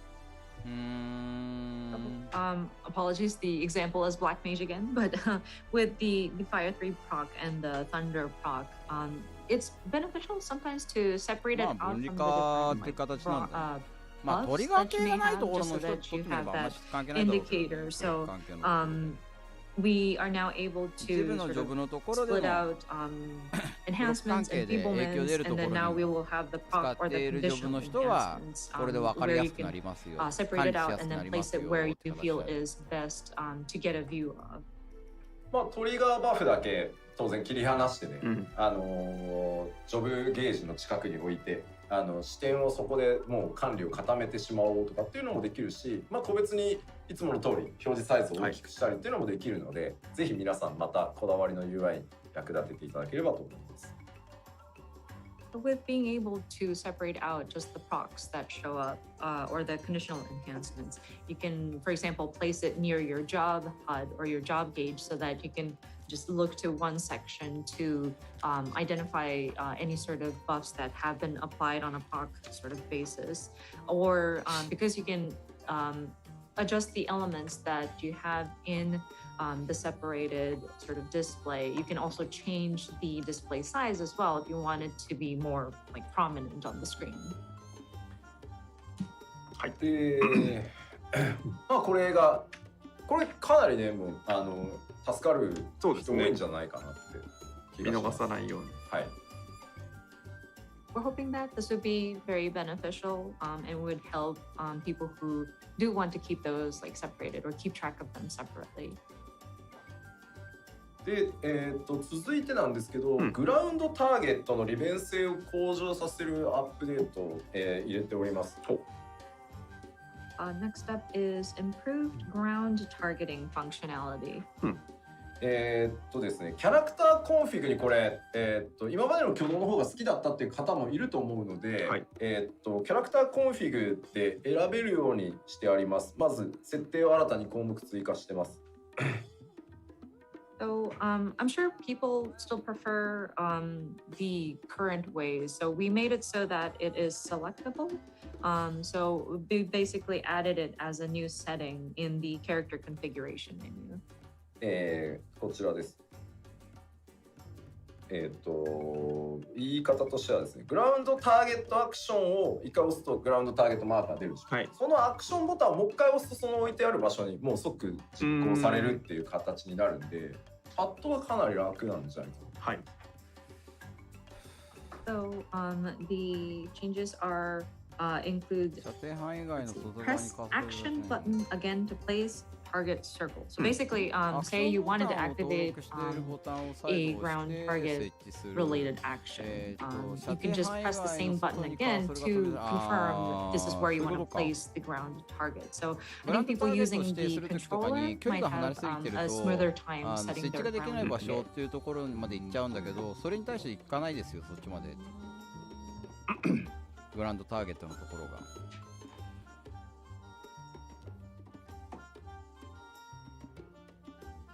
ちょっと期待したのと違ったな。暗黒のソルトアースみたいに切り分けができますよとかっていう風な形になるのかなと思ったけど、それだったらソルトアースを自分で設置したいからと思ったけど、ソルトアースみたいな、ソルトアースはやっぱあれだね、自分自身のところの周りになっちゃうのままなんだね、とりあえず。そこら辺で切り分けできるようにしてくれてたらな、嬉しかったけどな。ちょっと待って。はい。Sorry, one moment. あれなんですよ。今普段吉田さんが開発とチェックしている最新状態のものとはまたちょっと違うバージョンのメディアツアー専用ワールドが今回使ってるところなんですけど、そこに果たしてこのモードがあるのかどうかを今確認しておりますっていう複雑な状態です。あれない。Yeah, so this server is special. Set up dedicated to the media tour 2021. So he's checking if this mode is available on this version. And then 見つけました。ちょっと待ってね、動作するかだけ確認する。And then he found something, and then now he's confirming if these are working as desired. So. いや、ちょっと待って。デバッグコマンドも違うんだった。ちょっと待って。デバッグメニュー。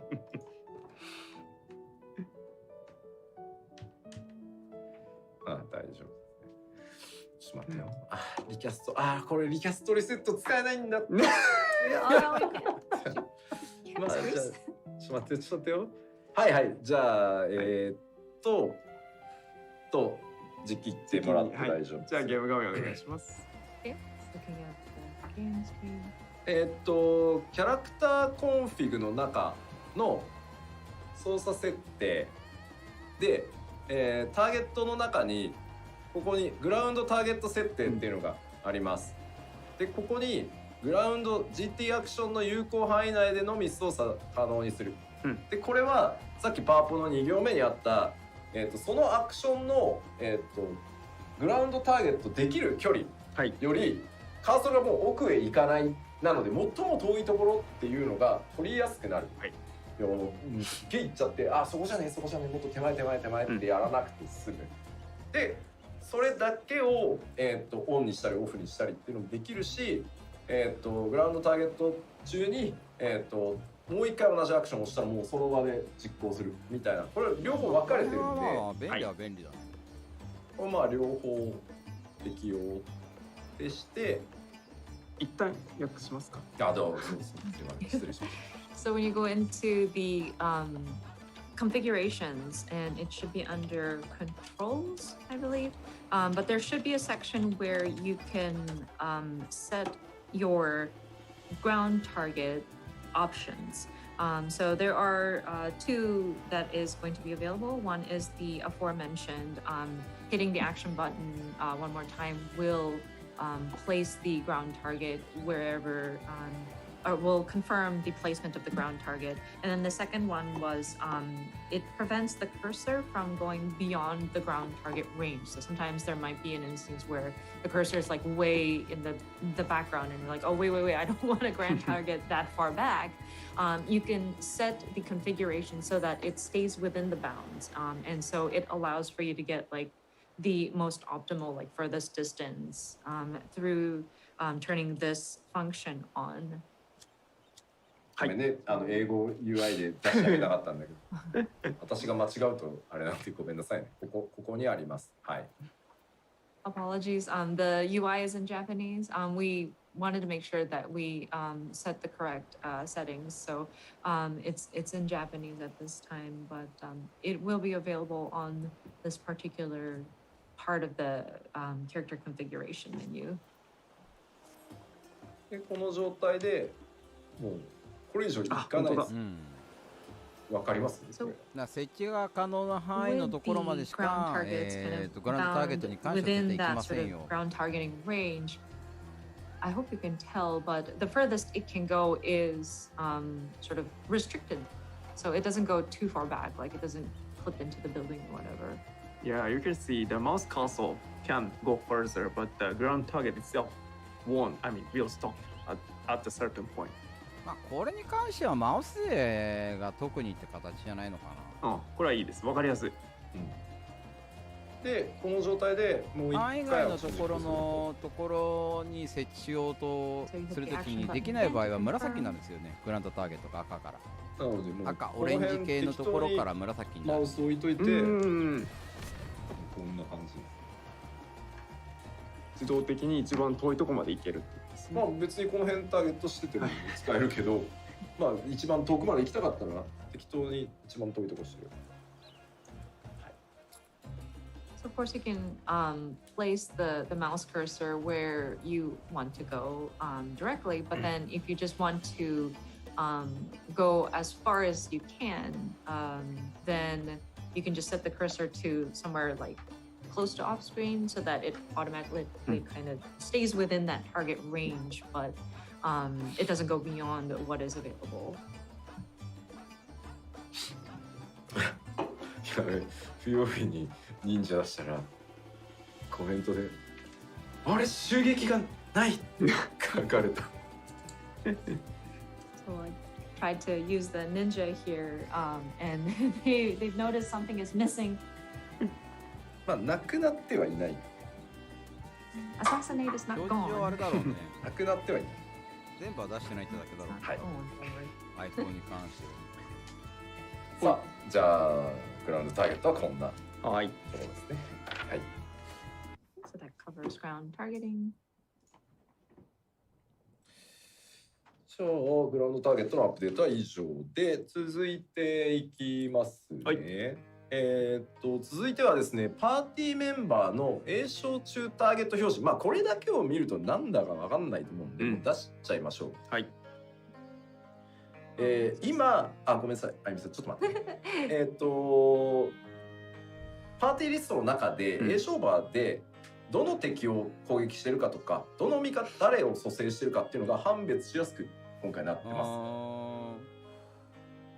So this is display party members target when casting, and it's kind of weird to explain it with just this header, but if you look at the check mark, it makes it easier to discern which target your allies are attacking or reviving.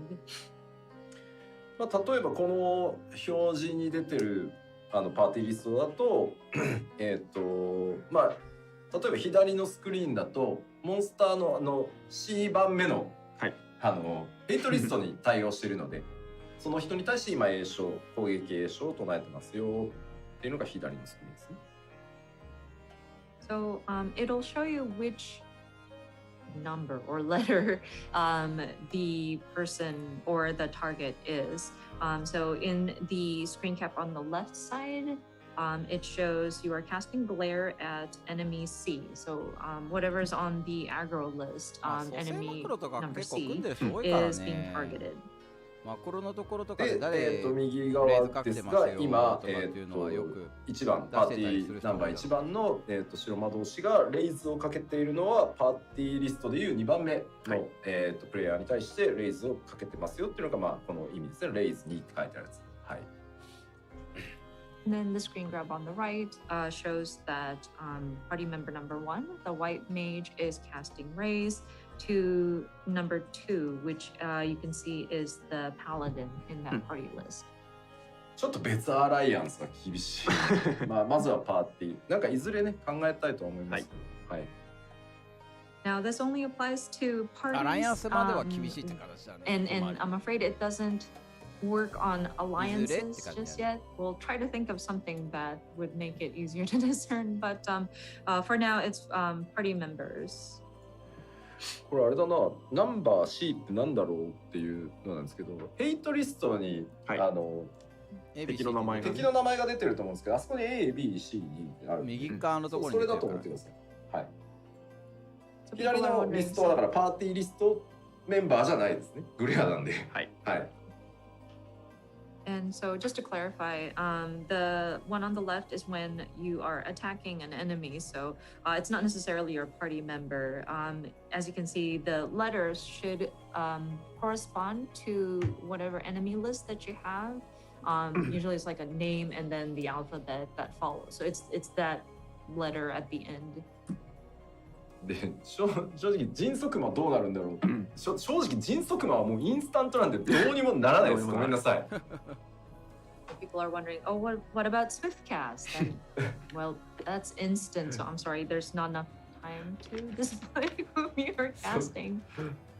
それをやろうとすると誰が誰を今ターゲットしてるのかっていうのを出さなきゃいけなくなるけど、ものすごい勢いでターゲット変えるんでそれはねちょっとさすがに無理ですね。はい。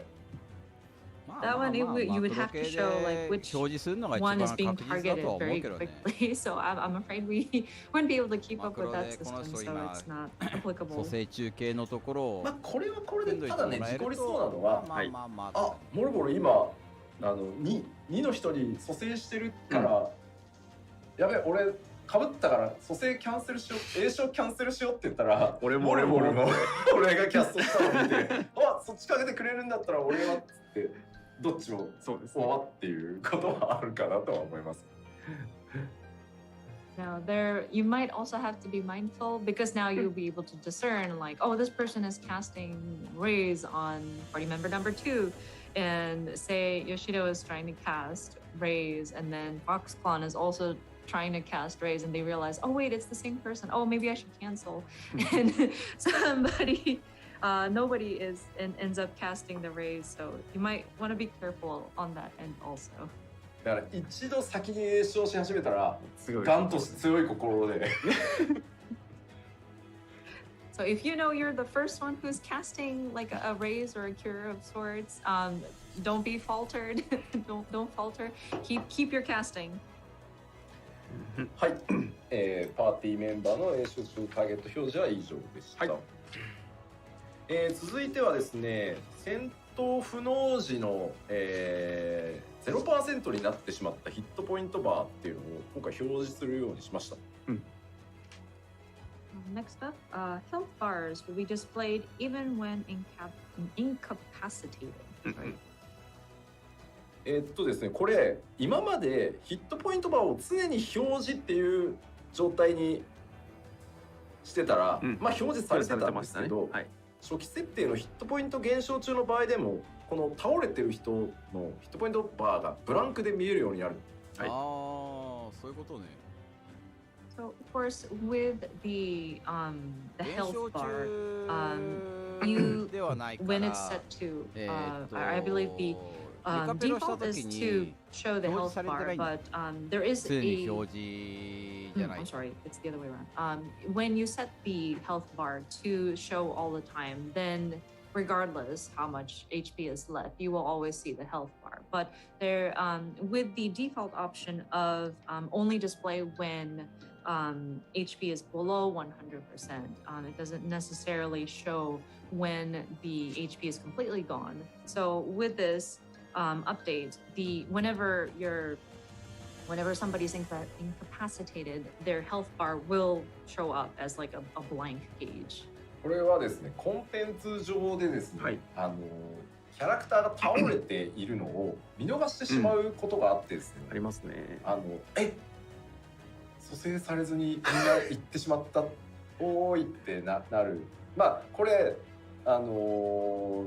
気づけないほど同化しちゃう場合はやっぱあるんで、これによってここに命を絶たれたプレイヤーがおりますというのが、分かるようになるので、多分ね気づいてないからレイズできてないっていうのがあったりするんで、これを対応すると見やすくなるんで、ぜひ辻レイズして走ってこいって言われるところしてください。So this was in order to combat situations where players are incapacitated during a particular content and they just lay there and nobody wants to, or nobody notices them being KO'd. And there are times where people finish a duty and they're like, okay, we're done, we're gone, and you have a party member still on the ground and wondering, oh, but raise, please, everybody go on. So we try to make it easier for people to discern their lies, so-and-so party member who have fought valiantly but is now KO'd, so that people will notice and cast their raise. はい。で続いてはどっちかというとお知らせなんですけど、ちょっと 6.0 での現透滅戦なんですけど、一回ちょっと封鎖をさせてください。So next is more of an announcement than anything, but we would like to temporarily close off or remove the Unreal trials. っていうのもですね、まずレベル今、90のバランスをめちゃめちゃ取ってるんですよ。全体バランスを。でそのレベル90の着地どころってギリギリまで調整するので、それからじゃないとやっぱり調整できないんですよね。過去のそのバトルって。なのでちょっと一回そのままとりあえずリバーを開けとけばっていう意見があったんだけど、いやただでさえ今長いのにちょっとなんかいくらなんでもなんでちょっと一回封鎖をさせてください。再調整してから、The reason why is because with the raise the level cap, we still want to continue making adjustments to the overall balance of the different jobs, and we would like to adjust it as long as possible up until the last minute. So before we can attempt sort of updating these Unreal trials to match like the upcoming level cap, I think we still need to kind of see where our standard content kind of works out with this new level cap and the overall balance. Some of you may say just leave Leviathan open, but it's been a while. It's been a long while, so I think it's just better to close it off temporarily. で、再開の時期としては 6.1 から、新しい現コンテンツに、変えて再開していこうと思います。はい。And so we will resume, we plan to resume from patch 6.1 with new これどうすんだろうね。また if とかにもなるのかね。何なのかなるでしょうね。次のとか、姉さん同士とかね、いろいろ候補はございます今後のところはどうなるのか気になるけどね。There are many candidates that we would どこにする consider のか、 a 透 certain 滅 alta 性を。 or maybe 単純 some にもう yeah many candidates we can think of. はい。争点系にするんだか。それではさらに続けて、まあギルガメとか今度を入れるかどうかは帯防わかんないけど具、いよいよ排出停止が、60迫ってまいりましたので、はい詳細にお伝えしておきましょう。Next up is the belt and the removal of said. まず帯防具はすべて排出停止で装備できなくなります。So belts will no longer be equipable or obtainable via duties and item exchanges.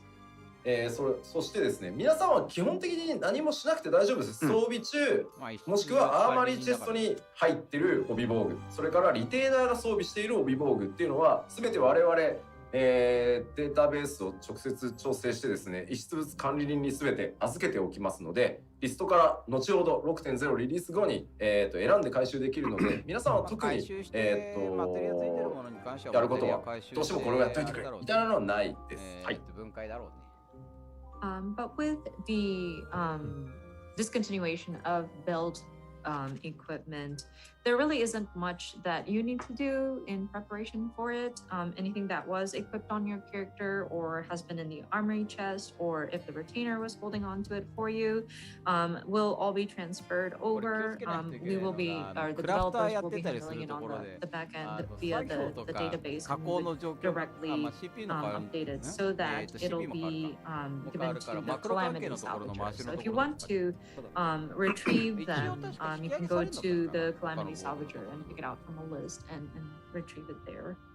ですね、それ以外の帯防具はそのまま手元に残ります。で、装着済みのマテリアとか製作品の名はそのまま残るので、マテリアを外すのは後でも大丈夫です。はい。And all other belts will remain in your inventory as is. And any sort of materia that were affixed or signatures on crafted belts will remain as is. So you don't necessarily have to rush to remove the materias. そしてですね、エウレカをやり込んでた皆さんが気にされるスピードベルトなんですけど、代替品となる指輪を実装します。And for those who have been grinding on the Eureka content, may be wondering about the speed belt that was obtained through this. That will be replaced with a substitute. A ring will be serving as a substitute for the speed belt. 頑張ってね、取っていただきましたんで。6.0 以降に代替品と交換可能になるので、スピードベルトは捨てずにちゃんと取っておいてください。はい。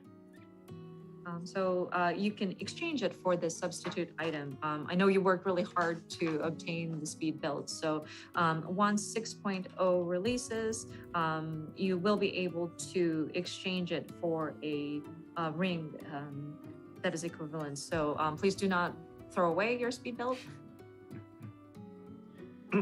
で、まとめると、帯はこうなります。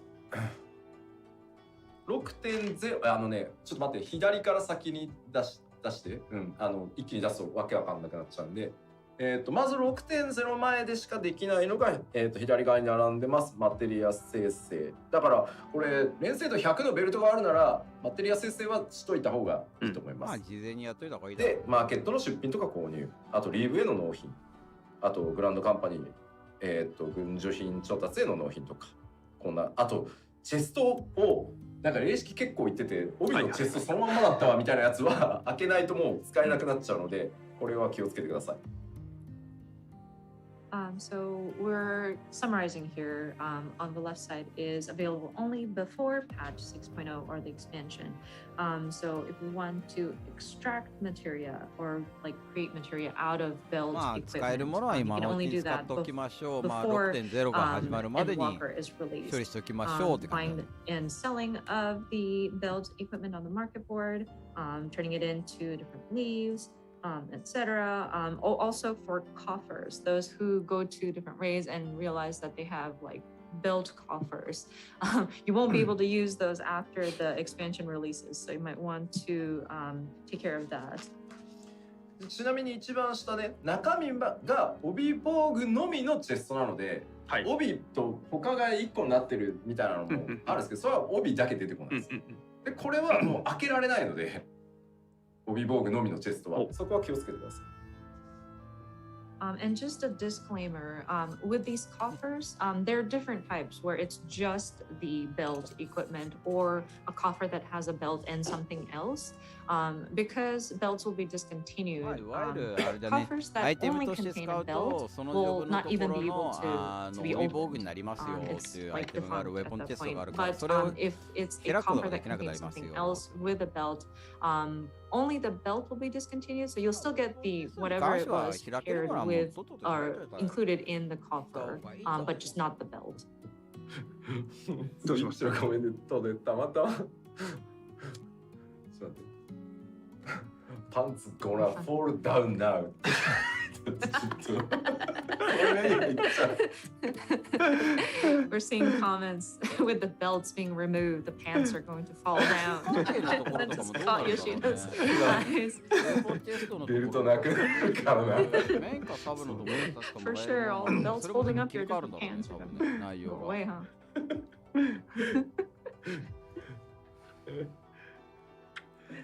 そしてですね、6.0 になってからでもできること、帯防具に対してできることがこちら。つけてあったマテリアを 6.0 になってからでも回収はできます。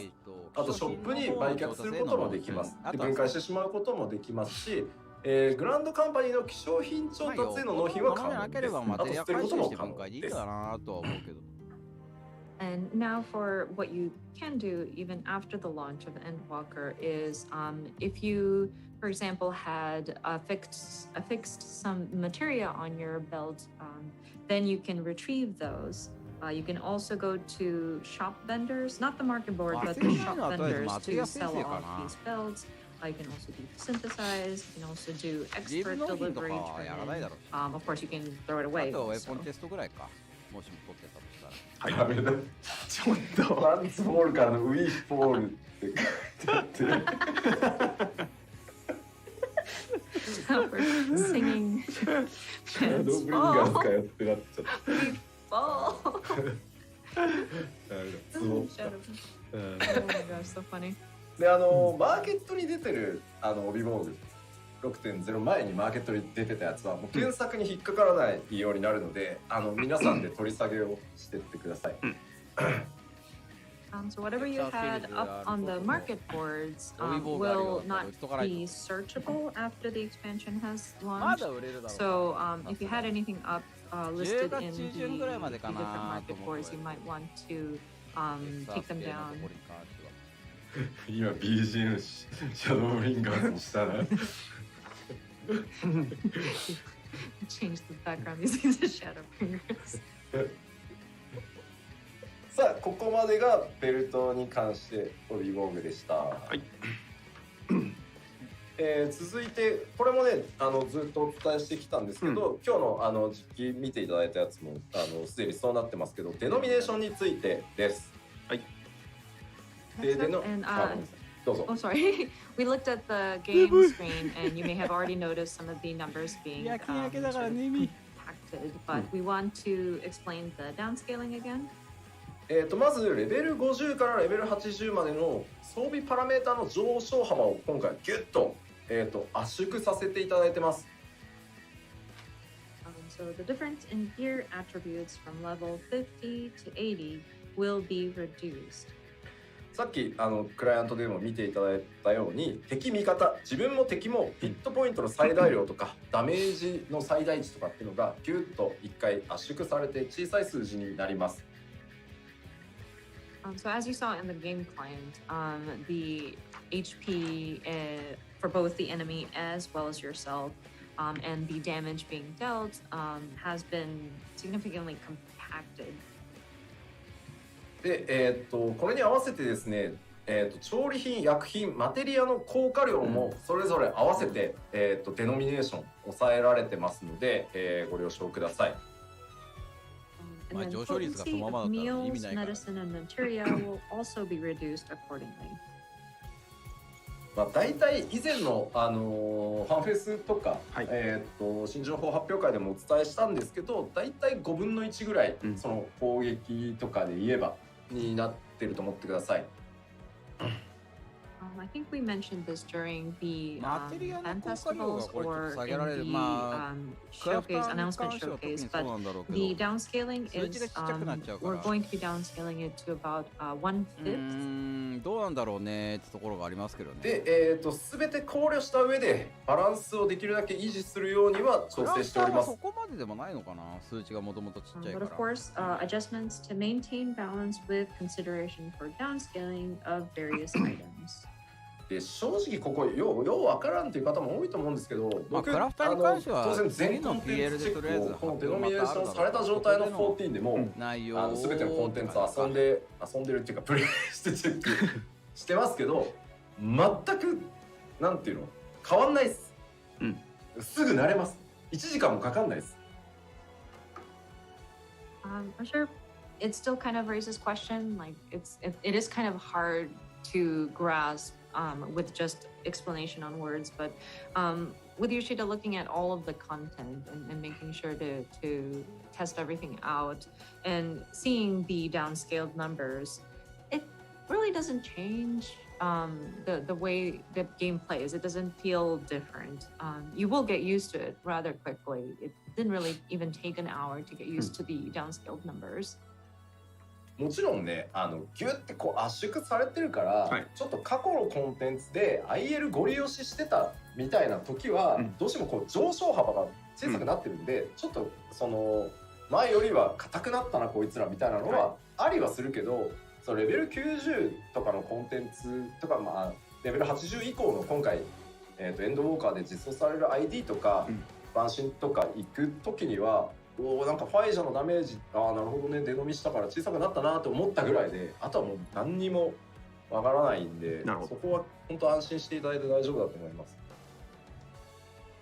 Of course, with the reduction デノミに関してはもうね、 values 来てみての感 in 覚 some なんだ places ろうけ where ど you ね。 just pressed on with the item level. 一応なんか一部に関してはバフを作るような形を考慮するみたいな感じの話は上がっていたから、多分 Feel この that 後 some of に the enemies 話が are 来るん a じゃない little か bit なと tougher. 思うけど。 As in like it might take a little bit more effort to get through and deal enough damage, but looking at the content that's aimed for level 90 or anything that's beyond level 80, the instance dungeons or the trials, the primal fights, of course you'll physically see the numbers come out, and like with Fire 3, oh yeah, downscaling, I do see the numbers kind of come down, but again, you get used to it, and it's not like it's not devastating, so to speak.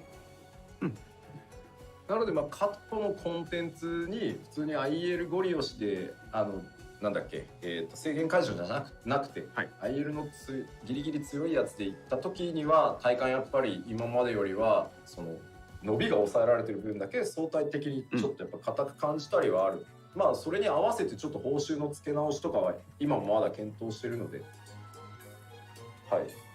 ただもう本当80以降とかやってると何も変わらないです、本当に。はい。Just to reiterate, like if you do go into some of the past content, and if you don't go into it or no, if you go into it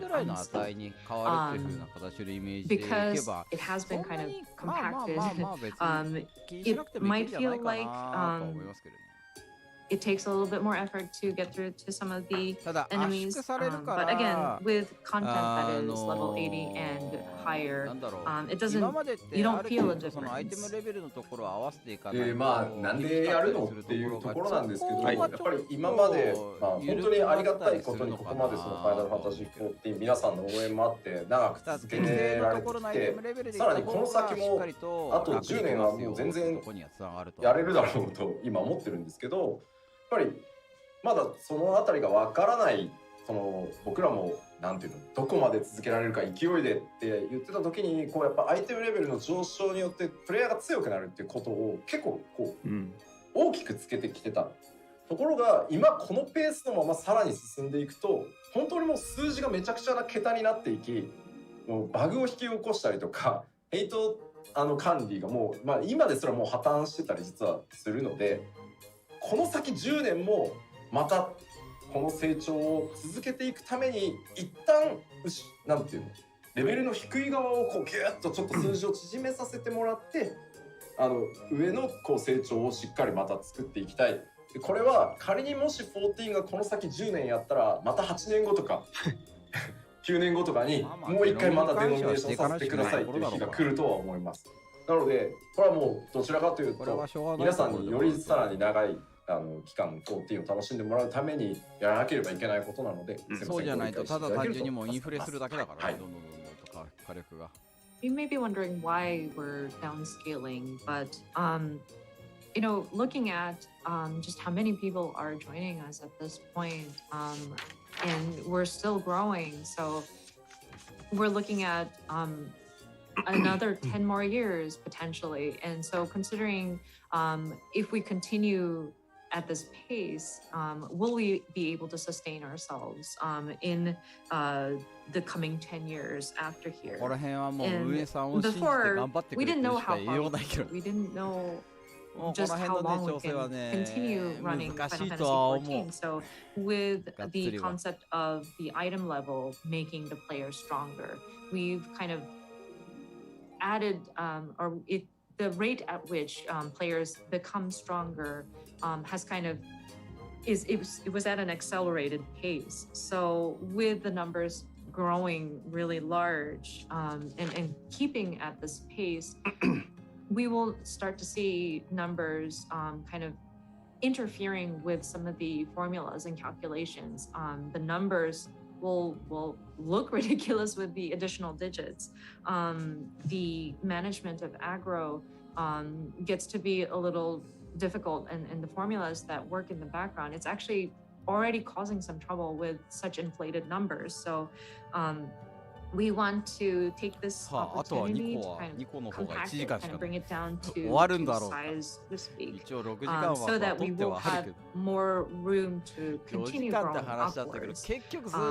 And so we're hopeful that this will allow for us to leave room for growth. And maybe 8 years down the line from here, we might once again come back and say, okay, we'll need to downscale again. But again, we're trying to look into the future. We're trying to make sure that we're leaving enough room for growth so that players can continue to enjoy Final Fantasy XIV for as long as possible. So some people might be discouraged about the thought of downscaling, but please understand we are trying to do this for the betterment of the game and to make sure we're looking into the future as well. はい。でこのデノミネーションのさらに、続きがあってですね、人数制限解除の時どうなるのっていうところなんですけど、超える力強っていうのがかかります。And so there's still more in terms of the downscaling. People might be wondering, so what if you go in as an undersized party? Well, when you're using an undersized party, enhanced echo will be applied. まあこれまでにできるだけ近いバランスになるように、新しく作ったシステムなんですけど、これコンテンツレベルがいくつかによってこの超える力強は自動的に強さが変わるっていうものなので、ちょっと説明は難しいですけど、なんとなくいくコンテンツに合わせた超える力の強いやつがかかるんだなと思ってもらえればいいかなと思います。So it says here, enhanced echo effect will be applied to bring the difficulty balance in line with previous patches, and enhancement strength will vary by duty level. So basically speaking, whatever content you go into, the enhanced echo should allow for the power level to be like matched to make it appropriate to what it originally was, and make it in line with previous patches. で、さらにですね、獲得経験値もものすごい桁になってきたので、経験値も周りもデノミネーションしてます。で、これに伴って今後も数値調整が非常に厄介になってくるので、ちょっとダンジョンの道中、モンスター個々から経験値払い出してたんですけど、もうボス討伐時に一気にまとめてその分お支払いするっていう形に変えさせていただきました。なるほど。And then with the experience points that are gained through battles have become very inflated as well. So that's being adjusted also. And with that, whenever you go into a dungeon and there are like enemies, like mob enemies or like trash mobs that you go through, previously we would allow for EXP to be gained whenever you defeat each individual enemy, but we are going to be adjusting it so that when you get to the boss, the dungeon boss, that's when all of the EXP will be awarded. プレイヤーの皆さんが損するようなことにはしてないので、そこはご安心ください。But of course, rest assured, it won't be disadvantageous, so to speak, for the players when you're going through a dungeon. So, yeah, there's no need to worry there. むしろ ID の経験値は今回もそのデノミネーションとは別に、ARR からシャドーブリンガーズまでの、成長曲線、経験値のもらえる幅とかは全部新たにレベル90がキャップっていうところに合わせて全部またカーブを調整したので、全て複数ジョブ遊べるぐらい結構綺麗に調整したので、はい、心配しなくても大丈夫です。With the experience points that are gained in these different instance dungeon has been revisited.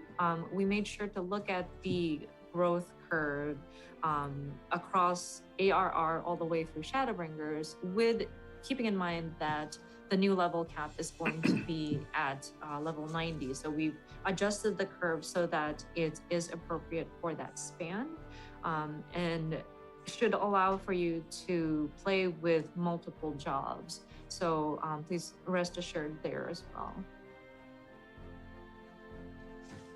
はい、ありがとうございます。大丈夫ですかね。はい。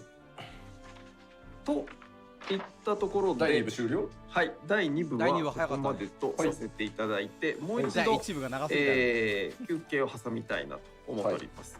So now we conclude the second phase of today's live. でも結構終わり見えてきたね。そうですね。はいはい、で、ここからですね、また20分ほど休憩をいただきたいと。また20分か。20分いる？いらない。俺は10分でいい。あゆみさんどう？10分休憩にします。10分で、大丈夫ですよ。はい。では10分で10分休憩になりまして、休憩の間皆さんお暇でしょうと思いまして、ですね。動画3本ご用意しております。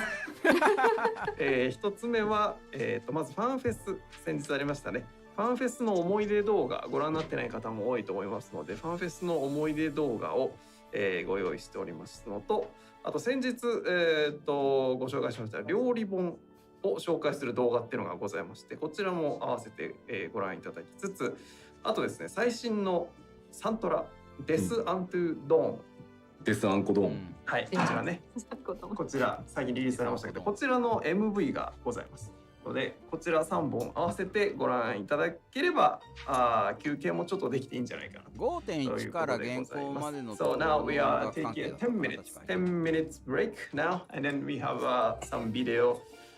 One is the memories from the last Farm Festival, and then introduction of the cookbook.And a new music video for our latest soundtrack, This Unto Dawn. はい、それでは今から10分休憩です。So let's see you in 10 minutes. どうぞ。10分休憩、1時間で終わるかな。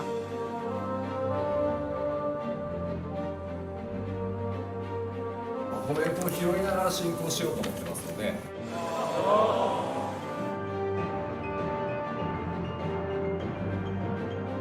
今回結構ボーカルこだわったところなので。じゃあそこは今日ちゃんとやっといた方がいいですか。怖い。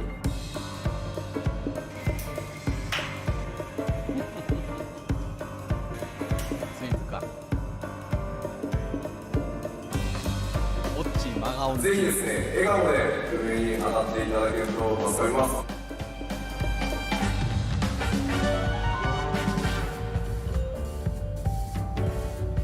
とりあえずオズまでないと思っていただければ。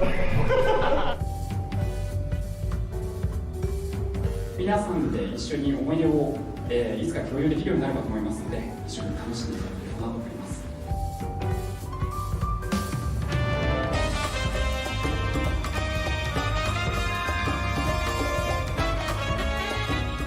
どれぐらい時間かかって半年ぐらいやってます。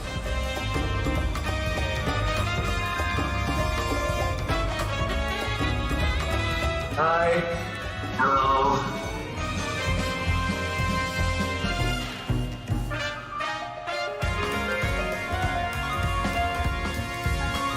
もやしです。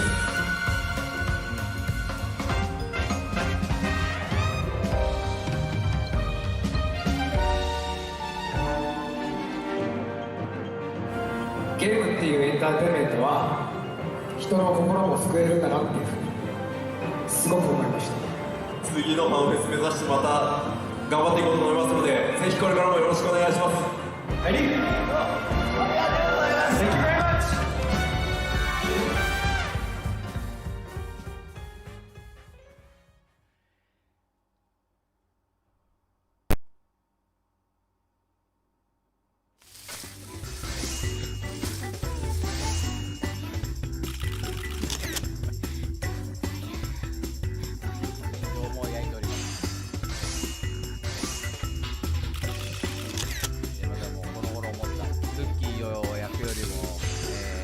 錬金で薬を作ってる方がうまい。素材的にはそっちの方が集めるの大変だろうけど、だけどそっちの方がうまい。ク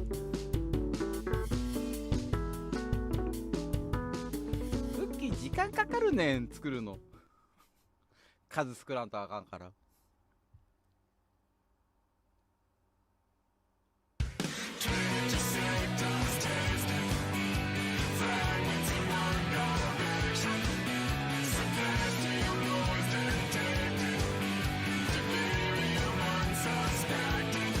ここはね、ピーチでね、やっぱね、欲しくなる。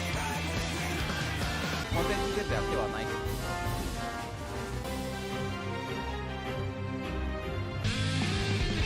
裏で勝ってる。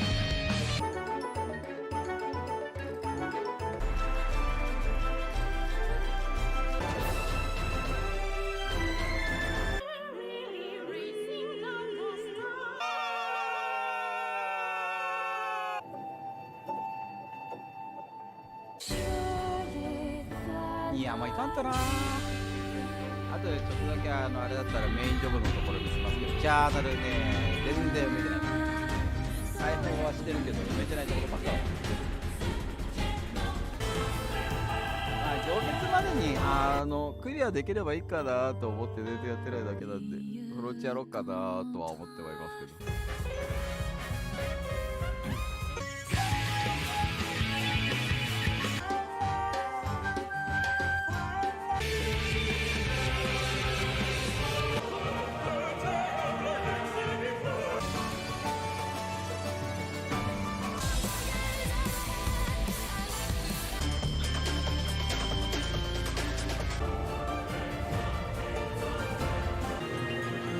いろいろやりにかあかんね。やってないことだらけだから。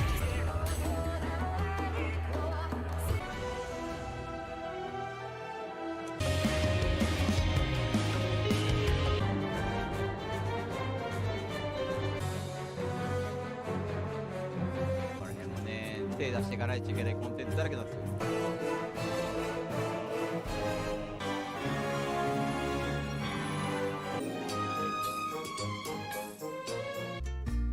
満足はやっておりました。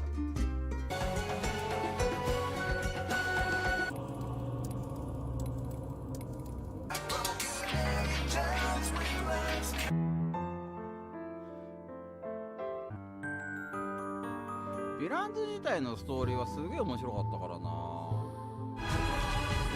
ころの状況のところに話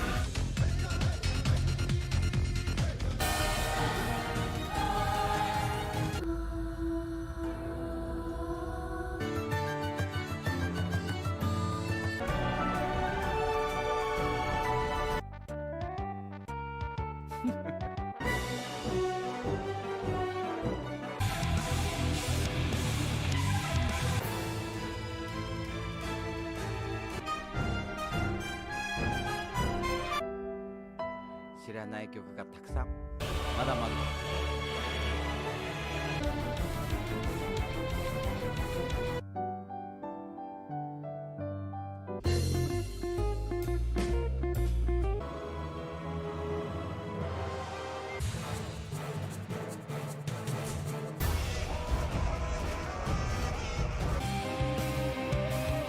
この人たち誰っていうところのキャラばっかだから。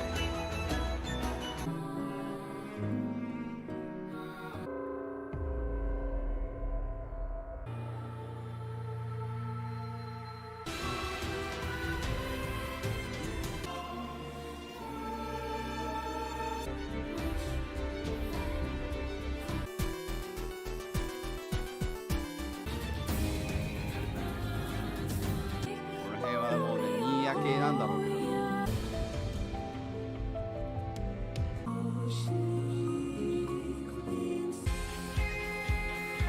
楽しみだけどな、この辺のところのコンテンツもまだやってないで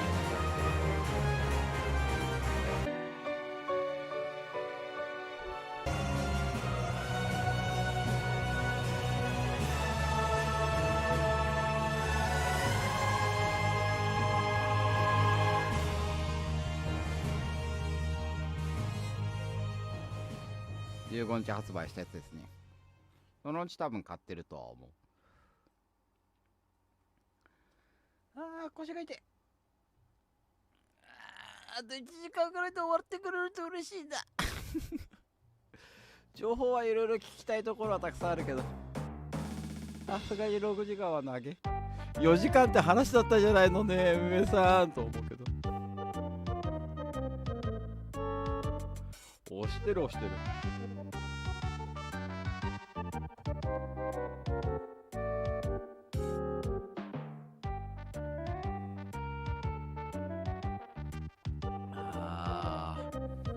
眠い。だけどしっかり見るよ、まだ。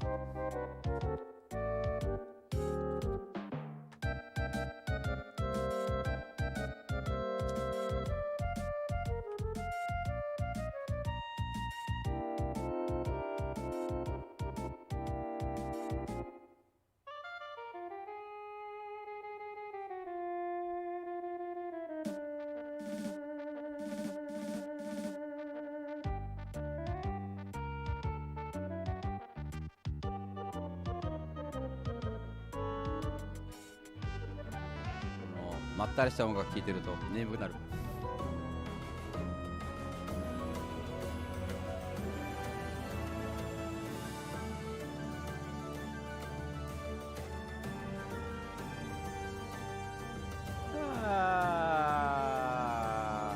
早く FC も決めねえと。今月中には決めるけど。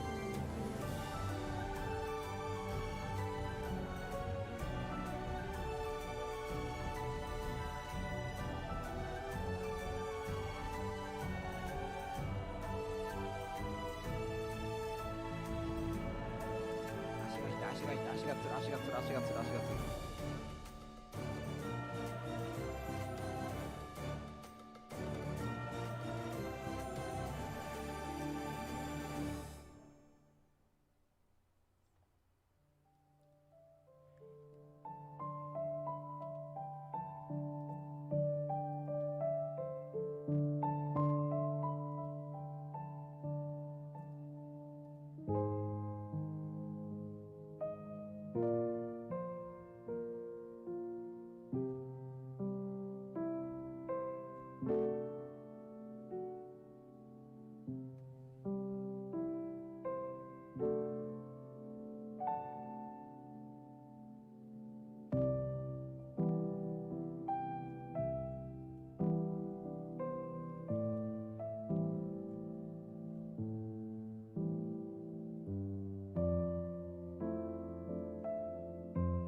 って今ツイッターの方見てはいるけど、まとめさんのところがいろいろと上げてはいるね。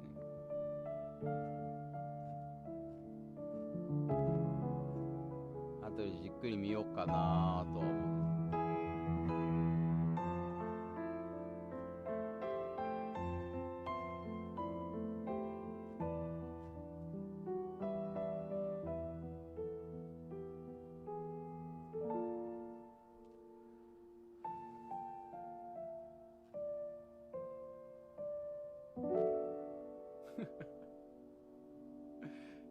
ツイッターのところのトレンドのところにメドローアが出てるっていうのがちょっとびっくり。思うところは一緒だねって感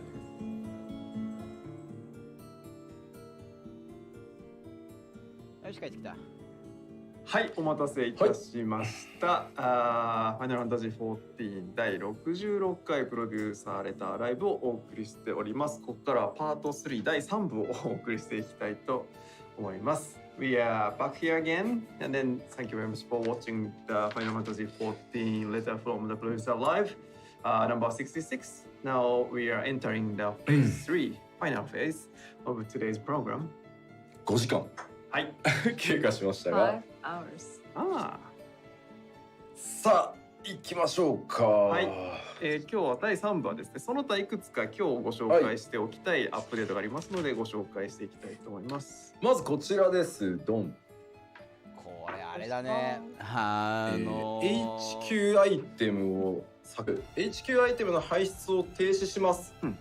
で、主にギャザラーの採取などで意図せず HQ 入手してカバンがとにかく圧迫されていくっていうことが多いので、HQ をごそっと減らそうと思います。So diving into what exactly that entails. Basically, certain items will no longer be obtainable as 基本的に NQ でいいやと思ってるものに関しては this is 全部一括で basically whenever ま you're あその作業 gathering のところをしないようにするんだろう materials けど or whatnot, しないで sometimes 済む you ようにするって形なんだろ unintentionally うけどきっと procure HQ items, and so that kind of puts a lot of pressure on inventory. So 持って we こさせ wanted るものが to NQ だったり HQ 混 combat ざってた that りするから inventory その辺のところ bloat. とか So も we've just decided ある we 程度一 would 括 do away し with て some of the NQ にとか HQ してたりは items. しますけどではまとめを作ってございますので、まず排出が停止される、HQ アイテムから見ていきましょう。ギャザラーが採取可能なアイテムからは全て HQ がなくなります。それから敵がドロップする素材も HQ がなくなります。で、トークンで交換できる素材もなし。で、その他、特定のコンテンツで獲得できるクラフターが制作できない素材に関しては、HQ が一切排出されなくなります。So we created summaries for this also. So first, we would like to go into items that will no longer be available as HQ. Basically, gathered ギャ items, ザラーのところもそ enemy したら drops, materials items that 全部 NQ にな are ってる。 exchanged using tokens, and スキル non-craftable 関係どうなるんだろう materials な。 obtained まあ from 次 certain 回っていうと content. ころな So んだろうけど stuff that crafters or disciples of the hand cannot create. で、HQ 自体は排出は止まるんですけど、削除はその皆さんが手元に持ってるものは削除はしないので、手元には残るんですけど、制作時の初期 NQ に全部しろよってアップとか納品時ボーナスとかもなくなってしまうので、出品トレードする場合は品質を下げてですね NQ にしていただくようお願いいたします。まあまあそれはわかるけどね。So of course, with現状のところでもやってたりするとこ HQ ろでもあるから items な。no longer being まあ then, クラフターでもちろん that being どれ said, ぐらいの whatever you 素 already 材数 had 持っ in とくかって on いうところ hand で人それぞれだとは will 思うんですけ remain. ど、自分の場合結構いろいろと素材過去素材のところ持ってたりして、まあ結構そこのところが中間素材のところでまた使われて It たりす won't るところとかもあったり increase す the るの crafting で、 quality, nor そ will こら it 辺のとこ provide ろとか bonuses 含め whenever て結構取 you ってたりするところはあるんですね。 deliver で、 these それがあるとやっ items. ぱどうしてもすごい圧迫 On になっ top て of しまうんで。 that, when you are going まあ to まあ be 買いのところの素材のところ selling these 最終 items, 的にやっぱ HQ items will no longer be NQ だ able け to だとちょっと be 辛かったり sold す via the る marketplace. 確 So 定 you で would ちゃんと need HQ に to すると reduce かっ the ていう品 quality 質まで上げたい down っていう to 風な形の NQ ものっていう in の order は to sell it. 現状のところで行くんだったで、らエクサシリーズじゃあのところと提か出されない HQ アイテムは何かというと、クラフターの皆さんが制作可能なアイテムっていうのは引き続き、ノーマルクオリティとハイクオリティっていうのが存在します。で、中間素材に関しても、同じです。まあまあそうあとは装備品、完成品ですね。はい。っていうのも HQ、NQ 残ります。だから末端 Now, から for のも items の that が will 溢れるような形になる still の be かなそれと available ある as 程 HQ are 度 crafted まあ助かると items. ころだけどな So those will be 末端価 available 格が on あり both そうな気がする NQ けど and ちょっと HQ. This also includes the intermediary materials, gear. The crafted gear, of course, will be available as normal quality and だから high クラ quality フ as well. ターで稼ぐんだったら、まあまあ最終的にものを作ってじゃあ HQ を作るどうなんだかっていうところ中間素材のところのなんですけ HQ ど、を作っていけって次見てもらえますか。はいはい。こちら、クラフターの制作可能なアイテムと中間素材、それから装備品っていうのは 6.0 以降もそのまま変わりません。So for the items that are still going to be available, 末端 the から中間 functionality 素 will 材を remain 作る工程 unchanged のところ even が after ち the ょっ release と of 大事になる Walker. 感じかな。まあそれはやってるとこそしてろでもあるからですねな、続いてこれによってですね HQ がなくなることで最終に関わるギャザラーの能力とかどうなんのっていうのを全部見直しをしてます。うんだでろうね。主にこれらは、取れる個数に影響を与えるものに全部変更しています。物は溢れる。でも溢れるか。 So actions and 結局 attributes that affected HQ yields 増え when る個数 gathering のところ will に be 影響が出 adjusted, るっていうところだろうから primarily 増える changed to 取れる affect 数が増えるって item 形ですか yield. ら。なので、装備を整えていくと1回で取れる個数が増えるっていうことですね。So in other words, before you would some of the abilities and actions would allow for you to gather HQ materials, but with this update, those abilities have been adjusted so that whenever you go in with the proper sort of preparation and gear, it will affect the number or the quantity you're able to sort of gather. で漁師に関しては HQ じゃない別のパラメータを用意します。はい。でかさ And for fishers, Dekasa? there will be Dekasa wa a ima mo different sort of parameter that's not HQ. まあやっぱね釣った魚がね、うん大きい小さいっていうところは釣りのね、一つのポイントでもあったりするので、はい。Of course, with fishers, the size of the catch で definitely もそ it こって今 affects もあるよね確かに。 what you gather. So that's definitely being kept in consideration. で、これらによってですね、条件達成時に HQ の条件があったりする、はいはいクエストとか、うん攻略手帳とかアチーブメントは全て見直しを、うん6.0 に合わせてかけております。So quests, challenge log entries, and achievements requiring HQ items will be adjusted. なのでもうそのアクションの効果だったり効き具合だったりクラフトも同じですけど、はい。もうこれによって影響する全ては再調整を全部に対してかけておりますので、はい、もうこれもやっぱりそのまあさっき言いましたけどちょっとこの先10年っていうことを考えた時にここで一回全部スリム化をしておいて、ということの一環でもございます。So with anything that involves these HQ items that will become no longer available, so any actions, effects of actions, crafting, anything that is affected will be adjusted. Again, this is in preparation for more longevity and to look into 10 years beyond the release of Endwalker. And we wanted to kind of streamline things at this point. でこれらはちょっ経済影響もあるので詳細をですね次回のもう一回行列のフィナーレ前にやりますよというプロデュースされたライブの方で細かくどう変わるのかというのをお伝えしていこうと思いますのでぜひそちらをご注目いただければと思います。So this will affect the economy of in-game. So we would like to go into further detail and make sure we are covering and explaining what is all involved in detail. So this will be covered in the next letter from the producer live, which will be done immediately before the release of Endwalker. はい、これ朗読会すげえ長くなりそうだ。とこちらに関しては以上かな。はい。では続いてメディアツアーが始まるので、ちょっとその他にもいろいろお伝えしておかなきゃいけないことを、お伝えしていきます。はい、お願いします。まずこれはちょっと落ち着いて聞いてほしいんですけど、いいですよ言って。テレポと都市内転送網にアップデートがございます。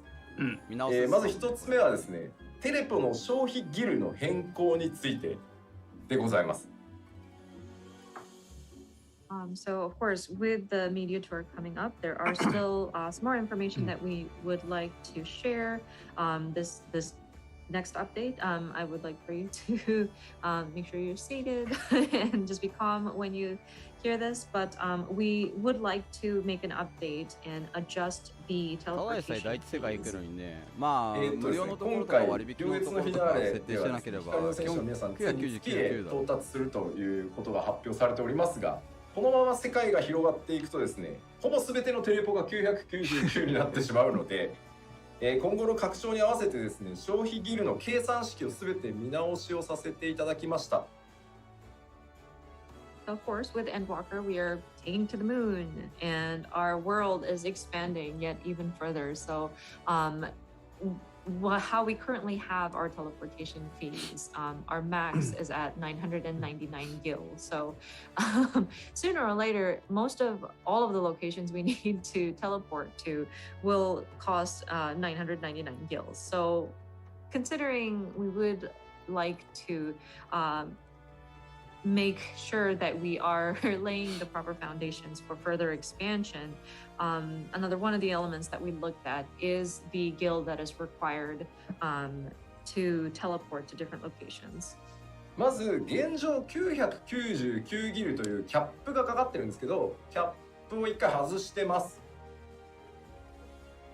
Of course, the current cap on the teleportation fees is 999 gil, but we are going to remove that upper limit. で今までも内部計算的にはそうなってるんですけど、今飛ぼうとしてるところからその、テレポート先の距離に応じて価格が変わるっていうのをやってるんですけど、そこをさらにちょっと調整した結果が、こちらになっております。So we are going to adjust we've already had the calculation set up internally. So it is measured by the distance from point A to point B, or where you want to get to, and the fees are calculated according to the distance. And so right now, of course, there's sorry, there should be another element of the PowerPoint, but it's going to be adjusted as such. 結論から言うと、まあそのキャップを超えて1000ギルを超えてるところもあるんですけど、安くなってるところも結構あります。結果的に。まあそっちにね目がいっちゃうんですけどみんな。はい。Of course, with the level cap being, or not level cap, the guild, the fee cap being removed, you do see costs that exceeds 1,000 gil. But because we revisited and recalculated the teleportation fees, you may notice also that some of the locations have become cheaper to teleport. これなので飛ぶ場所から距離が遠ければ遠いほど可変します。これ固定の値ではないので。その言い方で通じるかな So these これ fees 中 will 間 fluctuate depending をちゃ on んとしっ where かり you 置いとか are ない and then と where you're えらい金額取られる teleporting ね。 to. It's not a set number, like it's not going to be expensive to fly to certain regions, まあ一 regardless of 番よ where く you're 行くところ coming の from. 地域のところに対しこれて今無料リストが出てるのは東ラノシアのコスタデルソルからテレポした場合です。はいのリストです。So these numbers, please don't get hung up on the numbers. This is only measured from, we're flying out of Eastern い Lanosia や from 全体 Costa 的に del 高くなっ Sol. てるような気がするけどな。まあそうコスタとかもなんでコなかなかスタで行く機会ないサンプルなんだよだろうからね。って言われると、ごめんメディアツアーでここしか開けてないからなんだよ旧エリアって。そうなんです。 People are wondering, well, why Lanosia? Why the Costa del Sol? Well, that's the place we've opened up for the media tour, so that's why. なので主要になるところを無料無料に転送券か置きテレポの換えお気に入りとかで安くしておいあて、そこへ中継してから飛ぶとめちゃくちゃ安くなったりするんで、ちょっと工夫をすると全然このギルかからなかったりするのでそうしていただけるとありがたいですね。So because the fees will fluctuate depending on the distance, you might want to have like a favorited point or a location where you can teleport まあ中 to 間地点なり for free, 拠 and then 点 use とな that る as ところ like に a 関しては何かしらの登録しとい a て割引 connection かせるように point してた方が to いいよ get と to whatever location it is. 例えばですけど今これクリスタリウムが498ギルになってるんですけど、はい、クリスタリウムまで飛んでしまうとレイクランドまでは100いかないぐらいですかね。はい。ただ影山100のまま近いところはめっちゃ安くなります。影 So 山 for でも100のままなん example, じゃない say のかな it costs about コスタはコスタのままだ 408から gil ね to fly over to Crystarium. Once you get to Crystarium, Lakeland is right there, so it's cheaper than 100 gil. So again, it kind of depends on the distance. クリスタリウムが安い理由はですね、クリスタルタワーの位置を考えてるからです。クリスタルタワーから転送されるっていうことを考えると、なるほど。はい、クリタワーからは0円じゃないですか。なんでクリタワーまでの距離としか見てないんで安いんですよ。So the reason why it's cheaper is because it's looking at the Crystal Tower as like モードナ the から starting そこ off から point. ク And リスタル so タワーっていう風な扱 if い you になる consider か the らそこから distance, の it 距離 becomes で very 第一世界のところの距離 teleporting で too far. の割引っていうなのでまあ割引って節いうか金約されたい額になる方はちょっとルートを考えてもらえると良いかなと思います。ちょっと4桁インパクトがでかいんで、すげえ値上がりしたって見えるんですけど、実際この計算式によって安くなってるところも多数あるので、安くなるパターンも多数増えてるって言った方が正しいかな。はい。So again, you might want to consider the route that you're taking in order to save skill when you're teleporting. I know looking at a 4-digit cost for teleporting seems like a lot, but the calculation formula has been adjusted, and so it should properly like calculate out the sometimes the distance, depending on the distance, the cost would be cheaper than it originally was. So まあちょっとこれに合わせて言っとくと転送チケットあるじゃないですか。はい。まあ、次回でお伝えしようと思ってたんですけど、転送チケットもちょっとオプションが増えていて、この値段以上だったらもう勝手に使ってくれ。これ以下は使わないでくれみたいな、なんか細かい設定ができるようになったりしてるんで。なるほど。はい。But that also kind of affects the teleport tickets. We're going to save this for next PLL, but there's going to be different options for your teleportation tickets. Like it's some of them might be like free for use within any range of distance, or some of it is like this for a certain other distance. So there's also going to be like in consideration of these fees being recalculated, the teleportation tickets are also going to be affected. でまあせっかくの機会なのでちょっとコメントを見てると最近始めた方とか、まあ MMO が初めてっていう方もいらっしゃるので、どのちょっと一部に関しては安くはなってはいます。そもそもなんで金飛んだよっていう方が結構いらっしゃるのでちょっと説明をしておくと、まずシステム、こういうそのギルをこういただくのってシステム側がギルを回収するっていう言い方をやっぱりします。これは僕も MMO 他のゲームも遊んでる時にギルっていうかお金回収されてんなみたいな、まず一旦そこまでお願いできます？ So looking at the comments, and it might be because there are people who just started playing an MMO, but I do see that people are wondering, so why do we even charge a teleportation fee? So allow me to explain. With this system, of course, there's an element where we're sort of collecting gil.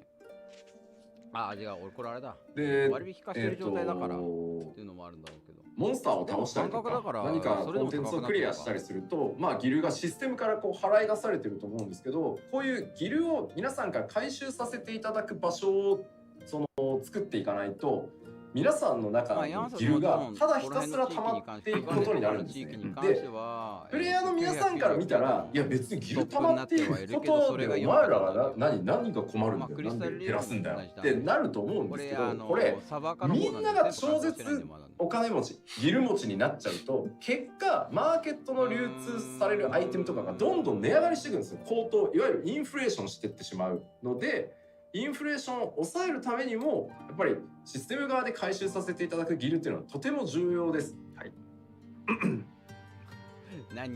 So, for example, so we need a system where we're collecting gil from our players or from our residents of Eorzea, and then the system kind of collects the money because when you're defeating monsters, your enemies, they would drop some gil and you would collect money.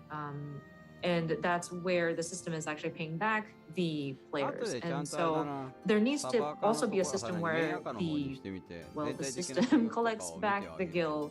And there needs to be that flow of back and forth of currency between the players and the system. Because if things are just spat out gil and we just became all billionaires, sure, from a player perspective it's fine, but if you look at the in-game economy, like the market boards, the pricing will become very inflated. And so as part of trying to keeping that inflation down, there needs to be a means in which the system collects the gil from players at certain times. で、コメントでね、いやもう別にもうインフレしてんだろうよ。今更っていうのもちょっとあったんですけど、逆なんですよ。これやってきてもなおやっぱりインフレーションしちゃってるので、やっぱりそれをやらなかったらもっともっとインフレしてるんですね。なのでとても重要なので、本当に皆さんには申し訳ないんですけど、やっぱこういうところでシステム回収させていただくっていうのが、長くやっぱりメモっていうゲームを運営していく上でとても重要なので、すいません、ご了承ください。逆にシステム側から入ってる金額のところとかもあるから。Of course, I also saw comments that say, well, prices are already inflated. It seems like everything is the pricing is all inflated. But it's actually this is despite the fact that we're controlling it with having the system collect gil from our players. So if we didn't implement any sort of system where players are spending gil, it would pricing or the market would be even further inflated. So it is again very important that we have a means for the system to collect gil from our players. So again, it might be something that could cause some frustration, but it is a necessary means, so I hope you understand.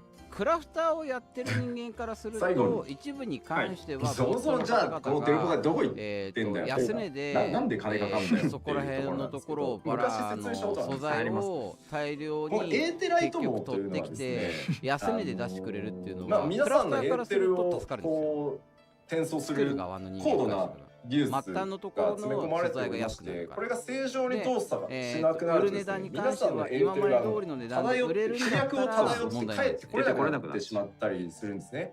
なので欠かさず皆さんのには分かんないところで結構メンテナンスをしてるんですよ、この世界の人たち。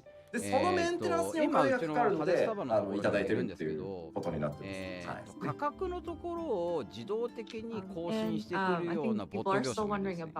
これはクラフター側からすると邪魔でしょうがないです。これ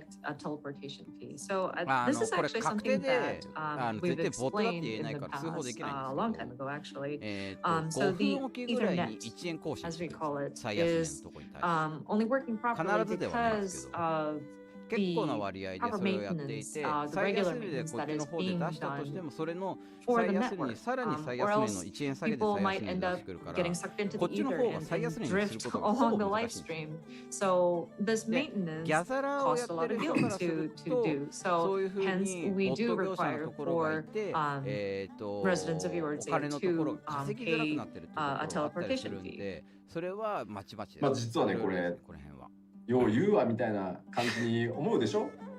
ついにオールドシャーレアンでですね、エーテライトを作ってる人たちの施設が出てきてですね、なんか内情わかりますんで、ちゃんとゲームリリースをされますんで、いろいろ難しい。60。はい。And some people might be skeptical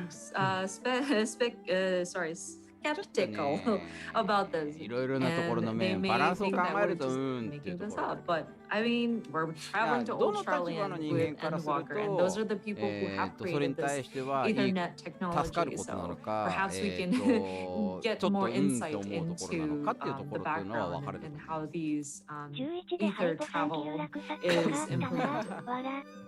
はい。じゃあちょっとテレポはこれぐらいにして、まあこれは見ていただくしかないかなと思うので、あとメディアの皆さんとかレポートしてくださると思うので、そうですね。そちらをご確認ください。ただマーケットに出すの価格っていうのはまあもちろんボットでるけど、講師に関しては俺もよくはないとは思うんですけど。出品者のところが決めるところではあったりする。 The media tour is going to happen soon, so I'm sure some of our media and or influencers will be picking up on that in their coverage. これはね、next up is teleportation and Ethernet. 系のところだったりする抜け系のところの業者のところとかだったら通報すればじゃあちょ捕っとユーザーインターフェース画面に間違って3万で買っちゃったとか留守で履歴見ながら笑ってたな。全然あると思いますよ、そこら辺。こんな感じでございます。まるっと新しいインターフェースになってます。転送も変わるんだ。So the Ethernet UI, as you can see, has been updated significantly. これどうなってるかというと、とにかく今までのリストだと分かんないんですよ。一応カッコでこの辺とか書いてるんですけど、まあ実際どこだよっていう。でちょっとゲーム画面出しちゃってもらいます。どこの階層なのかです。まあただワンクリックっていうか増えはするんですけど、今ウルダ派です。地図が右側に出ます。開けば。これはねすごい助かるね。こうどこそれどこっていうのがクリックするとですね、右の地図が変わります。動いてくれるの。これ助かるね。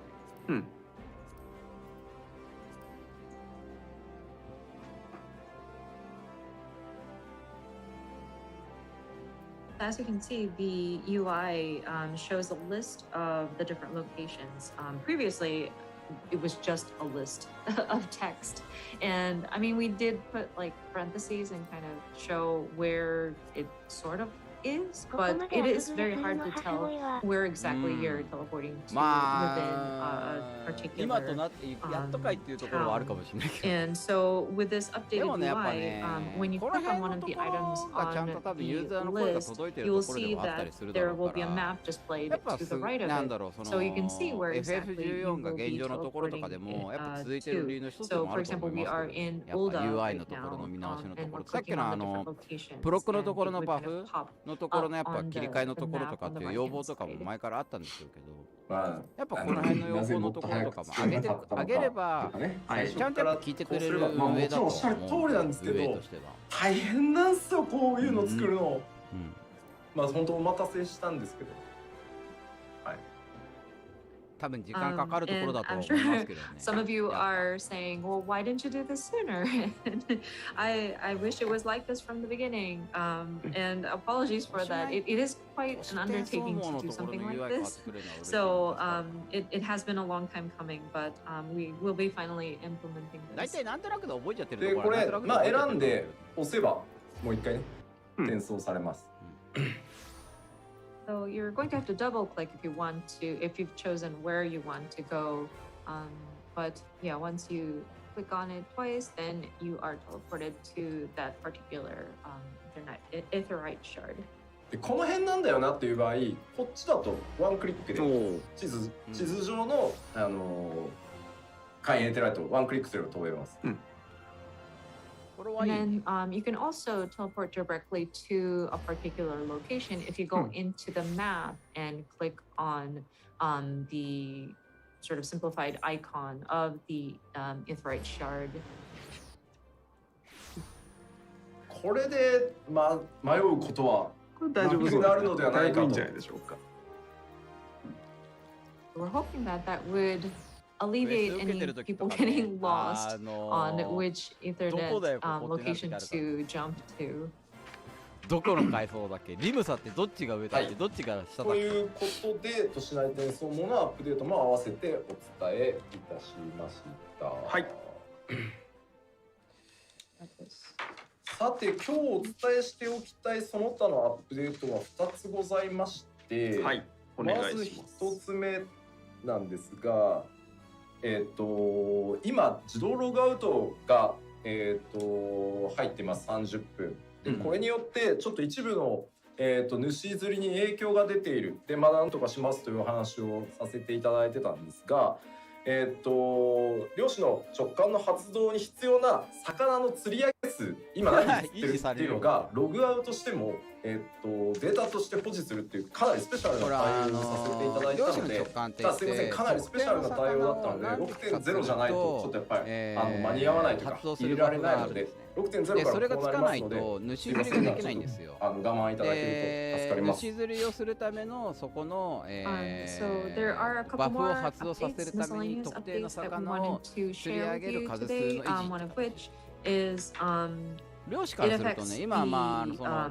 the 人数が fishers 増え out た there せいもあっ who て、attempts 30分に to 自動的に catch ログアウト the するよう big な fish. 何もしなければ Now, ってい as うの of が走るようになってはい 5.58, る we んで、 implemented an これ automatic 実は logout とあることをす after ると 30 ログア minutes ウト of しない an んですよ。 activity.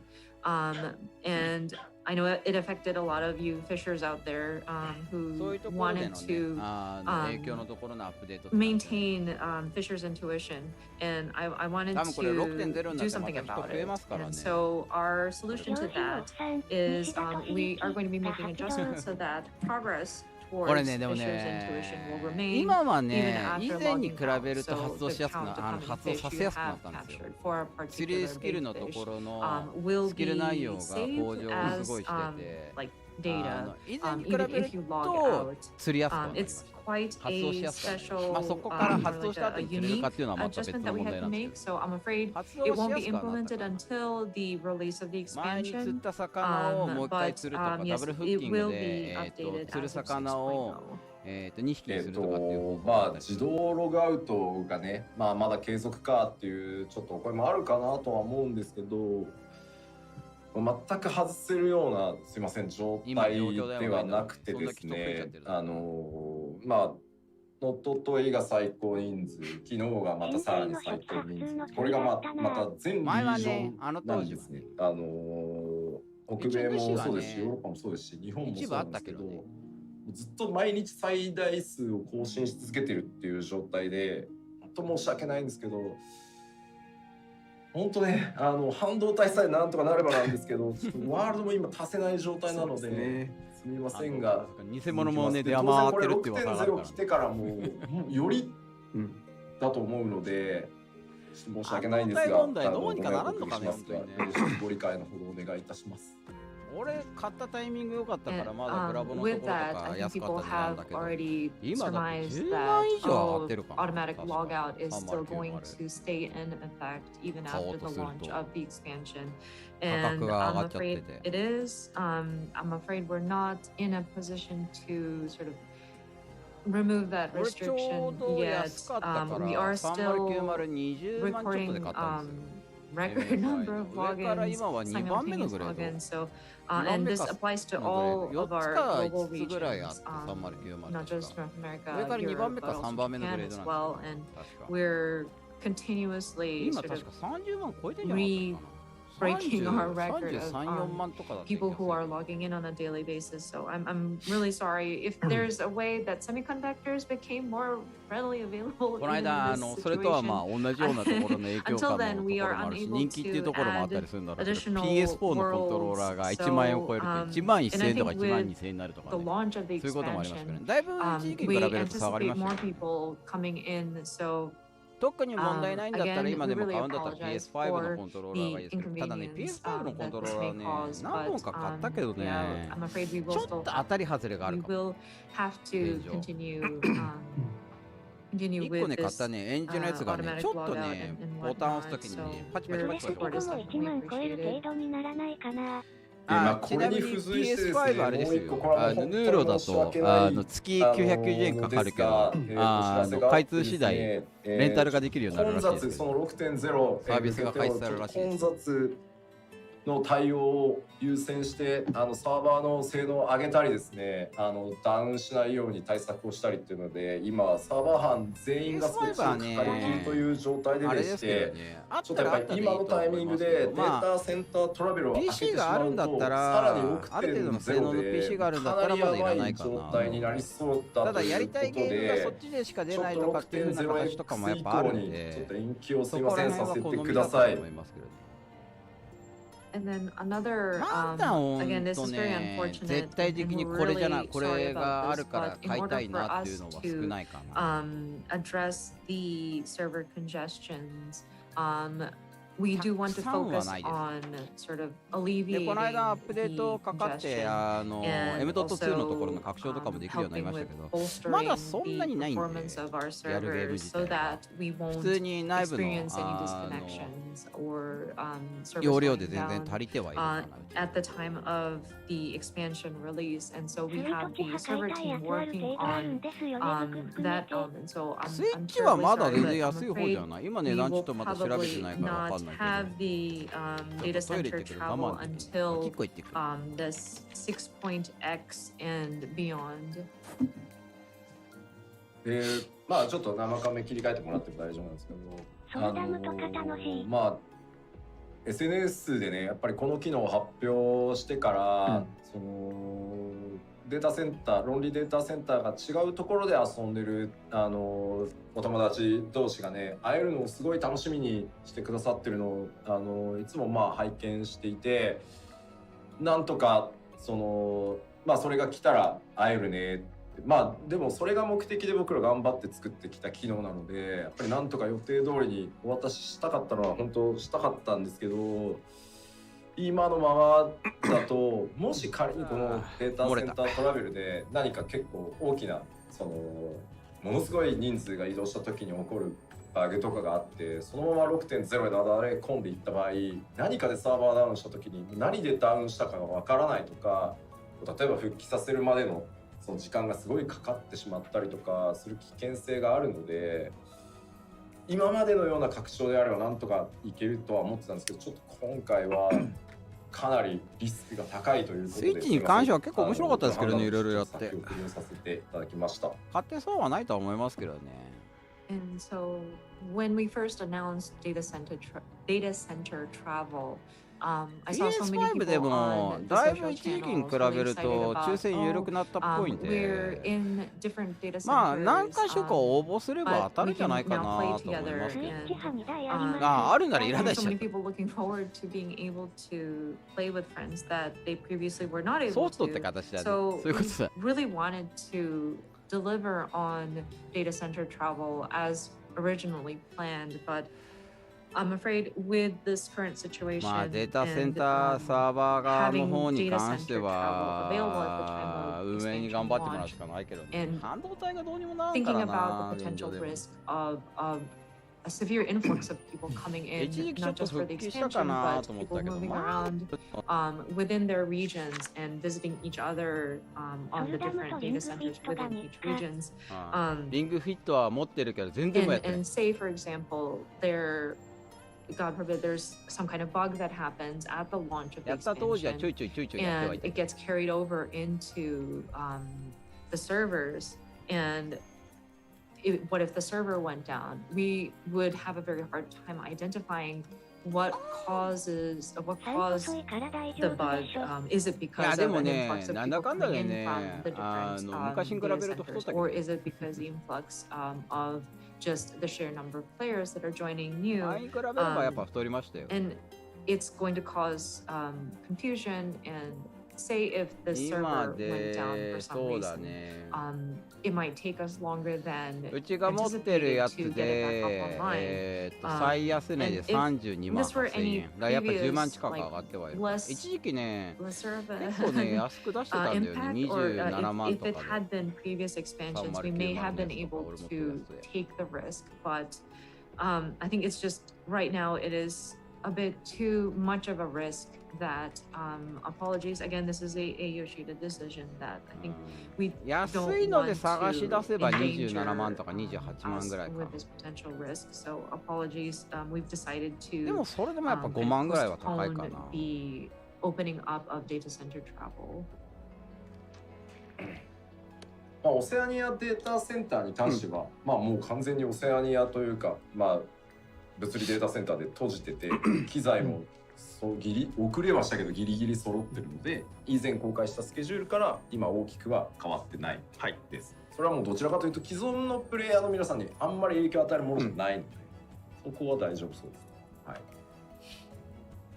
As for the oceanic data center, we are still pretty much on track for that one. It's a physical data center that we will be opening for that. So, of course, it was a struggle to get the necessary equipment まあしょうがないですよ。 shipped over and whatnot. But でもね、 we それ don't が have 一番で any も安定なんですよ、 significant 今は。 impact or changes made to なんだかんだ plans で。 for the oceanic data center. Thank goodness. And that shouldn't hopefully affect the existing players anyway. So. まあちょっとこれに関連してよくこの手の話をすると、はい、最近ねクラウドを試せみたいなコメントをね海外でも厳しいよ。ほら見るんですよ。目にしますね。And related to that, I've been recently seeing more and more comments, and this is not just でも閉 Japan, じちゃう but とね、 I've 閉じ seen ちゃっただけで comments ね from the、West 外から as 何も well, できなくなっちゃうからね。 about, well, why don't you try out cloud? 輸入関係を頼ってる日本としてみれば、だいぶそれに関しては当然言ってないですけど、やってないわけ厳しいだろうね。日本はできないことですよ、絶対。 2年以上前か1年半ぐらいかけて、超でかいところと一緒にやってたんですよね。小実験は実は1年ぐらいかけて。クラウドはね、厳しいと思う。現状のところでいけば。Of course, as Final Fantasy 14, we of course we have tried exploring cloud gaming. 日本に関しては回線関係がな、まだ安定してないからな、全体的 more than に。 2 years ago, and we spent a fairly hefty amount of time. 日本のその回線関係が全部光回線以上になるんだったら多分できるんでしょうけど、まだまだ厳しいでしょうからね、それはね。実はですね、やっぱり一番のボトルネックは、まあ結論から言えばどうにもならなかったです。かえってサーバーコストは上がるし、ちょっと安定性というところもちょっと担保できなさそうだったので、現時点では。なので結論から言うと、でラグは出るしね。クラウドにすると。And there were bottlenecks, but just long story short, we couldn't really make 外は外、日本は日本だからね。sense to us. with the different まあ前に比べればだいぶ良くなったんでしょうけどね、そこら辺に関しても。うちのところでも、まあうち東京の外れの方に住んでる人間ですけど、一応 5G 入るようになりましたしね。家で。使ってないけど、家では Wi-Fi だからどうせ。全然関係ないですけど。一応 5G も入るようになった。いつの間にかあれ入ってると思って。まあ、ただ言っとくと、ゾーンサーバーと呼ばれてるものの処理とかは、いけることが逆に言うと実証できたんですけど、ダメなのが僕らがでも使わないよ全然 5G データを超高速に安全高く扱ってるデータベースサーバーが現状 4G で十分だと思いますけどね。超高速に動作してるがゆえに、こことのつスマなぎがホでやるこもうとでもたかが知れちゃってるだろうしね。家にいる場合 Wi-Fi ですしでもね。解消しようがない。アハモにしてるけど、結局だって月使ってんの3ギガいくかいかないかだしな。 Of course, through the extensive testing that we did, we were able to find out that zone servers can デ be ータ容 sort 量 of なんか supported 3ギガいくか by いかないかじゃ cloud ないかな、 technology. 家だと。 What was a 金額 bottleneck 的 for なと us ころで was the そっちの方がいい database かな server, と思っ which て。 is a very high 相手は processing いるけど、アハ speed モに。and high security, and because that had such great like speed as well as security, it's just connecting the zone server and the database server and having enough speed to connect those two was not feasible. And it was kind of like not overqualified, but like it was an overspec on that end. So なのでやった結果として、僕としては覚悟を決めてですね、物理でそうですね。もう作っちまえばいいと、もう早いし安全だしって思ってるんですけど、このコロナ禍で半導体不足がすごい出て、まあ、ただ早くね皆さんに安定したものを届けられるっていうところがやっぱオンプレ物理の魅力なので、まあそこを当面は続けていくことになるかなと思います。はい。And so with the testing that we have done, that kind of solidified my resolve about, well, physical is better. In this case, it's fast, it's safe. Of course, we would love to continue providing stability and whatnot by growing and expanding on our physical data centers, but with the pandemic going on. まあでも大体は情報はできたのかな。ちょっと次の PLL も楽しみだけど、その前にあれかな。ヨシピー散歩があるのか。確か10月の東京ゲームショウのやつで。そっちは別にいいかな。やるとしたら10月の PLL でしょうね。はい、ありがとうございました。Thank you very much. So this is actually 両月が始まるときにちょっとまた状況に合わせてだと思いますけど、やれればまあ今後のところは FF14 放送かな、またやるような形だと思いますけど。全てのコンテンツは消化したんじゃないかなと思います。で、今日お伝えできてないこともまだまだあるのはもちろん分かってるんですけども、そちらは次回の方ね。これ朗読会大変だな。本当に。As Yoshi mentioned earlier, and then what we could not discuss today was will be discussed at the next PLL ということで、ここからはですね PLL これでおしまいなんですけれども、おしまいの前にいくつか今日もまた新しいお知らせ事項がございますので、そちらをみんなで確認して、終了したいと思います。はい。So before closing, as always, we are having some nice news announcements. So let's check it with you all, and then before closing. So では最初のお知らせです。画面お願いします。はい。これはね、東京ゲームショウが10月3日が意外と再来週2週間後に迫っております。So the first announcement is the Tokyo Game Show 2021. It's in about 2 weeks, and then we are gonna have, same as the recent TGS stages. FF14 will have a program of Astro with Yoshi P at Tokyo Game Show 2021 online.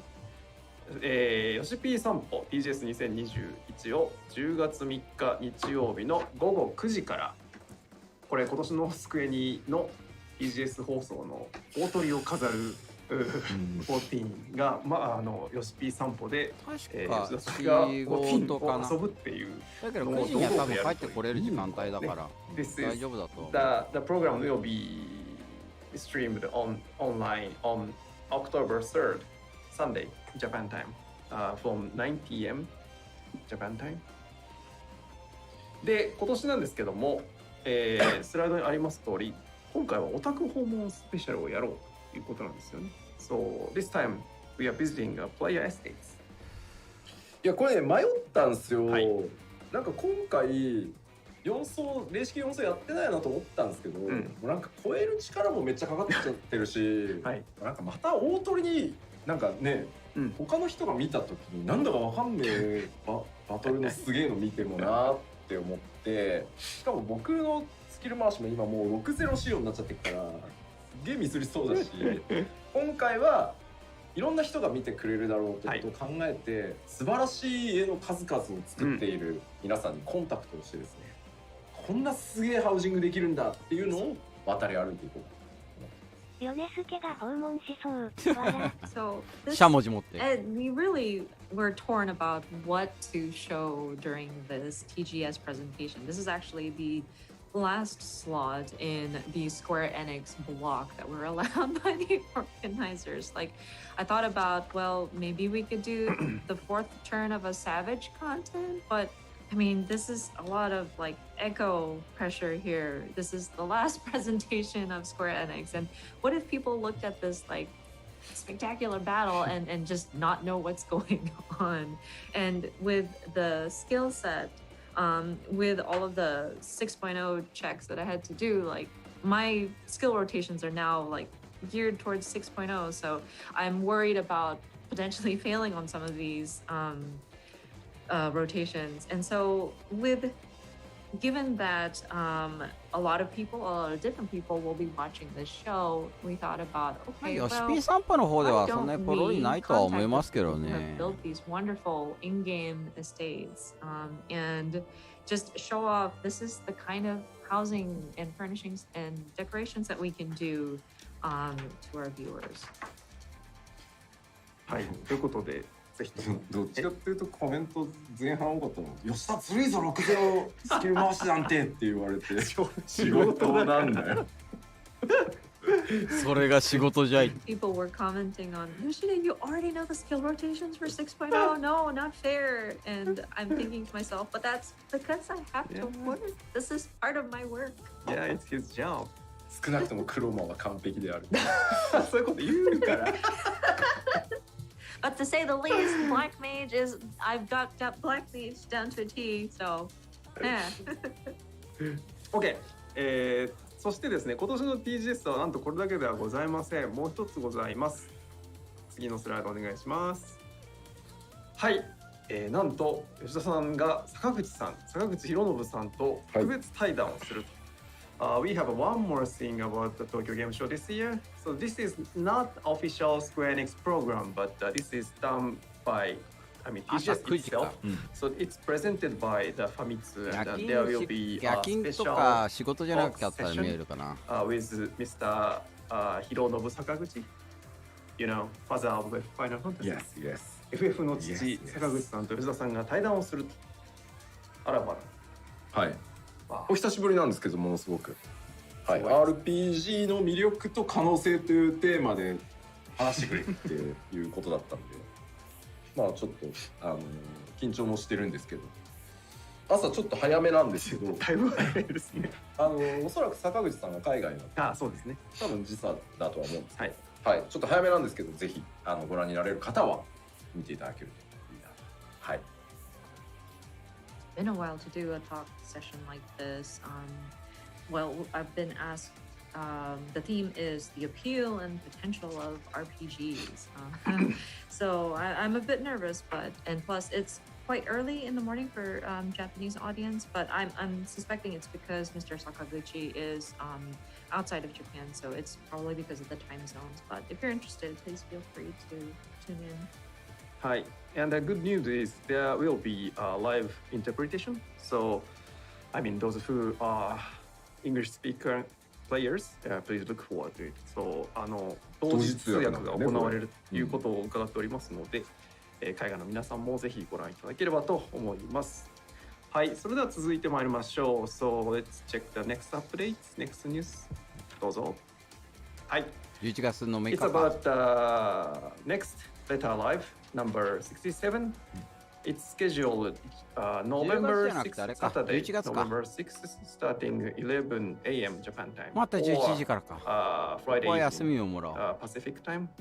夜勤明けは次回の嫌じゃん。PLL ですが、67回は11月6日土曜日の、日本時間午前11時、アメリカ西海岸ですと前日金曜の夕方夜7時からということになっております。So, with next PLL, we are going to これ cover まだ日本のところだと11時からだからいいけど、他のところ時間帯によってはきついよね。And system-based updates and new PVP mode. はい。次回は逆もあったけどね、日本でね。日日本の夜中やってるとか。そして新しい PVP についてなどなど、こちらも盛りだくさんで。そうですね。バイリンガルでお届け。あゆみさんまた頑張っていただきます。はい。今日と同じセットアップで。はい。Yeah. The next PLL should be same setup as today. So we are gonna have あゆみさん。あゆみさんよろしくお願いいたします。Thank you. I'll be joining in again. I'm sorry, European players. It's 2 in the morning. チームから次回も4時間ですねって言われたんですけど、今日の感じからすると嘘ですよね。多分5、6時間じゃないかと聞いておりますが、皆さんもまたね、日本時間ですと土曜朝からですけど、ごゆるりとご覧いただければと思います。Yeah. The next one will be again. We are told it's gonna be like 4-hour streaming, but it's gonna take 5 or 6 hours maybe. Yeah, so yeah, please look forward to it. はい、それでは続いていきましょう。続いてのお知らせです。ジョブ専用武器デザインコンテスト、現在すでに行われておりますが、こちらの応募締め切りが10月4日までとなっておりますので、皆さん締め切り間に合うようにぜひとも応募お待ちしております。はい、お待ちしております。So next update is the weapon design contest, which is going now, and then the submission closes on Monday, October 4th. So please don't miss it. So we already have tons of submissions, from all over the countries. すでにものすごい量の応募作品をいただいておりまして、本当楽しみなんですけれども、引き続きよろしくお願いいたします。はい。はい。では続いてまいりましょう。続いてのお知らせこちらです。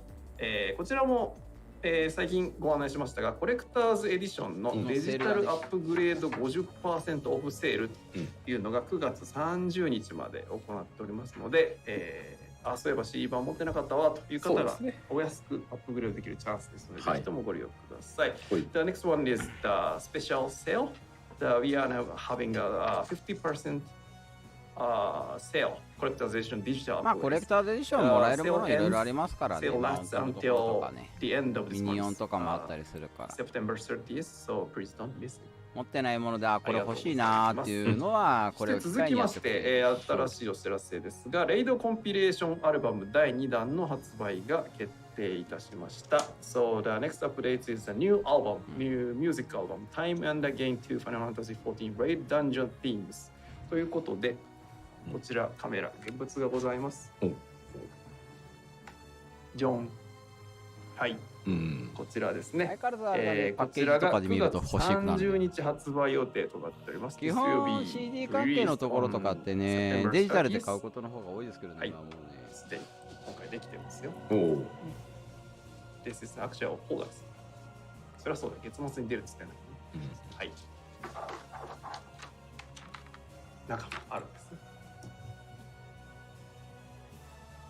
はい、ということで、ぜひともご検討ください。よろしくお願いいたします。では、続いてまいりましょう。続いてはこちらです。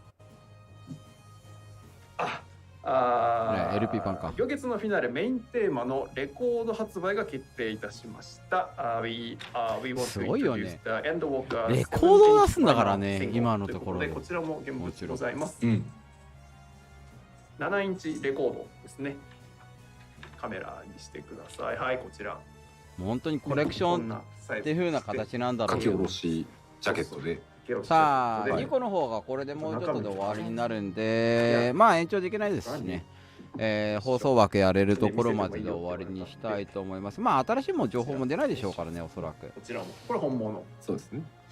ここからデジタルデータついてくるんで、各自コレクターズアイテムとして別に買っていただいて、うちも多分ちょっと休んで夜また DPS 上げやってるかな。やってないところの職種たくさんあるんで、うちのところではほとんど結局タンクでしか今現状80のところまで上げれてないんで、今はとりあえずレンジの気候種のところと黒を上げようと思っていて、そこのところを上げつつの配信サービスでのリリースもできれば各種、まあ、メレなり、キャスター、ヒーラー、レンジ、それぞれ1種ずつは80まで持っていきたいかなと思って、まあ、できれば全部上げるんですけど、ちょっと仕事の方とかもあったりするんで、できなかったりする日も多いんで、今は。そんなにはやれないですけど、ただまあ、それぞれ1個ずつぐらいは何かしらちょっと80にしときたいかなと思います。11月17日このと発ころで売で現在予約一部開放されるクエストのところでよでよろしくおろしくお願願いしいします。You can make a ここら辺も pre-order. 含めて見たいはい、では続いやってるてでしょう。実機から行くかい？実機ってなんだ？カメラから行くというか、ちょっと待ってくださいね。今ちょっと疲れた。6時間で収まりきらなかった、しかしね。紙類大丈夫ですか？大丈夫ですね。まあまあまあ、あとは物品関係のところの情報でしょうから、これで枠は終わりにしたいと思います。まあ、うちもまだ引き続き見てますけど。はい、どうぞ。はい、カメラお願いします。ちょっとね、AG03 の方とかがちょっと、また高そうな、またなんか出てきたけど。ね。いくらぐらいすんだろうな、ヤシトラ。でかい。うん。でけえな。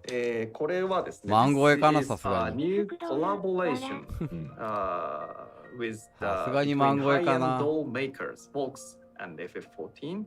いうことで、これで枠は終わりにしたいと思います。見に来てくださったか見てくださった皆さんありがとうございました。これで枠は終わりにして、まあ、引き続きうちはこれを見てたいと思います。ということで、また今度の放送でお会いしましょう。お疲れ様でした。お疲れ様です。ドリームというラインナップにヤシトラがこのように登場いたしますということでございます。